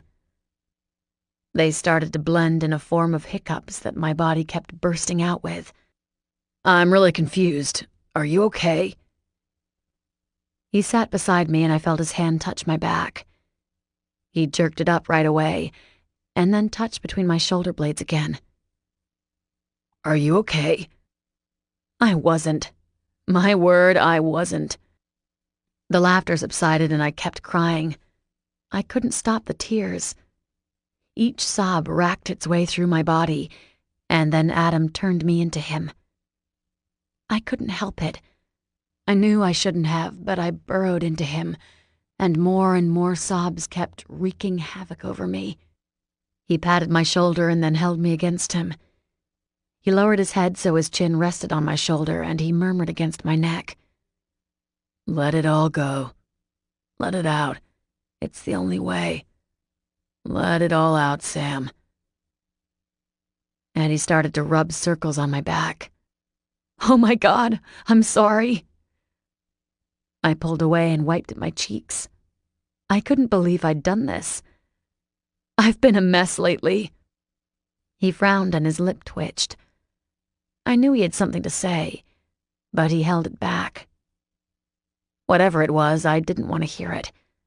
I couldn't handle it, so I stood and backed away. Sam, you can cry, you know. I'm here for you. Anytime. Call me and I'll come get you, I promise. He seemed so sincere. Something dark filled me and I shook my head. And when you see me with Mason again? What are you going to do then? His hands pressed against his side and his shoulders straightened.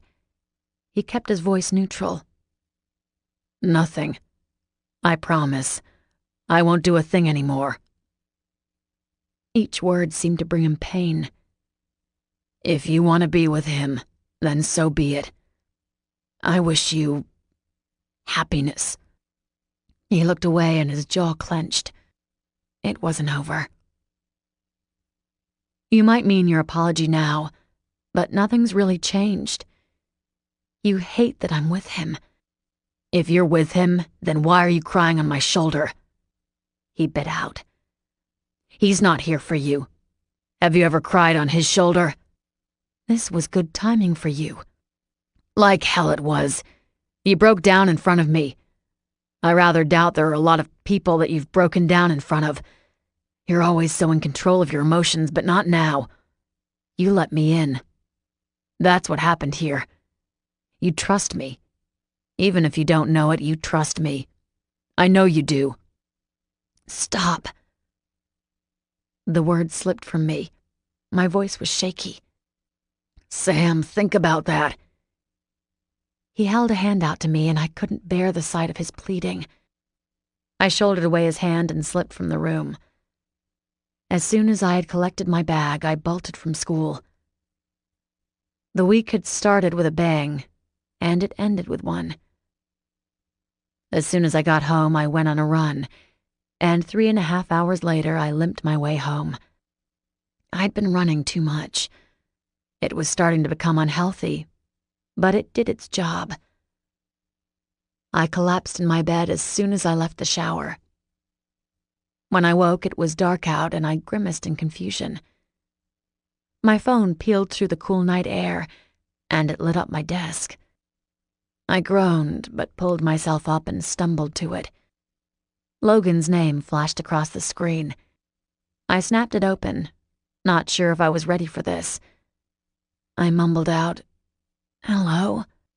You didn't come to the game. Huh? I squinted at the clock. It was after 9. I should still be in bed. Logan, I groaned. I was sleeping. Our biggest game this season and you weren't here. Oh, God. I pressed a hand to my head.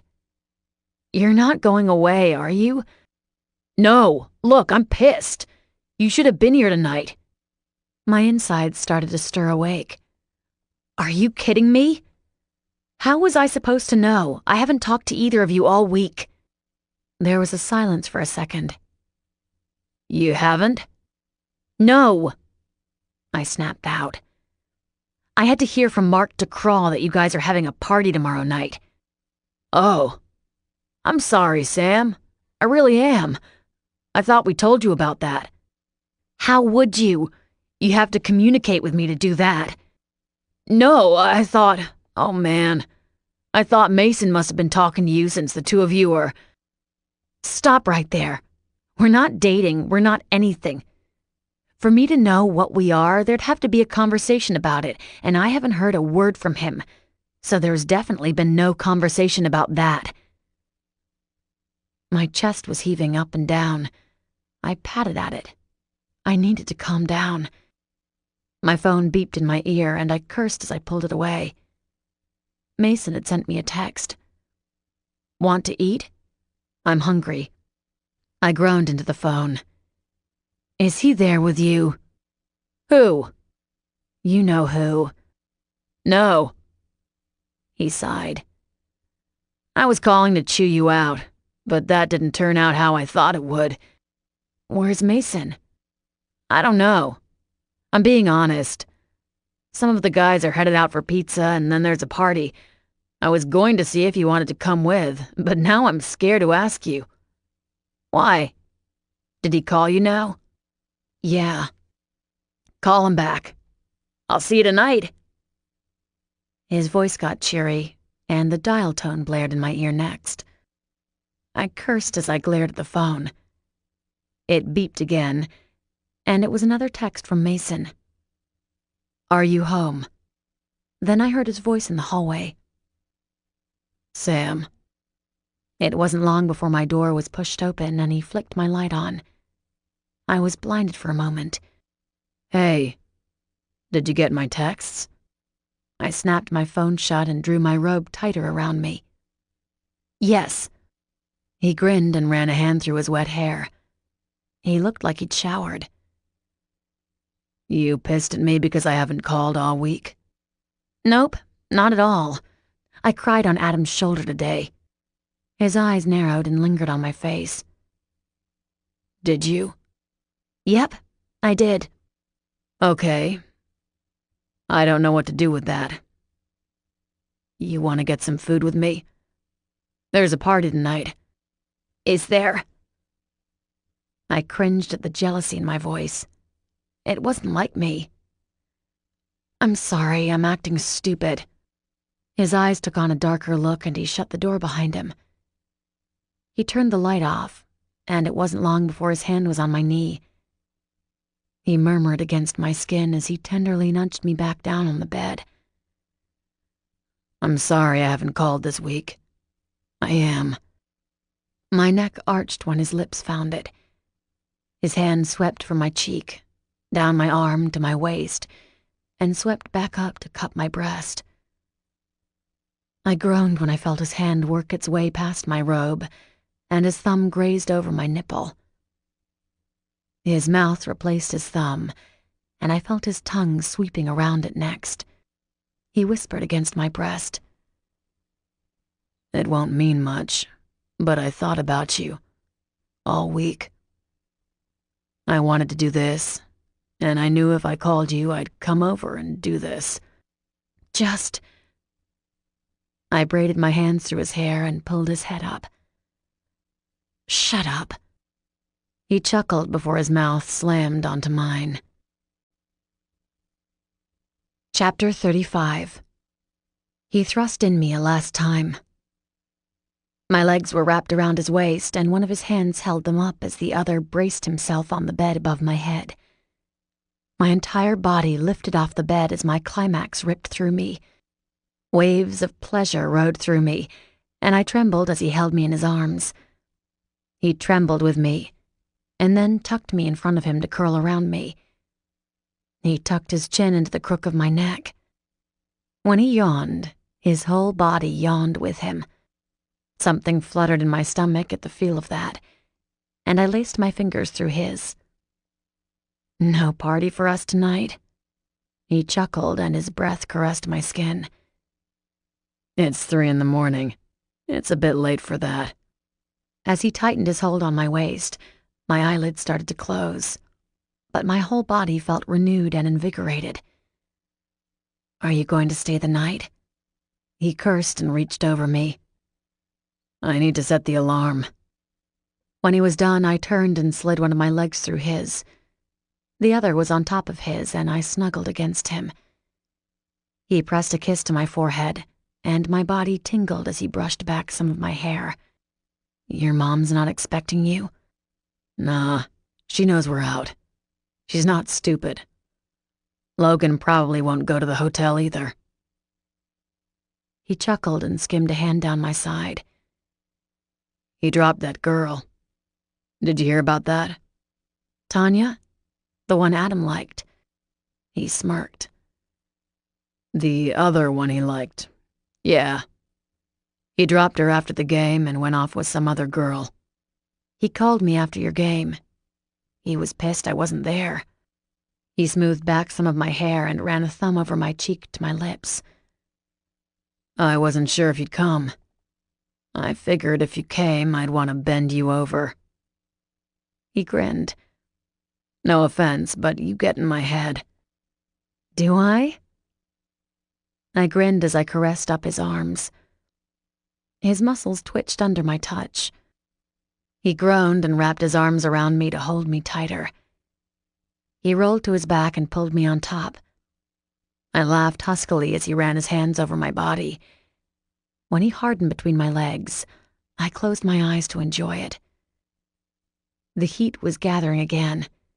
As he smoothed circles on my back, I laid my head on his chest. I was intoxicated with him, and I murmured against his skin. "When do you have to get up?" "In 3 hours." His hands started to explore some more, and when he dipped a finger inside of me, I was helpless. Desire coursed through me, and I was soon throbbing again. It wasn't long before I had enough and sunk onto him. He responded quickly, but after he had thrust deep, he gasped and shoved me off. "What?" The need for him was making me blind. I only wanted him. "Condom," he rasped out. He rolled over and reached for one. As soon as I heard that wrapper, I reached for him again. When it was slid on, I raised my hips and sunk down again. I pushed him deep and he fell back with a groan. Then I rolled my hips and started a rhythm. His hands grasped onto my thighs and he pushed and pulled until we were both gasping for breath. As my climax was nearing, I dipped my head and touched his lips with mine. His tongue swept against mine and took control of the kiss. A primal emotion took root. I was helpless against it. Our hips slammed against each other, and we hurtled over the edge together. Waves exploded in me, and I trembled as each rushed through me. "Sam." It was a whispered caress from his lips, before he placed a gentle kiss on my lips again. Then he held me against him as his own body trembled with mine. After our breathing had steadied, he murmured, "I only need 2 hours of sleep anyway." I bit back a laugh and raised my head. "So now we sleep." His eyes were on my lips as his hand cupped the side of my face. And then he cursed. "I can't get enough of you." "You have been gone all week." "Yeah." His hand started to trace up and down my back now. "I think my mom's going to stick around for the month. She's got some friends that she wanted to visit. Dad's going to love that." "I met my dad." I flushed as I said it. I hadn't meant to, but as soon as the words left me, something lifted off my chest. He met my gaze through the darkness. You did? I nodded before I pressed my forehead to his chest. He was here Tuesday night when I got back from a run. We didn't talk much. What'd you talk about? He asked if I kept track of my achievements, and I told him he could go home. I wasn't worth his time. He chuckled, but then his hand skimmed down to my waist, and he lifted me higher on him. He started to nuzzle underneath my chin, and as the same need started to stir inside of me, I closed my eyes and surrendered. We both knew he wouldn't get any sleep. And when his alarm went off, neither of us slept a wink. With a huge yawn, he rolled over and shut the alarm off, before he slowly turned and sat on the edge of the bed. I sat up and scooted against my headboard, with the sheet gathered around me. Are you going to be okay today? He shook his head and then shrugged. Shower. Then I'll tell you. When he stood from the bed, he checked his phone, cursed, and yawned again. I watched as he tried to shake the yawn away, but it didn't go anywhere. Then I realized I had one also. I was still yawning when he came back from the shower. He came to the bed and bent down to press a kiss to my forehead. I'm going to get some clothes from my room and take off. He swept a hand down the side of my face and lifted my chin. I gazed at him through sleep-deprived eyeballs. They should have been sucking the moisture out of the air, but I didn't feel an inch of my exhaustion. Okay. I'll see you tonight. I nodded, and my eyelids were already starting to droop as I nestled under the covers. I was faintly aware of my door opening, but my bed was so comfortable. I was asleep before it closed. When I walked into the festival, I wasn't sure what to expect. I had never been one for school events, so the sight of streamers, balloons, blown-up slides, and fun houses wasn't what I had in mind. Booths were spread out everywhere within the school. They started in the parking lot with one for coffee and cappuccino, and one was even snuggled in a back janitor's closet for Fallen Crest Academy flags. Little kids darted around my feet. I saw more than enough of my classmates and our teachers positioned everywhere. When I passed the football booth that had footballs with Fallen Crest Academy's name on it and made with our colors, I saw David chatting with some parents. Then I realized they had old varsity jackets on and knew these were alumni. I wandered through the entire school, even up to the 3rd floor, before I found Mason. He had been tucked near the art room behind a table of white lacy doilies. He was lounging back in his chair, his arms crossed over his chest, his legs crossed underneath the table, and his cap pulled low enough to cover his eyes. As his chest rose up and down at a steady rhythm, I enjoyed the sight for a moment before I kicked his feet. He jerked back, startled, and threw back his cap. A snarl lit over his face, but he relaxed when he saw me. I didn't know you were coming today. What if I'd been my dad? I shrugged. Why not come? It's my school. He grunted. What does he expect? He stuck me up here selling some church lady's handkerchief things. No one wants these. He eyed the coffee in my hand.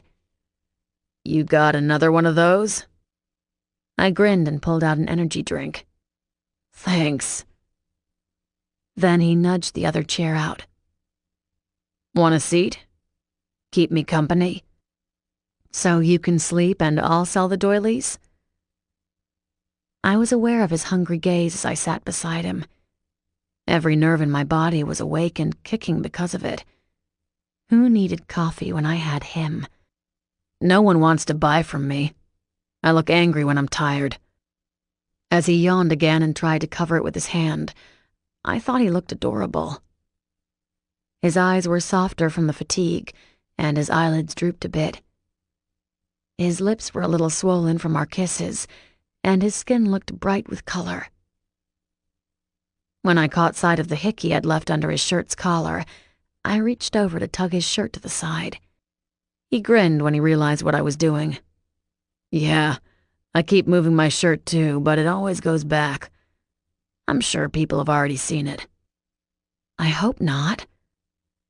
What if David had seen it? Who cares if they do? He studied me as he said that.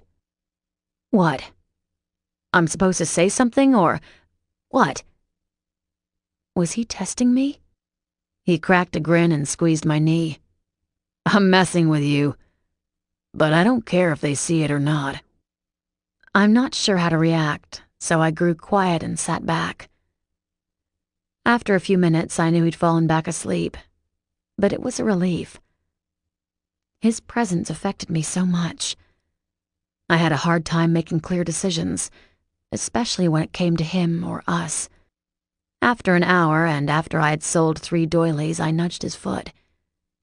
His eyes opened and he was awake, just like that. There was no sudden movement, no snort. Sometimes he reminded me of a machine. I'm going to wander around. He groaned. Please stay. You make this somewhat bearable. I grinned at him. Could you be more dramatic? Yes. Something bolted inside of me when I saw he spoke the truth. He was unreadable again, and my finger itched to reach out and touch his lips. Those delicious and earth-shattering lips that could do wonders on me. I shook my head to clear the lustful thoughts. His eyes had darkened as he watched me. Do you want to go to my car? I have a lunch break coming up. Your car? Now that's romantic. It's the best I can do. I don't know this place, and I'm pretty sure every hidden nook and cranny is being used. I arched an eyebrow, but I saw the teasing light in his eyes. Oh, how those eyes could unravel my wardrobe in a heartbeat. I'm going to get some more coffee. Get me some? I nodded and moved past him. He leaned forward and his hand grazed the back of my thighs as I went. A jolt of lust coursed through me, but I readied against it. It was a feeling that I was starting to grow accustomed to. But as I pushed into the bathroom, I wasn't ready for the sight I saw in the mirror. The girl who looked back had sex-crazed written all over her. Her lips curved up in a seductive tease with a blush to her cheeks, and the lust in her eyes had darkened them so they wore an unrecognizable gleam. My skin glowed, and I touched it in wonder. Who was this stranger? The door shoved open behind me and I turned away, but I was too late. Cassandra laughed abruptly as she stood beside me and washed her hands. She eyed me in the mirror. Who've you been banging, Stratton? You look good. I flushed under her gaze and watched with helpless horror as my skin seemed to glow even more. Maybe I should be asking you that. How are things with Adam? She snorted and reached for a paper towel. I think you'd know more about that than me. He told me you two made up yesterday.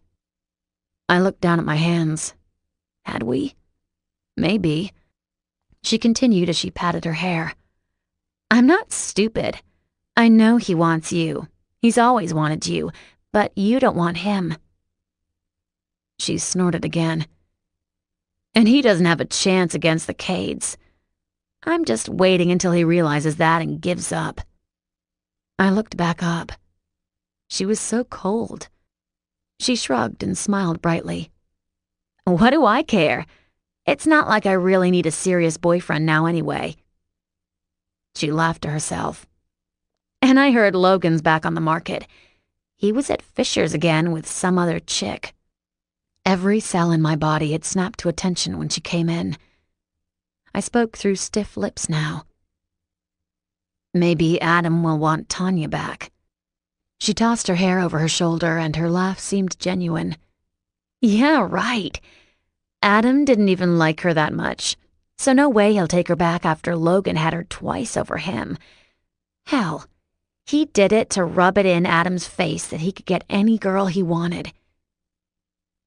She eyed me up and down in the mirror.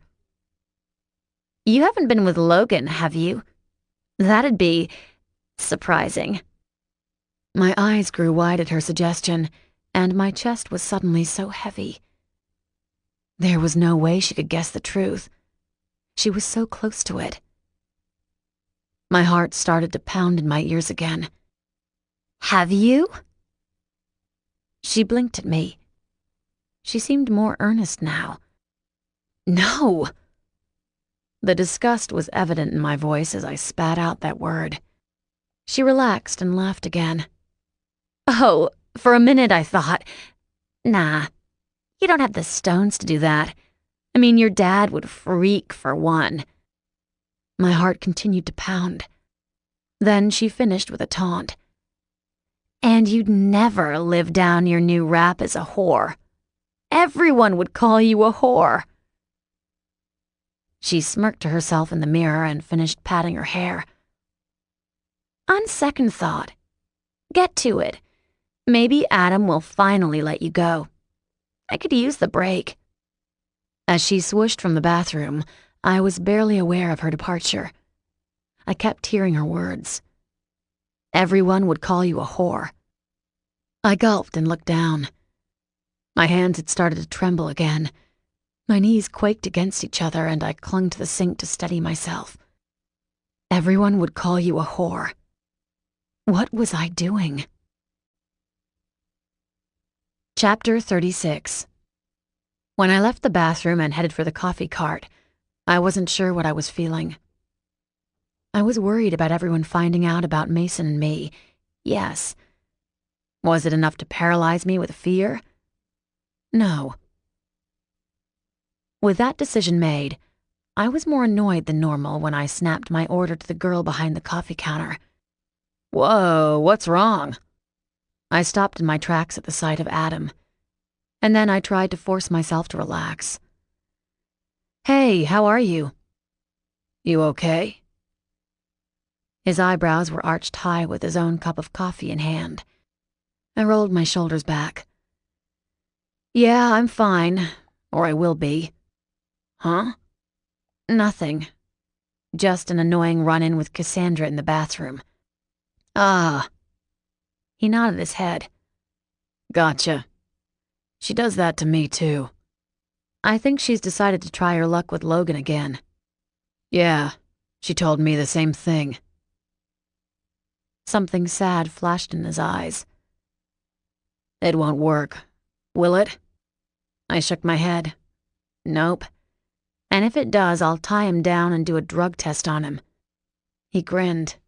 Yeah. You seem pretty tight with both of them. I guess. I eyed him warily. We were treading into forbidden land. Could he handle that reality? He couldn't before. He spread his hand wide. Hey, I'm okay with this, really. I've given up on that. But I won't for your friendship. I'm going to do whatever it takes to keep your friendship. An arm was thrown around my shoulders and Logan's body fell hard against my side. He smirked. Really? Adam drew to his fullest height, and the gentleness in his eyes vanished. A hard look entered instead when he clipped out. Really? Logan's body shook in silent laughter. You just want to keep her friendship, huh? You got a problem with that? Yeah, I do. She's going to be my sister, man. You think I want a parasite hanging around her because that's what you are. You're one of those guys who sit back and wait for the guy to screw up. When she's hurting or lonely, you guys swoop in. Hell, I should tip my hat to you guys. I couldn't do it. I couldn't wait around and watch the woman I wanted be with another guy, waiting until there's a break with them, until she's vulnerable. He mocked him. Yeah, it must take a special kind of guy to do that. Adam's eyes had narrowed to a dangerous level. His hand was clenched into a fist, but he kept it down and pressed against his side. Logan continued. Or maybe that's what makes creepers. I've got a different viewpoint on stalkers now. Adam's lip curled up as he tried to mask a sneer. You're calling me a creeper? What are you doing?" His eyes pointedly slid to me, and it took Logan a second before he launched himself forward. His arm was thrown back, his fist ready, and look of hatred came to his eyes. Adam's eyes went wide as he saw it in slow motion. But before Logan's fist connected, Mason tucked an arm around his chest and threw him backwards. He cursed as he tried to twist away from his hold. "Let me at him, Mace, come on!" Shaken, Adam puffed out his chest and smoothed his hands down the front of his pants. "Hey, man, if it weren't true..." Mason glanced over his shoulder. The look of warning made Adam shut his lips. "Shut up, or we'll do round 2 someplace private." Logan threw over his brother's shoulders. "Where there won't be teachers or some girl to save you." Mason glanced at me and I narrowed my eyes. There was a searching look in him. I lifted my chin. What was he looking for? Then I tried to search inside of him. What was he thinking? He blinked and the look was gone. The normal, unreadable wall was back in place. I threw Logan in front of him, and neither seemed to care about the crowd that had formed or who Logan ran into. Adam seemed frozen in place. Cassandra's voice came from behind me. I gritted my teeth as I heard her coo, "Logan, are you okay? Did he hurt you?" Logan barked out an ugly-sounding laugh and shoved her to the side. "Back off! You've no chance."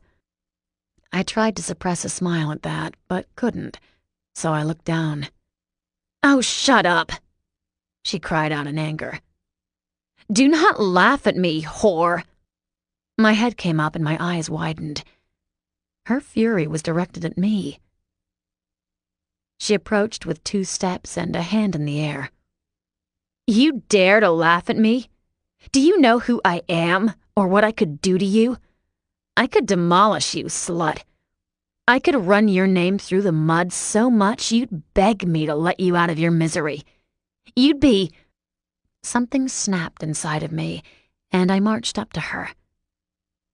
I knew my eyes were dead when they met hers, and she shrunk away a little bit. "You think you scare me?" "Nothing scares me. Nothing, Sullivan." "Whatever." She tried to laugh it off and turn away. My hand clasped onto her arm and I whirled her back around. I was in her face, and all the hatred I had boiled to the top. "You want all the dirt on me? Here you go. I hope you take notes. My mom's a cheater. She left my dad for another guy and took me with. I was living with 2 guys who hated me because of that. Then I found out my boyfriend was screwing my best friend, and my other best friend knew about it. For 2 years. Next bombshell? My dad's not my dad. Think it could get worse? It did. I had no one. No friends. No nothing. The guy who raised me all my life couldn't talk to me because of stupid legalities. Now my real dad's in town. My mom's hit me a couple times, and I'm screwing my future stepbrother. You think I'm scared of you?" A hollow laugh broke out of me. "I can handle anything you've got up your sleeve." There was a silence around me, and then she belted out a hysterical laugh. "I knew you were sleeping with Logan. Of all..." I slapped her. Then I stood there and waited for her reaction. She gasped and reeled back with a hand pressed to her cheek. Her eyes bulged out and she was seething. "You just..." My face was calm, devoid of emotion. I didn't feel a thing. "I did. What are you going to do about it?" She watched me, torn for some reason. My eyebrow lifted. "Are you going to hit me back? Or are you going to tattle on me?" The tension was thick in the air. I felt it swirl around inside of me and knew she could see the storm inside of me. I wanted her to hit me. I wanted to hit her again. I wanted a reason to unleash my hell on someone. Her shoulders slumped forward, and she looked down as she stepped back. I clipped out, "Are you backing away from me?" She looked up. I caught the scared look in them. Then she turned and was swallowed up in the crowd. I stared after her and started to look around. Miranda Stewart stood there. So did the rest of the elite. I met all of their gazes unflinching. One by one, they looked away. When I got to the last one, I was surprised to see pity in Adam's gaze. "What are you looking at?" His chest lifted up and down. "I told you. We're friends. I may hate your stepbrothers, but not you. Never you." Logan bit out a curse. "Is he serious?" Mason turned on him. "Shut up." He strode forward until he blocked me from Adam's gaze. His back was to me, like so many other times. "Message received, Quinn. You're not going anywhere. But neither are we." Adam flinched, but a resolved look came over him. Then Mason reached behind him and grasped my arm. He turned and led through the crowd, dragging me behind. Logan followed, but threw a few dirty looks behind him. He muttered under his breath, "Gonna bust your face open." We hadn't gotten to Mason's car before David's voice hollered through the parking lot. "You can't leave, Mason. You agreed for the whole day and tomorrow." Mason let go of my arm and cursed as he turned back around. Empty cars were parked all around us, and a slight chill breezed around us after a soft rain. The cars were wet, and small puddles had formed on the pavement. David approached us with a forceful stride. His jaw was clenched tight, and his shoulders were thrown back. He raked his gaze over me, but spoke to Mason. "You can't leave. It's part of your discipline." Mason cursed at him. "Forget your little agreement. I'm not staying in there where my brother and your daughter get attacked. You've got a bunch of angry pussies on your team. They don't know when to shut up and leave things alone." David's mouth turned into a frown. I felt his gaze over me again, and he asked softly, "You were attacked, Samantha?" I jerked away. Mason stepped in front of me again. "Quinn's obsessed with her. That doesn't bode well with the rest of the girls in your school. She should switch to public school. We could protect her there." David stepped around him and reached for my arm. "Sam, is this true?" I hissed as I swung my arm away, but sent Mason a searching look. What was he doing? "Sam." "What?" I wheeled to the only father I knew. "What do you want? The guys in there hate Mason and Logan. You were stupid to think this would work out and Mason could last the whole weekend." David looked down. "I tried to steer him clear from them." "It didn't work. Think of another plan, but surrounding him with those guys won't work, especially if he's alone. Logan and I were there to support him." David's jaw clenched. "Who were they, Sam? Who targeted him?" I wanted to throw my hands up in frustration. He wasn't hearing me. He didn't get it. "No one, but they don't mix. Logan, Mason, and me, we don't mix with this school." "You've gone here all your life." "I don't mix anymore." "You don't want to go to school here anymore?" Logan stepped forward and brushed me back with his arm. "She's not saying that, sir. Fallen Academy is a good school. Sam will be fine, but she's saying that you can't ask us to get along with your football team. It won't work, sir." David looked between the three of us. He breathed in and out, and then murmured, "So it's like that, huh?" I closed my eyes. His hurt was evident. He added in a quiet voice, "You're one of them, aren't you? I tried to tell you." My eyelids came back up. Are you kidding me? Is this really about Mason and Logan, or is this about you and Mom? Why'd you want Mason to volunteer at the festival? Was it really because you needed the help, or is it because you wanted one of James Cade's sons under your thumb, even for a little bit? Sam. Mason touched my arm. I whirled to him. Back off! He moved a step away, but there was no judgment in his eyes, only understanding. My heart jerked at the sight of that. I didn't want him to understand me. No one could.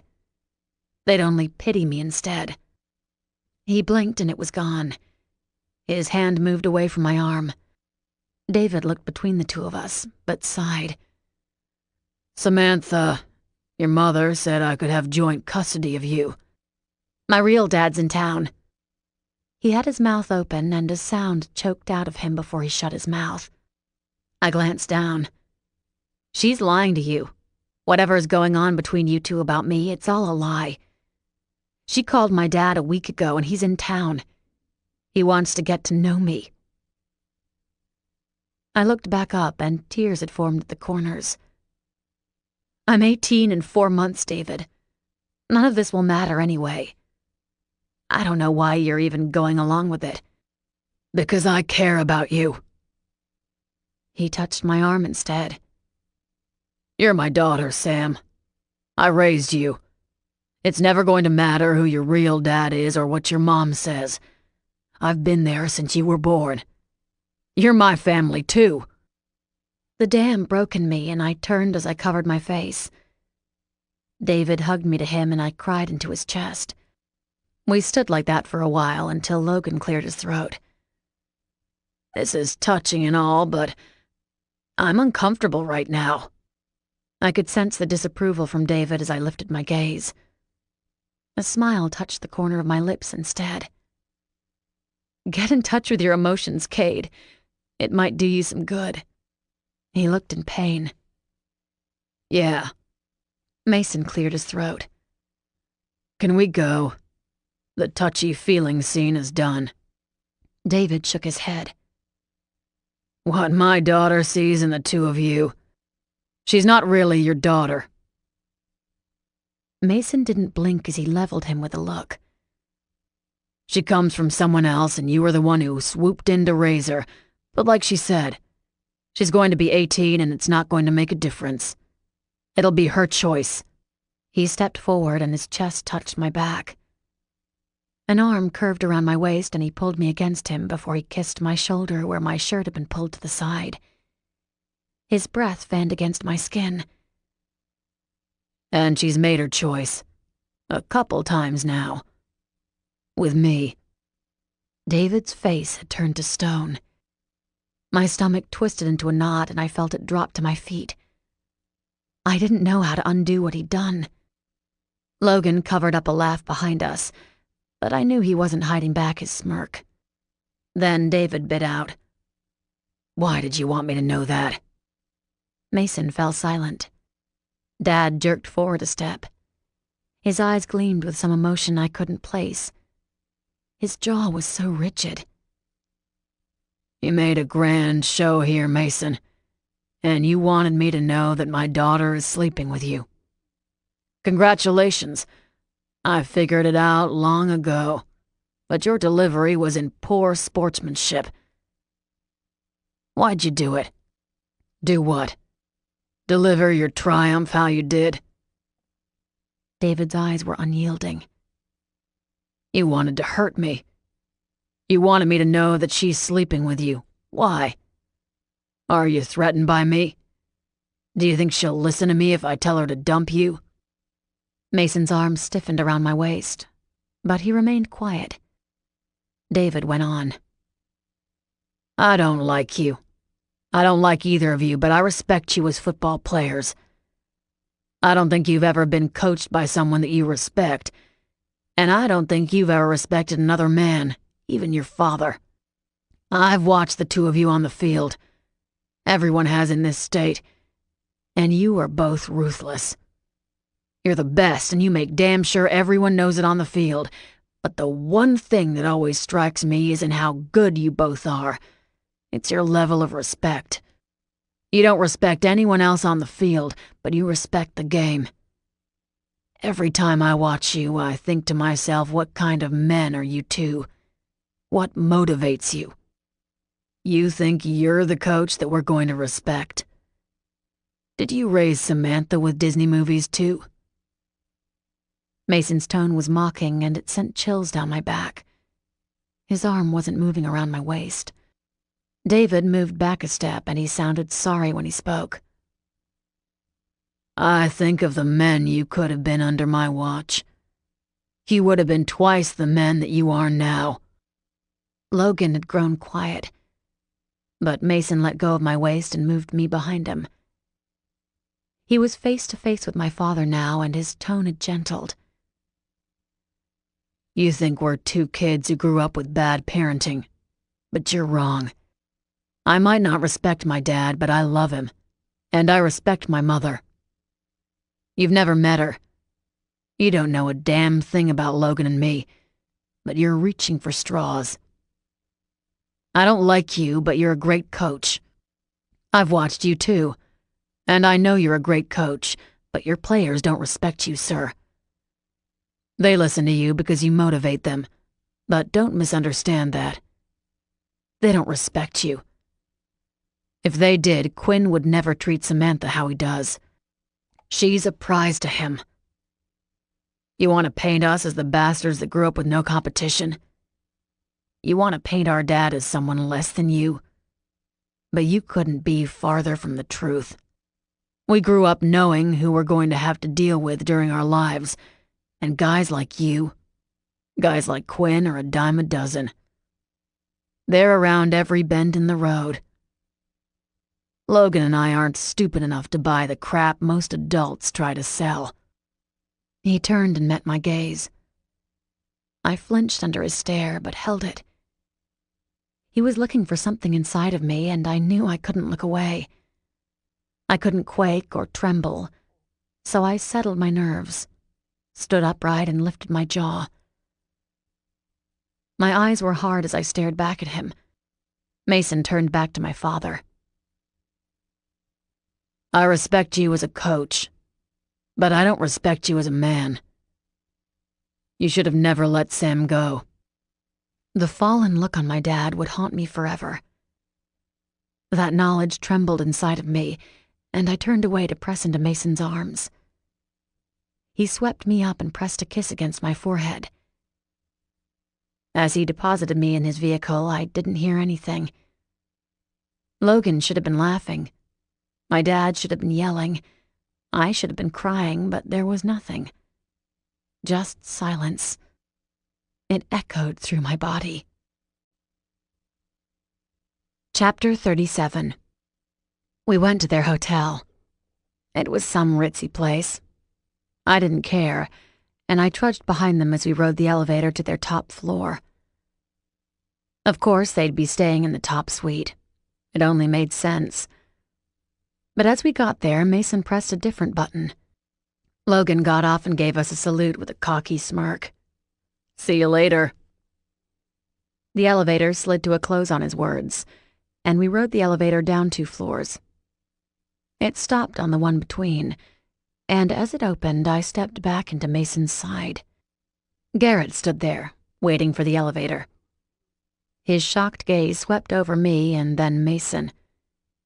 He murmured in a fake southern drawl, "A bee's bit my ass cheeks to be seeing you here. How are you?"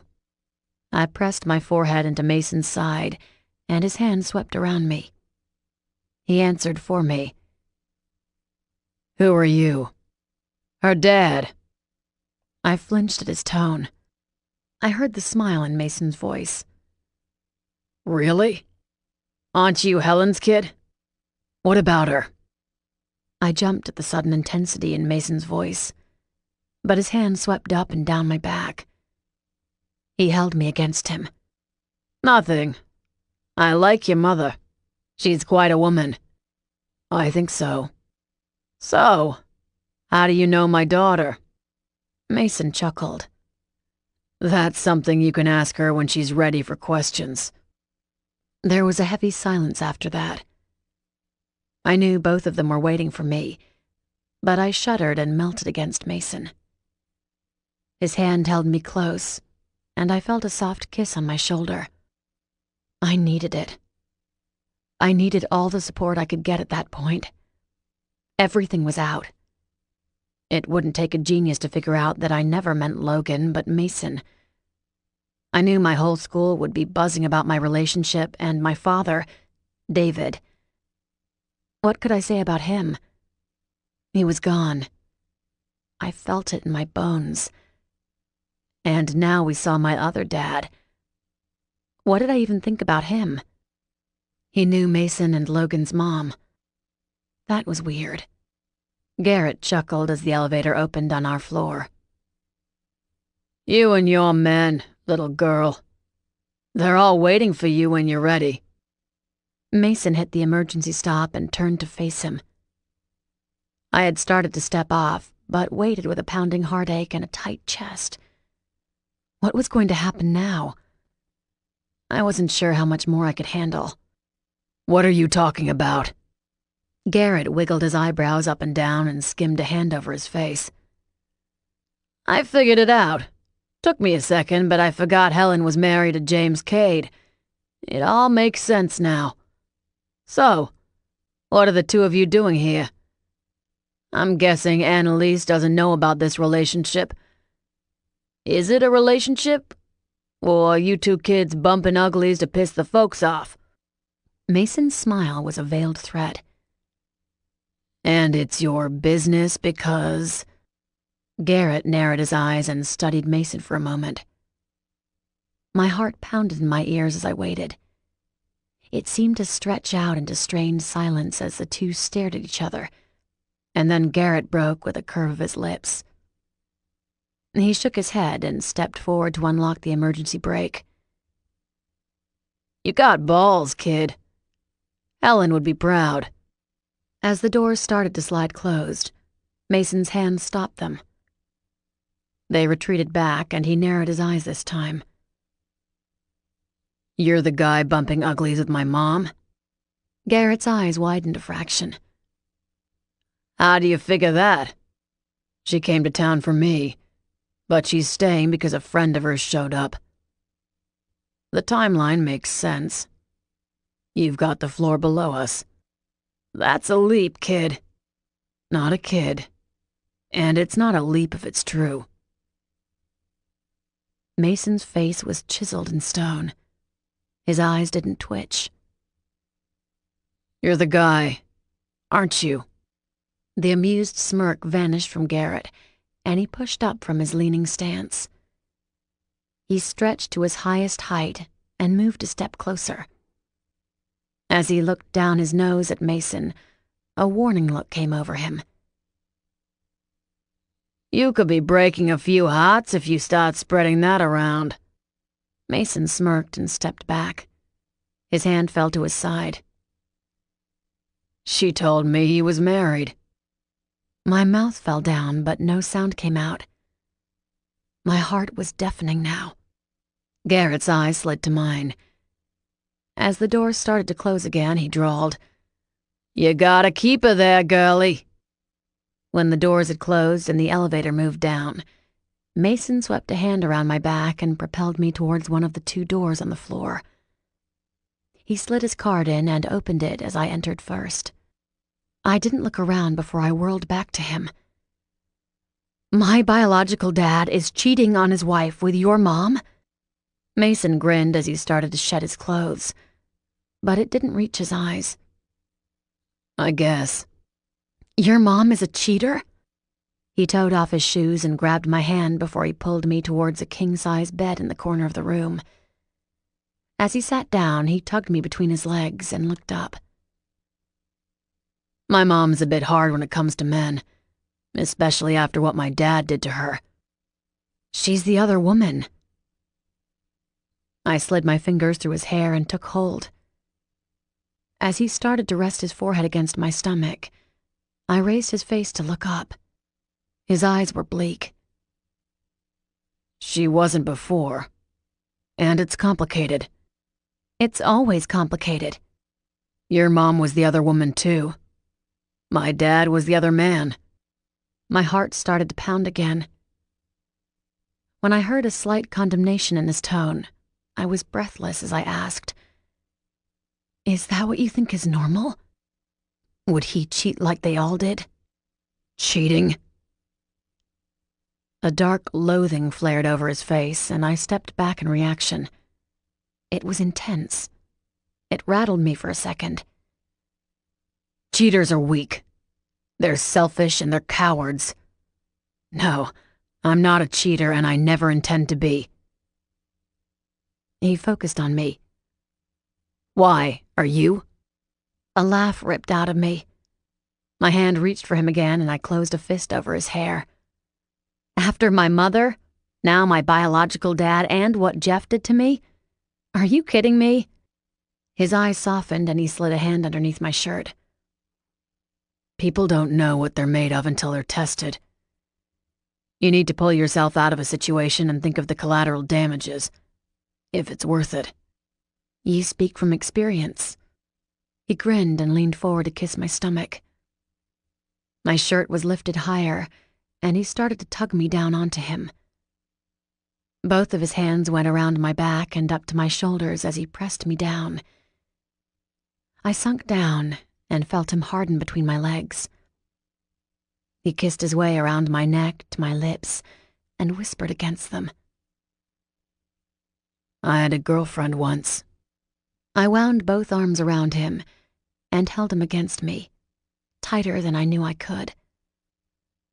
Oh, yeah? She cheated on me. He leaned back and waited for my reaction. What? He laughed and nipped at the corner of my mouth. His lips nibbled their way around my lips before he opened against them. His tongue touched the corner of my lips and I opened for him. He swept inside and his hand gripped the back of my head to hold me still. The ache started to throb inside of me, and I squirmed against his lap. I needed to get closer. I had to. Then he pulled back and fell against the bed. He gazed at me with lust in his eyes. They darkened as he nudged me higher on his waist. My friend Marissa. She cheated on me. Are you joking? I frowned at him. He laughed and lifted my shirt over my head. Yeah, I am about her. I didn't date Marissa. I had a few other girlfriends and most of them cheated. But I wasn't surprised. I wasn't dating them for their caliber, if you know what I mean. You didn't cheat on them? His hand slid to my back and he tipped me down to him. I was breathless as my head landed on his shoulder where I turned and licked. My body stretched as his hand slid to my bottom. He cupped my cheeks and grinded me against him. I've never cheated. Being faithful was the one thing I valued as I grew up. I made my mind long ago that I'd never be like my dad. I'd never do that to a woman I respected, even to someone I didn't respect. I wouldn't lower myself to those standards. I whispered against the side of his mouth. Logan cheats. He caught my mouth with his and whispered back. His lips brushed against mine. Not if he loves the girl, and I don't give a damn what he does. Then his mouth took command of mine, and I was lost after that. I tipped my head back, but I was blind with lust. As his hand slid into my pants and he slipped 2 fingers inside of me, my throat was full. I couldn't talk anymore, and I groaned when he rolled me underneath him. 30 minutes later, after Mason arched over me for his last thrust, my body collapsed onto the bed and I waited as the waves rode over me. He groaned and fell onto me. I welcomed his weight. He entrapped me, but I felt sheltered, safe. My legs felt heavy with exhaustion and slid down the length of his to fall onto the bed. It wasn't long after that when he propped himself on an elbow beside me. My throat was still thick with desire, and I gazed at him. My fingers twitched to touch the side of his face, to feel how soft his eyelashes were. The slight stubble on his chin, the dip in his shoulders where his muscles attached together. I wanted to touch all of him again. I struggled to clear my throat and asked in a hoarse voice, "Is it always like this?" He shook his head in a slow motion.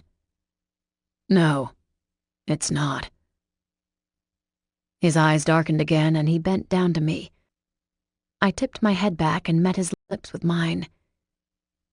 It was a soft kiss, but it didn't deepen into more because a soft beep sounded before the door swung open. Mason cursed and jumped to block me from whoever entered. You better put some clothes on, because if you think that sheet's going to keep me from having a word with your new girlfriend, then you're not the son I thought you were. Mason cringed. "Mother, leave." I want to talk to her. He spoke over her. "We will come upstairs to have this conversation." She laughed, and the sound gave me chills. There was an intelligent, shrewd tone in her voice, but the anger sat me up in attention. With Logan to interject with his snide comments, I think not. This conversation will happen without your brother's snarky attitude. You think I'm a fool so the three of you can team up against me? I'm no fool, Mason James. Logan likes your litty-bitty. He's told me that he supports the two of you. She drew in an angry breath. I'm not having it. "Fine, Mom." Mason had been holding a sheet in front of him and let it drop. "We'll have it out like this." Put something on, she hissed. I'm not some high school cheerleader you can intimidate or make squirm by showing your penis. I've seen it before. I was the one who changed your diapers. He bit out a laugh and sat down instead. He gathered the sheet around his lap again, but kept his back to me. Oh, for the love of your grandfather, she's going to have to face me at some point. Get some clothes, Mason. I've been waiting all week to meet Annalise's daughter. It might as well be now. Her tone gentled. Mason's shoulders stiffened. "It's not going to happen like this, Mom. Go upstairs. We'll be up in a few minutes." There was a silence that filled the air with more tension. Then she sighed. You're not going to budge, are you? "And you're not going to come over and move me." You're as stubborn as me. She bit out a laugh that resembled Mason's. I don't know if I should curse your genetics or mine. Fine. Be upstairs in 5 minutes, not a minute late, or I'm coming back down. When the door shut, he looked back and grimaced. "She's been after us all week to call you. She's the real reason we didn't call." I drew my knees against my chest and hugged them tight. Why did she want to meet me so much? Now it's because of this. But it was about revenge against your mom before. Revenge? He ran a hand over his face and looked exhausted. His shoulders slumped and he let out a deep sigh. My mom's not dumb. She's known about Annalise since she was poking around Dad. And knowing that the guy she's been seeing is your biological dad, I'm not too surprised. My mom can be calculating, Sam. I swallowed a painful knot. Why did she want to see me before so much? He stood and started to pull some clothes on. As he poked his head inside of his shirt and tugged it down, he remarked, I think she wanted you to like her more than your mom. Logan and I haven't been quiet. She knew you weren't happy with Annalise any more than we were. But now... He trailed off as he looked towards the door. But now? I prompted. He shook his head and bent to grab my clothes. He handed them over as he sat beside me again. I have no idea. As I fitted my bra on and reached back to clasp it, I muttered, I bet she thinks I'm like my mom now. He didn't respond. I looked up and saw the pity in his eyes. Don't, I hissed at him. You don't feel sorry for me. Not now after all the crap that's happened to me. The corner of his mouth curved up. You don't know my mom. I know you respect her. I held his gaze for a long, drawn-out moment. I know you love her and you want to protect her. I did. He leaned forward and kissed me. But that was before I realized something. What's that? He stood and waited until I pulled on my underwear and jeans to tug me beside him. Then he drew me in his arms for a tight hug and spoke against my shoulder. I'm pretty sure my mom went after your bio dad to get back at your mom. I lifted my arms and hugged him back. Why do you think that? Because in my mom's thinking, Garrett's the only guy your mom couldn't get. Why do you think that? I leaned back and looked up. He ran a finger down the side of my face in a gentle caress. It's something I might do, if I was pissed off enough. If that's true, then... A stone dropped to the pit of my stomach, and a cold feeling started to sweep through my body. Then you're right. I should be scared of your mom. He grinned down and lifted me, so I wrapped my legs around his waist. Our eyes met and held as his hands spread out over the bottom of my back. He leaned forward and nipped at my lips. I grinned and caught him in a deep kiss when he did it again. When he started to walk out of the room and to the elevator, he sighed against my lips. I won't let her do anything. Logan, too. He breathed against me. I think that's why she's so mad. We won't let her hurt you. When the elevator rose to their floor, he set me on my feet. The door opened and he took my hand in his. You ready for this? I gave his hand a squeeze. Chapter 38. When we entered the top suite, I drew in a deep breath and let go of Mason's hand. He glanced back, but I shook my head. I needed to do this on my own. Somewhat. Logan sat on a couch in the corner. He had 2 bags of chips on the table in front of him, a small television in his corner, and a cooler beside him. His smile couldn't be wider on his face when he saw our entrance. His hand slid into the cooler. It came back up with a beer, and he started to chug half of it down. "Are they here?" I flinched at the tone of their mother. When no one answered, she came around the corner. Her hand was raised to fix an earring in place.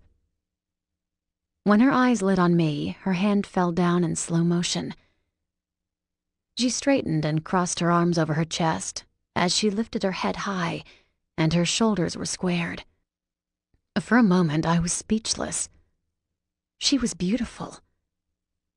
She had a model's body, tall and lean with long legs. She wore a white business skirt with a pale pink cashmere sweater over it. A necklace of white diamonds rested above her cleavage. They matched the diamonds in her ears, and I caught a flash from her wrist. My eyes couldn't get any bigger at the sight of the diamond bracelet there. Even her pale pink heels shimmered from the diamonds on their straps. She had golden blonde hair, which looked streaked from sunlight, and that rested high in a loose bun. Tendrils fell to the nape of her neck, and with her clear blue eyes, she looked the image of a goddess. But her lips had formed into a sneer as she took her time to study me in turn. Her wrist flicked at me with irritation. "This is Annalise's daughter." Logan choked out a laugh, but guzzled some more of his beer. Mason and their mother threw him a glare. He sank back against the couch and raised a hand across his lips. They were zipped. Mason frowned at him, but sighed. "Yes, Mother. This is Samantha." Someone buzzed on the door and Logan jumped to his feet. He scurried around the room to open the door. Garrett Brickshire straightened as he viewed the room, dressed in a navy blue suit. He'd been leaning with an arm near the top of the door. "What's he doing here?" Mason rounded to his mother. Logan's eyes widened. His smile grew and he hurried back to his seat. He picked up a bag of chips this time and started to munch on them. Their mother grimaced but swept past us. She rested a hand to Garrett's chest as his lips skimmed a kiss to her cheek. She gave Mason a small smile. I figured it's appropriate. He is her real father, after all, and you know about the two of us. We can deal with 2 birds with 1 stone tonight, hmm? Don't you agree? Mason glanced at Logan. You okay with this? He made a show of showing his zipped lips again, and shrugged. Thanks. Mason didn't hold back a wry tone to his voice. Logan bobbed his head up and down as he reached for another beer. And then there was another buzz at the door. Helen frowned as she walked to it and peered through the peephole. Who could that be? Oh my God! She turned back with a panicked look on her face. Her chest started to rise and fall at a rapid pace, and she seethed at Mason. Were you behind this? What? No. Garrett rubbed a hand over his jaw and shook his head. A low, baritone chuckle escaped him. Now, darling, it only seemed appropriate for me to call her. She is my daughter's real mother, after all. Garrett! She snapped and cursed at him. Now is not the time to be charming. He lifted a shoulder and arched an eyebrow before he perched on a couch's end. Answer it, darling. They're going to find out anyway, and it might as well be now. They can't be angry at us later for withholding information. I know Annalise would throw it at me. Mom, what's going on? The words died in Mason's throat as she opened the door, and his father walked in, followed by my mother. Both of them wore reserved expressions, but when Annalise saw Garrett, she sucked in her breath. Her face stretched at every angle over her skull. She looked in pain, and then her eyes swung towards Helen. A confused look replaced the horrified one. Logan groaned behind us. Something that sounded like a mix of laughter and curses slipped out. He snorted next and pressed his head into a couch cushion as his shoulders shook. Honey, what are you doing here? Annalise asked me. She was cold and formal. Helen, why are we here? All eyes turned towards James, who was frowning at Mason. Garrett stood from his perch and stretched to his fullest height. She didn't call you. I did. Annalise jerked forward with fists clenched to her sides. Why? He swung his head towards us. Ask them. I was doing my fatherly duty. His lip curled up in a mocking manner. Sam? Mason. Garrett, what are you doing here? Sam, did you call him? I choked on my own vomit. Are you kidding me? He drawled out again. Nah, the girl doesn't want anything to do with me, Lise. You did a good job. She hates the sight of me. I ducked my head and wished I could disappear. This was not somewhere I wanted to be. Why? What did you do to her? Honey. James's tone was soothing. We were called here for a reason. Helen, you weren't behind this? She choked out an angry snort. Are you kidding me? I'd like to handle our sons without your interference. And why would you have to handle them? His tone cooled. Mason, what is your mother referring to? Annalise's look was filled with loathing as she glared towards Garrett. Why in the world are you here? Helen's laughter pealed out this time. I can take credit for that one, Annalise. Her lip curled up in disdain. You're going to find out anyway. Everything's going to come out now. What are you talking about, Helen? Helen, let's spare some of the sordid details. She threw a seductive grin towards Garrett. I think I'm going to have to. Your ex doesn't look like she can handle all the details. Not just yet, anyway. My mother paled and she jerked forward a step. What are you talking about? Garrett, what is she talking about? He threw his head back and rolled back his shoulders. A cocky smirk came out. I'm leaving my wife, Lise. I fell in love with someone else. And he threw a pointed look towards the middle of the room. Annalise seared everyone with a glare.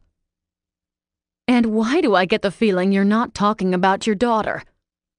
Helen smirked and poised with a hand to her hip. He's talking about me, Lise. We were going to wait until his divorce was final, but we're engaged. And with that, she flipped a ring around on her finger. The diamond was double the size of my mother's. It sparkled as she wiggled her fingers around. You like it? It matches the rest of my accessories. Only another woman can appreciate my outfit. Mason groaned next to me and sat on the couch beside Logan. He passed the chips and the two munched away. Annalise gasped as the information sunk in, and James cursed under his breath. He pulled his fiancée back with a hand tucked around her arm. Are you kidding me, Helen? And how did the two of you meet? I'm supposed to believe it was by chance. Oh, no. Helen oozed with arrogance. You see, when you started to run around behind my back with her, I hired a private investigator. And I learned all sorts of things, including the biological father of Samantha Jacqueline Stratton. From there, all the pieces fell into place. It wasn't even hard to get the man Annalise never could. Garrett and I had instant chemistry. He grunted. We did. Screwed on the first date. He shrugged then. Of course, it helped that my wife had already cheated on me, and I learned about it that day. Oh, my goodness. Annalise bent over as she started to pant. Honey, I can't breathe. There was a look of enjoyment in Helen's eyes that had me snarling. I shot to my feet. They called you here because of me. I'm screwing Mason. And then someone else buzzed at the door. James bit out a curse as he wrenched it open. He stopped in shock as David stood there, with Melinda behind him. David scanned the inside and turned back. It wasn't long before Melinda left and he stepped inside. Great! Annalise was livid. This is great. Where'd your girlfriend go this time? She's not here to support you? David frowned, but his eyes rested on me. A tinge of concern had seeped into them. I can see this is a family-only matter. Melinda came with me for support if I should need it. Her son came as well. I believe he's attending a party in this suite later on. Logan choked on some beer and struggled to keep it in. Mason belted him on the back. Who called you? David glanced around, but Garrett lifted another finger in the air. The look of amusement was evident as he couldn't hold back a grin. I did. Again, I thought it was only appropriate. Garrett! Helen hissed. Stop interfering. He extended a hand towards me. She's my daughter. I called her mother and the man who's her real father. He raised her all her life. Then he strode forward and shook hands with David. I'm the sperm donor. Nice to meet you. You too. The two sized each other up and after a moment stepped back. Annalise rolled her eyes. You two are okay with each other? Garrett gave her a polite smile. We've both had to deal with you. David added, It's a bonding experience. Logan choked back another laugh. When everyone turned to glare, he displayed his zipped lips again and stuffed a handful of chips in his mouth. You let them drink in the open?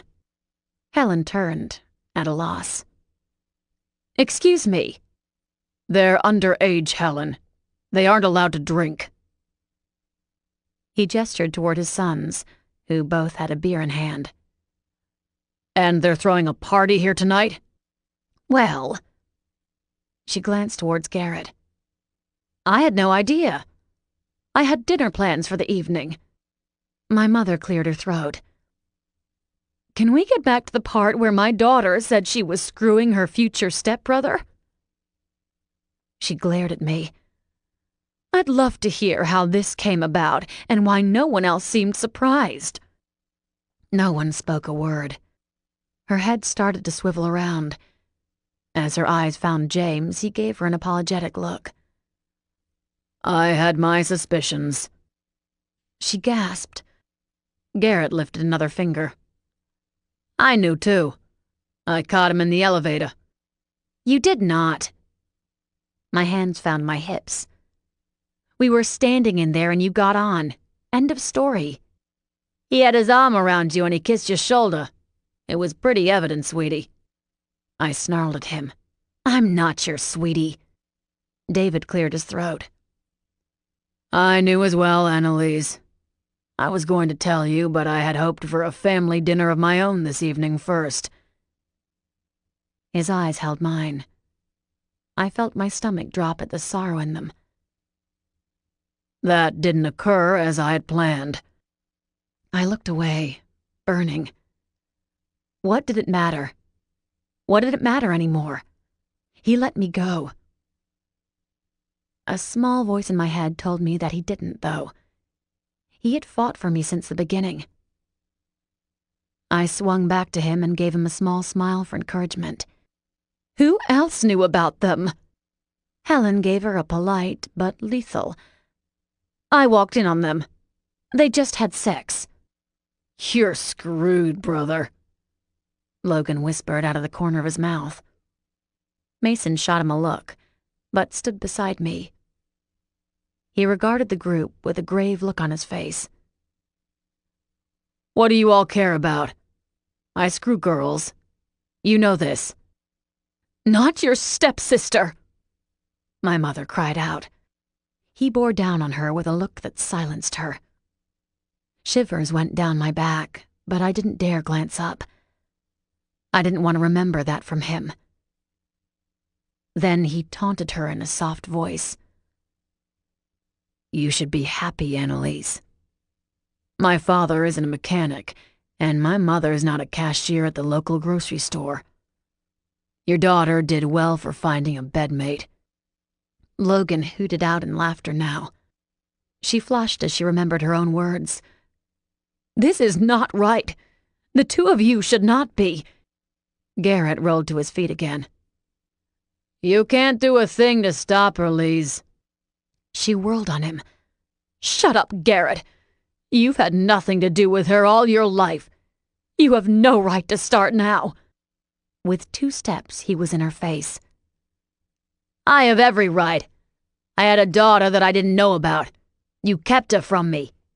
You had no right to do that. Maybe it's my turn now. Maybe I should be a parent now. She paled even further. No! David stepped forward. I wouldn't be averse to that. I've been in talks with Annalise about sharing responsibility of Samantha. I've offered to pay for her college already. You have? I have. His eyes gentled as he turned to me. I wanted to talk with you about some of those plans I've made with your mother at dinner tonight. You did? Well, that's just dandy. You all knew my daughter was boning her stepbrother, and no one had the decency to call me. Watch it, Annalise. Your age is showing. Garrett smirked at her. And I did call you. David stiffened as he turned. Why would I call you when you haven't had the decency to consult me in any matter? You wanted to take her from me completely. You wanted to wipe her from my life. She's a bitch, isn't she? Garrett threw an arm around David's shoulder. She is. Then his lip turned downwards. Samantha, as the man who has raised you all your life. He glanced upwards.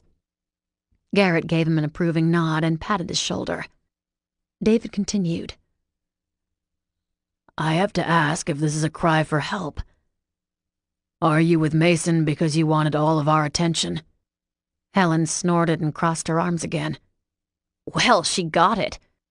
I glared at her, but gentled as I looked at my father. "It's not a cry for help, David. It's—" "They're hot as hell for each other." Logan shot to his feet. "I can't keep quiet anymore. You all are stupid idiots if you think that. Don't you know her? Don't you know Mason? My God, I'm embarrassed to call you ass-dolts." Logan, his mother hissed. Shut up. You promised. He flipped up his middle finger. "I don't care. I can't handle this. My game is talk. You tried to take that away." He shot an arm towards Mason. "He fights. I talk. That's the magic of our twosome fearsome. Sam's one of us, man. She's got the guts to do the dirty deeds if we don't. She watches out for us, too. Y'all are stupid if you didn't see this coming." He thrust his arms out wide. "The three of us are a magical team. No way you are screwing this up," James asked him with a dry voice. "Really?" Logan puffed up his chest before he downed the rest of his beer. "You don't know what it's like being a Kade. Sam does. She's conquered and proved her loyalty runs deep." He flinched. "Real deep, if I'm guessing at how far Mason goes in her—" "Logan, shut the hell up." Mason smacked him in the back of his head. He came back up with a brighter smile. "And I'm proven right. Again. You guys should hire me for this talent I have. Mom, I bet you have a better sex life with that Garrett dude than you did with Dad." "Logan!" He turned towards James. "And Dad, I bet your sex life is pretty good with Annalise. She strikes me as the slutty type." "Logan!" He grinned broadly. "And David, I don't know you that well, but you strike me as conservative. You're only going to be with a conservative woman, maybe one that looks exotic, though. I can tell you have control issues. You don't like anyone who is wilder than you. Probably why you had problems with your ex, huh? As for the current one, she's hot under the covers, but I don't know if you want her to be." He shook his head in sympathy. "You might want to take care of that." David frowned as he looked away. "And Garrett?" Logan tisk-tisked in approval. "You're a wild one, I can tell. That's why I know Mason's got a good one. You and Annalise both are hot ones in bed, I can tell. That's why my mom and Dad like the both of you. Both of them are vanilla in bed, I bet. I'm sorry about that. I bet the two of you had wild sex together." He shook his head in wonderment. "Two of the same types rarely work out. Too much drama. A wild one and a vanilla one always go the distance. They balance each other out." Garrett chewed the inside of his cheek for a moment as he regarded the sudden outburst. Then he nodded in approval. "I like you. You speak the truth. Inappropriate, but the truth." Logan puffed out his chest. Then the smirk dropped from his face and he clipped out, "Good. Then leave Sam and Mason the fuck alone. You've screwed up our lives enough." Mason slid him a look. "I was going to get to that. I was waiting for the right time." Logan looked annoyed. "Whatever. I had enough being quiet." I slid my eyes towards him, and he saluted me before he dropped back on the couch. "Continue on as you were." He pretended to bow to them as he opened another beer and passed one to Mason. I caught mine as I sat on the couch with him. Mason slid down beside me, and Logan curled an arm around my shoulder. He drawled against my cheek. "It'll throw them off. Their visionary senses will tell them we're screwing and they'll get confused." His hand slid down towards my breast. Mason warned, "Don't even try it, Logan. I'm the fighter, remember?" His hand slid back up to my shoulder. He gave me a pat. Threesome fearsome. No one stands a chance. I grinned at him.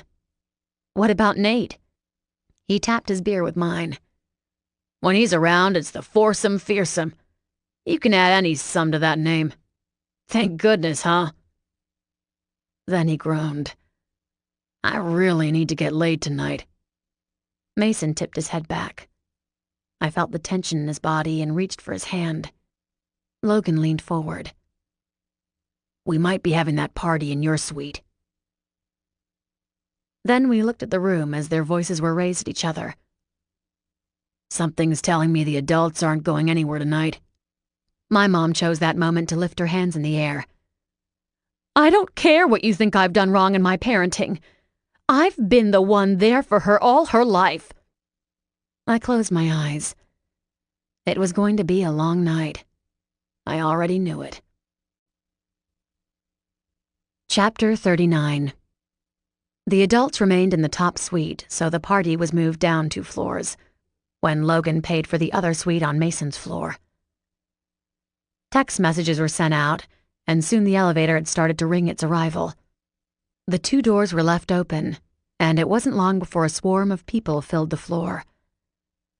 I'd been with Mason and Logan for a while until their public friends started to show. After Ethan sent me a few frowns and narrowed glances, I took my exit, and it wasn't long before I heard Becky's excited voice. She squealed somewhere, I can't believe this! This is awesome! When I stepped on a chair, I saw them inside the doorway and sent a text that I was near the kitchen. It wasn't long before Becky and Lydia pushed their way to me and landed with flushed faces. Hey, guys. I narrowed my eyes. Lydia let out a silent burp and tugged her skirt down to flaunt her hip bones. You guys are drunk. Becky flung herself at me for a hug.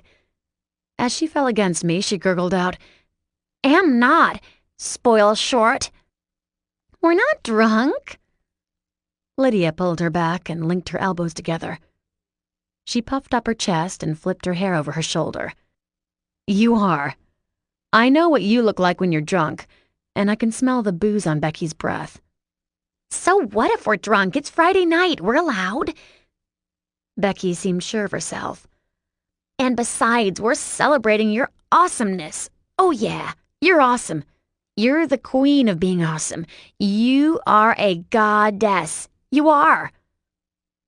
Her head bounced up and down with each word, and her smile grew at each nod. And you're my friend. I'm so glad you're my friend. Mine too. Lydia beamed. Oh boy. I sipped the beer Logan made me take. How are you getting home? Becky pointed a finger at me. How are you getting home, Missy? Or are you sleeping here with your boyfriend? Yeah, your boyfriend. Lydia giggled at Becky, who bumped heads with her. Don't worry. Adam's voice came from behind me. I promised Becky's parents that I'd watch out for her. They weren't keen on letting her attend a Kade party, but I persuaded them. Plus, I think Lydia's staying at Becky's tonight anyway.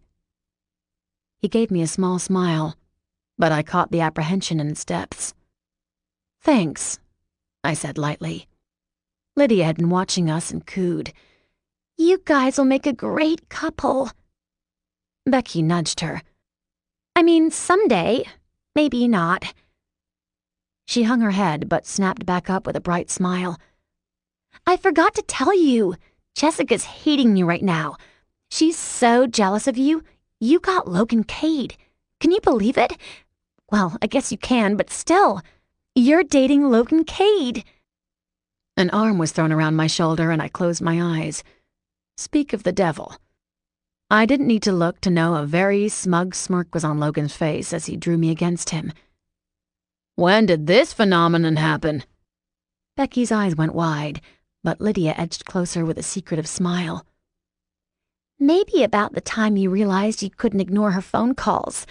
I mean, she lives with you, right? Logan drew back with a frown. His arm tightened around my shoulders. You're saying that I'm stuck with her? He threw me a look. Your friends suck. Lydia flushed and moved back again. Becky's mouth dropped open before she got red in the face. Hey, I'm sick of people saying that Sam doesn't have good friends. I'm her friend. I'm her best friend, even if she doesn't know it, but I know I am. Adam added. She is. I've seen her in action. Her fingers jerked back up. And you better treat her right, not like your last boyfriend. That sucks. She pounded her chest with a beer in hand. I know. I'm his cousin. I can say that. And he cheated on her. He was a fool. You better not cheat on her, Logan Kade. A look of admiration took root in his eyes, but he deadpanned. And if I do? I'm going to come for you. He chuckled. Really? She stepped forward and bumped her chest to his. The movement wasn't smooth, and she would have tripped if Adam hadn't caught her elbow. You're right. You have ninja moves, he encouraged her. Stop, I said under my breath to him. Then, with a different-sounding laugh, he squeezed me against him and kissed the side of my head. No worries. I'll be your boyfriend for as long as you want me to be. He glanced at Becky. I hope I won't meet you in a dark alley, little girl. Her eyes rounded. Really? I've got the moves too, little red. Logan shook his head and laughed under his breath, before he tapped my arm once and left. Lydia swooned, swaying on her feet. I need dry panties. Lydia! Becky frowned at her. Adam cringed behind them, but gave me a wry look. Are you going to tell them? I shrugged. Tell us what? Yeah, what? They looked back and forth. Hey, dude. Mark DeCraw pushed his way through the crowd and slapped a hand on Adam's shoulder. I've been waiting for you for an hour, man. Adam grimaced. Yeah, it took longer than I thought it would. Sorry about the wait. No worries. I scored some free drinks at the pool downstairs. Then his gaze swung wide and he took the rest of us in. His eyes widened a fraction when he saw me. Hey, Sam. I heard upstairs got intense. My eyes cooled. Yeah. You think everything's going to work out? You know, with you and me. I don't want to talk about it. I folded my arms over my chest and waited. My heart started to pound. What right did he have to talk about my family's struggles? He wasn't family. He didn't know a thing about it. Oh, okay. He looked towards Adam and shifted to the back of his heels. Adam looked around the room. So did Lydia, while Becky's eyes were glued to me as she mouthed, "What upstairs?" Then someone laughed as they passed by. Awkward. Lydia and Becky made eye contact and bent over giggling. Adam frowned, and he started to scratch his head. I wasn't sure what I was supposed to do. Did I join in? Did I pretend I didn't know what Mark was talking about?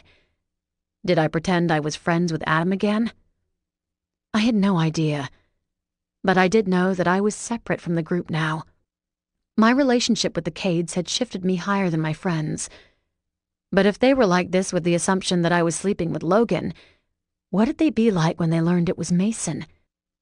I closed my eyes as I felt the urge to find the treadmill in the hotel's gym. It was already closed, but I was sure the Kade name had some pull. Oh, hey. Mark tried to sound normal. He failed. There's Pete and the crew. I'll see you guys later. Sam. I jerked my head in a stiff nod, but couldn't keep the scowl from my face. Who did he think he was now because he was privy to information about my family? Becky and Lydia's heads squashed together, but Adam tugged me backwards, away from them. He spoke in my ear. Calm down. Mark didn't mean anything by it. I hissed out. He doesn't know me. He doesn't know anything, and now he's talking to me about my life? Who the hell does he think he is? He gave me a pained smile. He's my friend, and he wants to get to know you. What? I stared up at him. Why? because he wants to break the news that he thinks his mom and coach are going to get hitched, but he doesn't know how to. What? Everything in me sunk at that moment. Yeah. Adam raised a hand down the backside of his head and rubbed at his neck. He thinks you should know, but I guess it's supposed to be a spontaneous thing. He's going to be family, Sam. And he's stepping out from Miranda's wrath. I closed my eyes. I couldn't do anything else. And I stood there. Adam reached for my shoulders to pull me close. I shrugged him off, and I could hear the bitterness in his voice. Look, Stuart doesn't want any of us to be friends with you, much less talk to you. I told her to go to hell, and so did Mark. He's doing this for his mom and for Coach, and in some weird way for you too. He feels bad about your situation. I spoke through gritted teeth. I don't care about being in the elite. I know. We all know that, and I think that pisses Miranda off the most. But it doesn't change the fact. You've got another year at the academy, much less the rest of this year.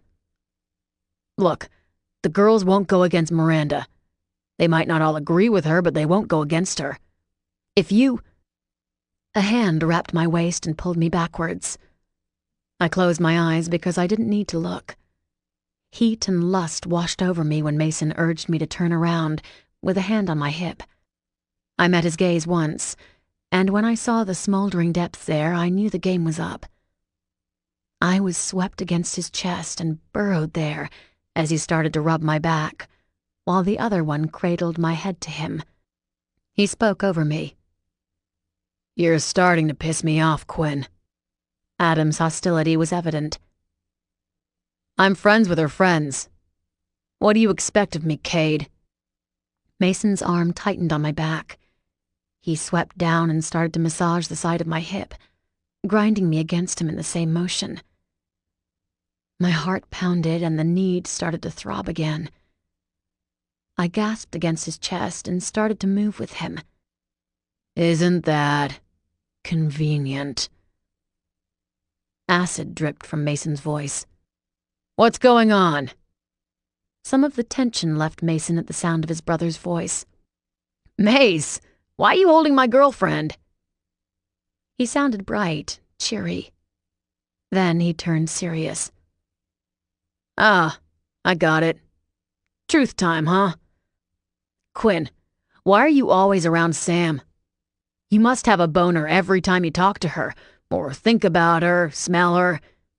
Do you use your mom's lotion? The pretty-smelling stuff when you jerk it? Becky was hushed immediately. No, I won't shut up. What's going on, Sam? My eyes snapped open, but I knew I couldn't turn around.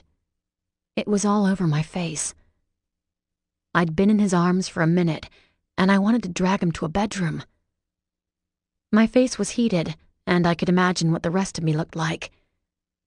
They'd call me a whore after this, and it would stick. I knew it. When I started to turn, Mason kept me in place. His voice was rough as he clipped out. Stay away from her, Quinn. If you keep trying to get in her pants, we're going to have a problem. Logan sidled up next to us. I felt his presence beside Mason. And stop playing the dumbass game. You know what we're talking about. There was silence for a heartbeat, and then Adam's laugh grated out. Are you too serious? You don't think I know what you're doing with her? You're just having fun with her. You're using her to piss off your parents. Mark's told me a little bit. I thought Sam had daddy issues, but the two of you... I was transferred to Logan's arms in a flash, but I whirled in time to see Mason lunge for Adam. He knocked him backwards and then took hold of his shirt and slammed him against the wall. Adam didn't fight back, but the two glared at each other as Mason bent close. His mouth moved and Adam's face went white. He lost more and more coloring as Mason continued to speak in his ear. Then, after Mason stopped and held his gaze for a long, tension-filled second, he stepped back and delivered one last punch to the side of Adam's face. He went down, but he wasn't knocked unconscious. As he lay on the ground, he stared at Mason with fear starting to take root in his eyes. No one went to his side, but Becky broke through the crowd and dropped to her knees beside him. She touched the side of his face, but glared at Mason. "What's your problem? He's a good guy." Mason's eyes cooled, but he glanced at me before he turned back. My gut twitched as I realized he was in control. He'd been in control the whole time. He hadn't lost it when he went for Adam. Then Logan murmured in my ear, "Quinn's not the hero your friend thinks he is. It's time it came out." But I was riveted by the scene unfolding before me when Mason placed his hands on his hips and gave my friend a look of regret. I shoved out of Logan's hold and scrambled to his side as he spoke to her. "You think he's a good guy? He used you to get to her." Becky's eyes were scorching. "Did he tell you this?" Mason shook his head. "I'm a guy. He didn't have to say a goddamn word. He's been sniffing around Sam since she was done with that other guy." I touched his arm and was surprised. He wasn't tense. As he looked at me, he swept me against his side and pressed a kiss to my forehead. "Sam? None of this makes sense." My heart broke. She was just a little girl in that moment. I closed my eyes as a sense of déjà vu hurtled through me. She sounded how I felt when I walked into my home and was told we were leaving my dad. Shattered. "Sam." Adam spoke this time. He sat up with a hand still cradling the side of his face. "Just tell her. Tell her everything." My tongue was thick as I struggled out. "Adam told me that he was using you to get to me. He admitted it to me, Becky. You were the only one I talked with after I found out about Jeff's cheating. And he's known about me and Mason." "You and Mason?" Lydia's were narrowed as she stood behind him. "I thought, but then..." Logan whooped out. "You guys are so stupid. The two are together. They're hitched at the hip, literally, right now. I'm starting to get pissed. Why is it so easy to think she's with me but not my brother?" "Because you're you." Miranda spoke up. The elite had joined the crowd around us. "And he's..." "What?" Logan puffed out his chest and narrowed his eyes at her. "I'm what?" "Nothing." She clamped her mouth shut and her cheeks grew pink. She didn't look away when he stepped closer to her. "I'm what?" he asked again, softer this time. "You're... No one can get Mason. No one's gotten him before." Mason growled next to me. "This is starting to get stupid. That's enough." He stepped in front of Logan and pushed him back. "What are you doing? You're making this worse." "Am I?" The corner of his lip curled up, but his tone was hostile. "You can't handle hearing how everyone thinks you're better than me." Mason yanked him close and whispered in his ear. As he spoke, Logan's chest started to heave up and down. His mouth tightened and his eyes went flat, and then he shoved him back in a violent push. "Logan, stop." He snarled at him and pushed through the crowd. As he was swallowed up, Mason stood there and stared after him. Something changed then. He turned towards Miranda and a deadly aura came over him. But then someone else stepped towards him. "Mason." I gasped in relief at the sight of Nate. He flashed me a small grin but urged his best friend away from the crowd. I hurried to follow and found them in a private corner to hear the last words. "I'll take care of him." Mason shook his head. "You sure? That bitch." Nate stopped him. "I'll take care of it, okay?" As I stepped closer, he smiled and pulled me in for a hug. "It's good to see you. I'm happy to hear about you and Mason. He'll treat you good, I promise." Mason tugged me back and lifted me, so I wrapped my legs around him. He held me in place, but spoke over my shoulder. You'll make sure he's okay? This is important, Nate. I know, chill. I'm not an idiot. I know what I'm doing. I don't want problems between me and my brother. Would you stop acting like this is my first job? We've been doing this crap for years. It's not like I don't know how to handle Logan, you know. I am friends with him. Mason's hand started to rub against my bottom, and he kissed my shoulder. Then he added, I know. I'm worried because of... He's over, Tate. He knew you were being a good brother. Nate shook his head. For my sake, take her in the back and get happy, both of you. Everything will be sorted out. Logan will be his normal self tomorrow. I twisted around. How are you going to do that? Nate gave me a smug look and a chill went over me. A flash of memories washed over me then. When Nate and Mason team up, they always do something. He's bad news, like really bad news. I heard him and Kade are not a good team together. My mother's own voice on the phone. I'm sure he's not that bad of a boy. Mason seems very sure of himself. I never asked, but I was sure she'd been talking about Nate, and now I started to wonder what they meant.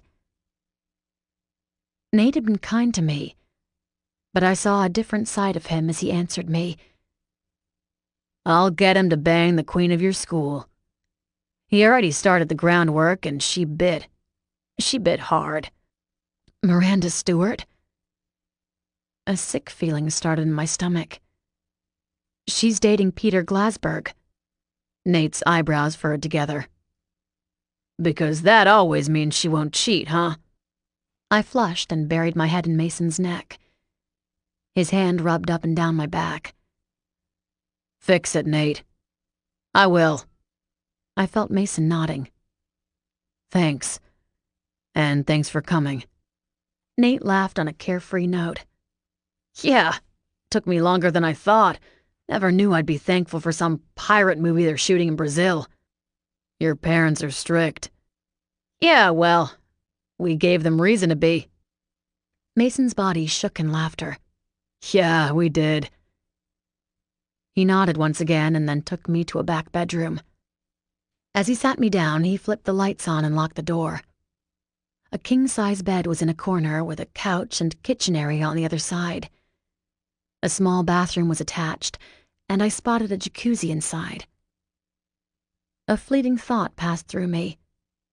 I would have thought people would have found this room before now. I had a keycard to it. No one could get in here. Oh. I hadn't realized that I'd spoken out loud. Mason regarded me for a heartbeat before he sat on the edge of the bed. He bent forward and raked his hands through his hair. His elbows rested on his knees, and he stayed like that as I crossed the room to sit beside him. I took one of his hands in mine, and he looked up. There was a haunted look in him, and I gasped. I knew it'd haunt me now as well.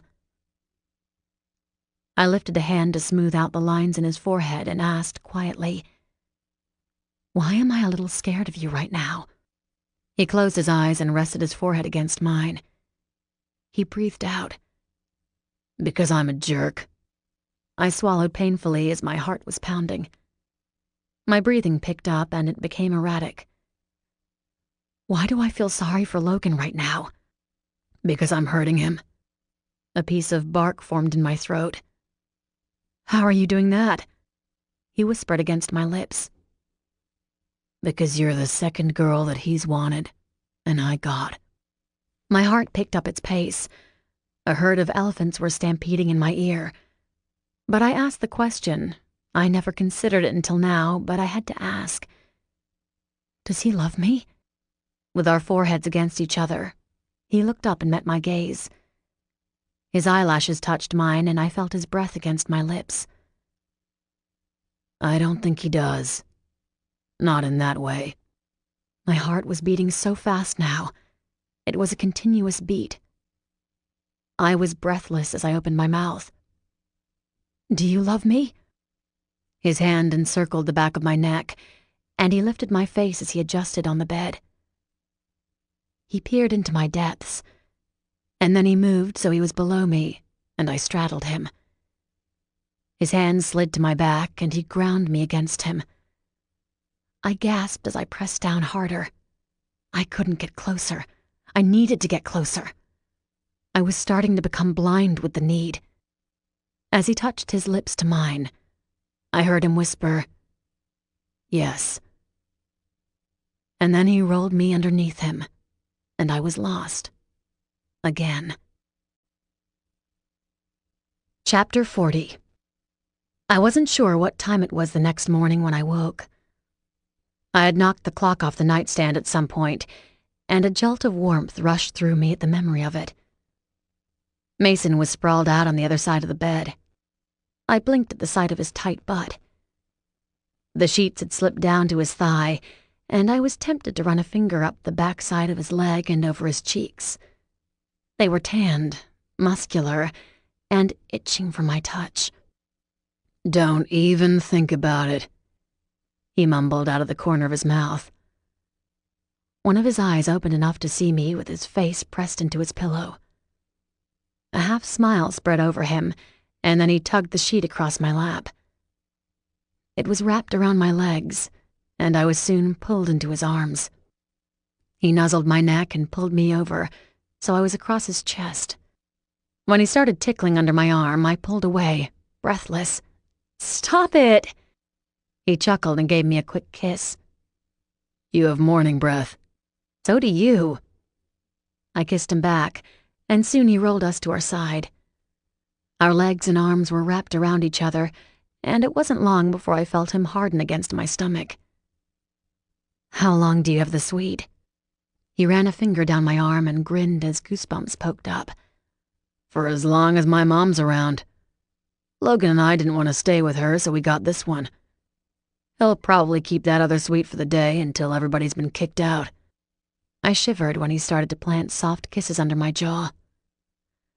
"Will he be okay? You know, about me and stuff?" His mouth lingered at the corner of my mouth before he pulled back and settled on his side. He propped himself up on his elbow. "Yeah, he'll be fine. Logan's not an idiot. He doesn't really want you, but that bitch pushed his button." "And that is?" He groaned and fell to his back. "Ever since Tate, Logan's never forgotten that she wanted me. He loved her, but she wanted me and worked her way through him to get to me." "They were together for 2 years." "Yeah." He gave me a rueful look. "I'm not exactly welcoming to girls." "But I saw you with that girl at the house when I caught Jeff." He shrugged. "She'd been on me for a while, and I never pushed her away. I had an itch to scratch, but she was too drunk. We didn't do anything." "You said you had some girlfriends before." "A while ago, when I was young and stupid. I haven't had to work at getting sex for a long time. If I want it, I can pick the girl, basically." "And me?" I grinned down at him, and he gave me a knowing smirk. "What do you think?" "Am I just for sex? Am I convenient?" He tugged me down so I was sprawled over him again, and lifted his hips against mine. "Does that feel convenient to you?" His voice was breathless as he cupped my head and turned my lips to his. He brushed against them. "You've been on my mind ever since that damn gas station. I couldn't shake you. And then when you moved in, it's been torture. I get hard the second you walk in a room." "So you're saying—" I opened my mouth and his tongue swept in. He took control of the kiss, and I tasted his desperation. I pulled back as I realized it was for me. The hunger in him was insatiable. "What?" He reached for me again. I scrambled up as a different emotion raced through me. My teeth started to rattle against each other and my arms started to shake. My knees buckled when I tried to get up, so I scooted to the far side of the bed. "Sam, what's wrong?" Concern was thick in his voice. I closed my mouth and stared in horror. He held my gaze, but there was no fear. There was no self-consciousness or doubt. That's when I realized that he never questioned himself. He was so strong, on the inside and out. For the first time, I was intimidated by Mason Kade, and I had no idea what to do about it. So I stumbled out the truth. "I love you." "I know." "You know?" I didn't even know. "Sam, I'm not stupid. You've been on lockdown ever since you moved in. That's why you go running.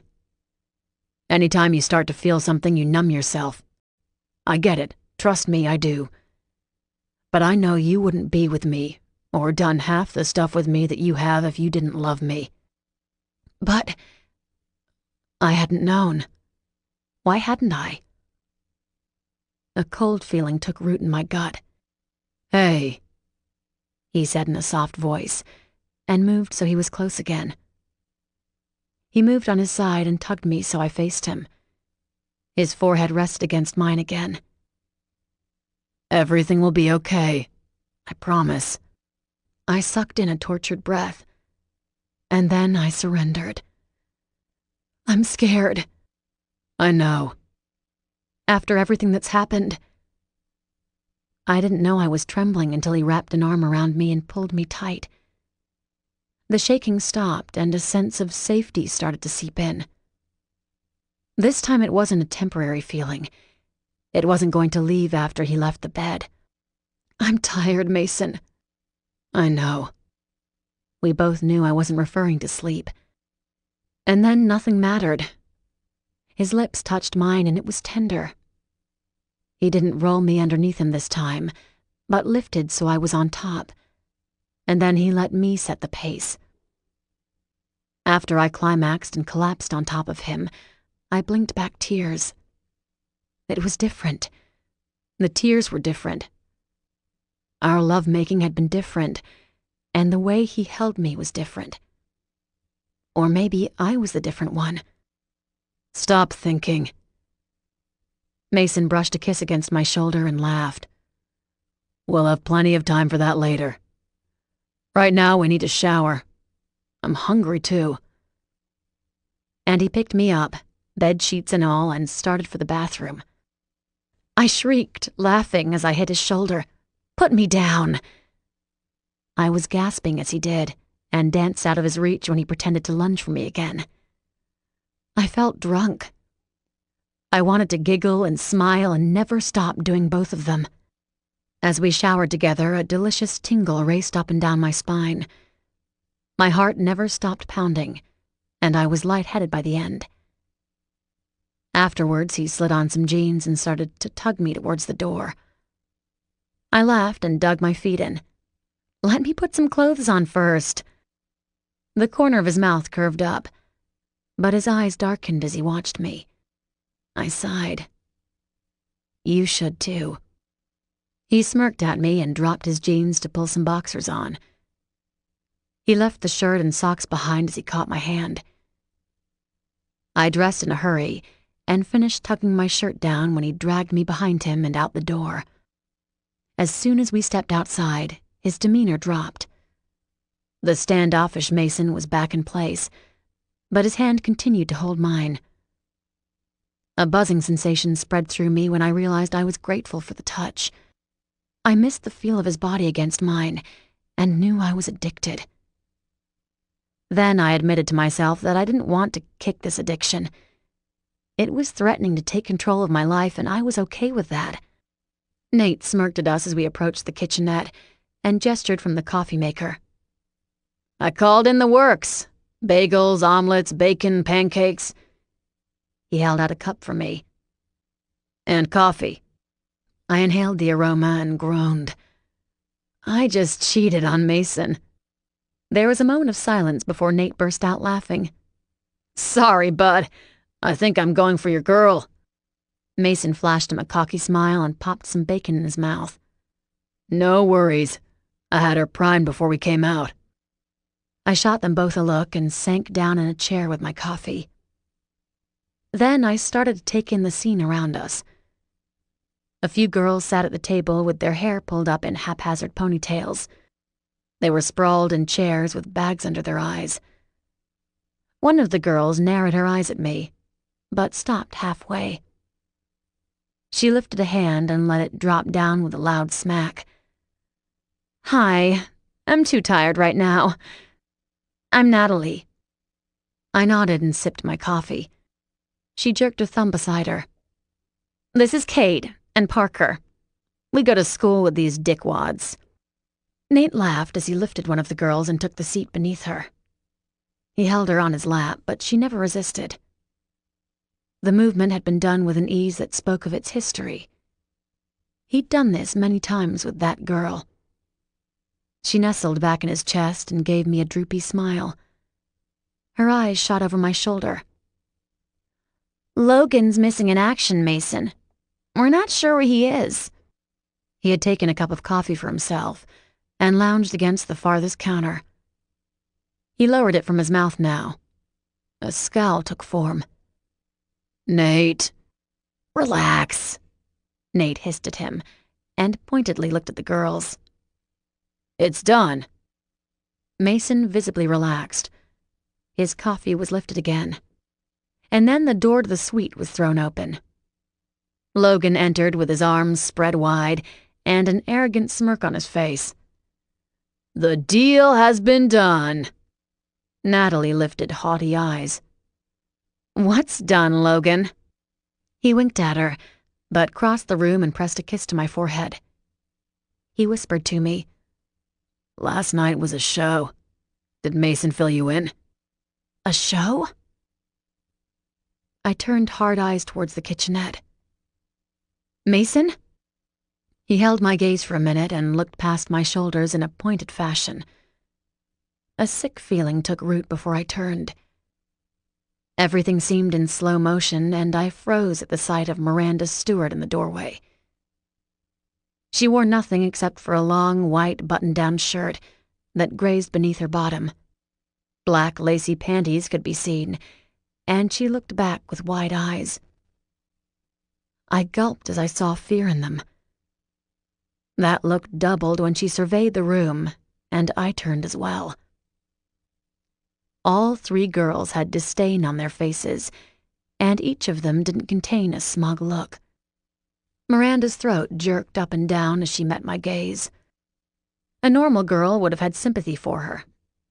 Everything went flat inside of me, and I stood to stand beside Mason. He lifted his arms over my chest and leaned forward to rest his head on my shoulder. We watched together as Logan motioned for her to come in. As she did, her throat moved up and down again, and she dashed for his lap. As soon as she was there, she curled in his arms and turned her back to the table. Natalie spoke. "Oh my God." Another started laughing. "Are you serious, Logan?" The third girl in Nate's arms laughed with her friends, but pressed her face against his arm. I asked under my breath, "What is going on?" "Logan's got a new girlfriend. That's what's going on." Mason sounded amused. I twisted my pinky to curl around his and leaned all my weight back on him. Was that his idea or yours? "Mine." Does Logan know that? His chest moved up and down. There was no response. "Mason," I prompted. My heart was pounding again. I wasn't sure if I wanted to hear his response. "No." I sighed. "At least you don't sound proud for the fact. You manipulated him, and you got Nate to do the dirty work. He thinks he's dating Miranda to protect me, doesn't he? And he's not. He's doing it because you got mad at her because she pushed the one button you're worried about. That Logan will go away someday because Tate wanted you, and you got me too." "Don't tell him. Please." I turned around in his arms and looked up. He gazed down, and the wall fell aside. It was the guy who was with me in the bedroom, the one who told me he loved me. And my heart broke. I couldn't look away. I couldn't move away. I couldn't tell his secret. And when I turned back around to the group, I knew everything changed in that moment. Mason and I were linked together with that one plea. And as a shiver of dark excitement wound through my body, I didn't want to be anywhere else except at his side, no matter where it would take us. My fingers slid through his and clasped on. Hard. This concludes Fallen Crest High by Tijan. Narrated by Saskia Marleveld. Copyright 2013 by Tijan Meyer. This unabridged audiobook is published by arrangement with Tijan, care of Distel and Goderich Literary Management, and was produced in the year 2014 by Tantor Media Incorporated, which holds the copyright thereto. Please visit tantor.com for more information on our growing library of unabridged audiobooks and to take advantage of special offers. Or call toll-free 877-7-TANTOR to request a catalog. Audible hopes you have enjoyed this program.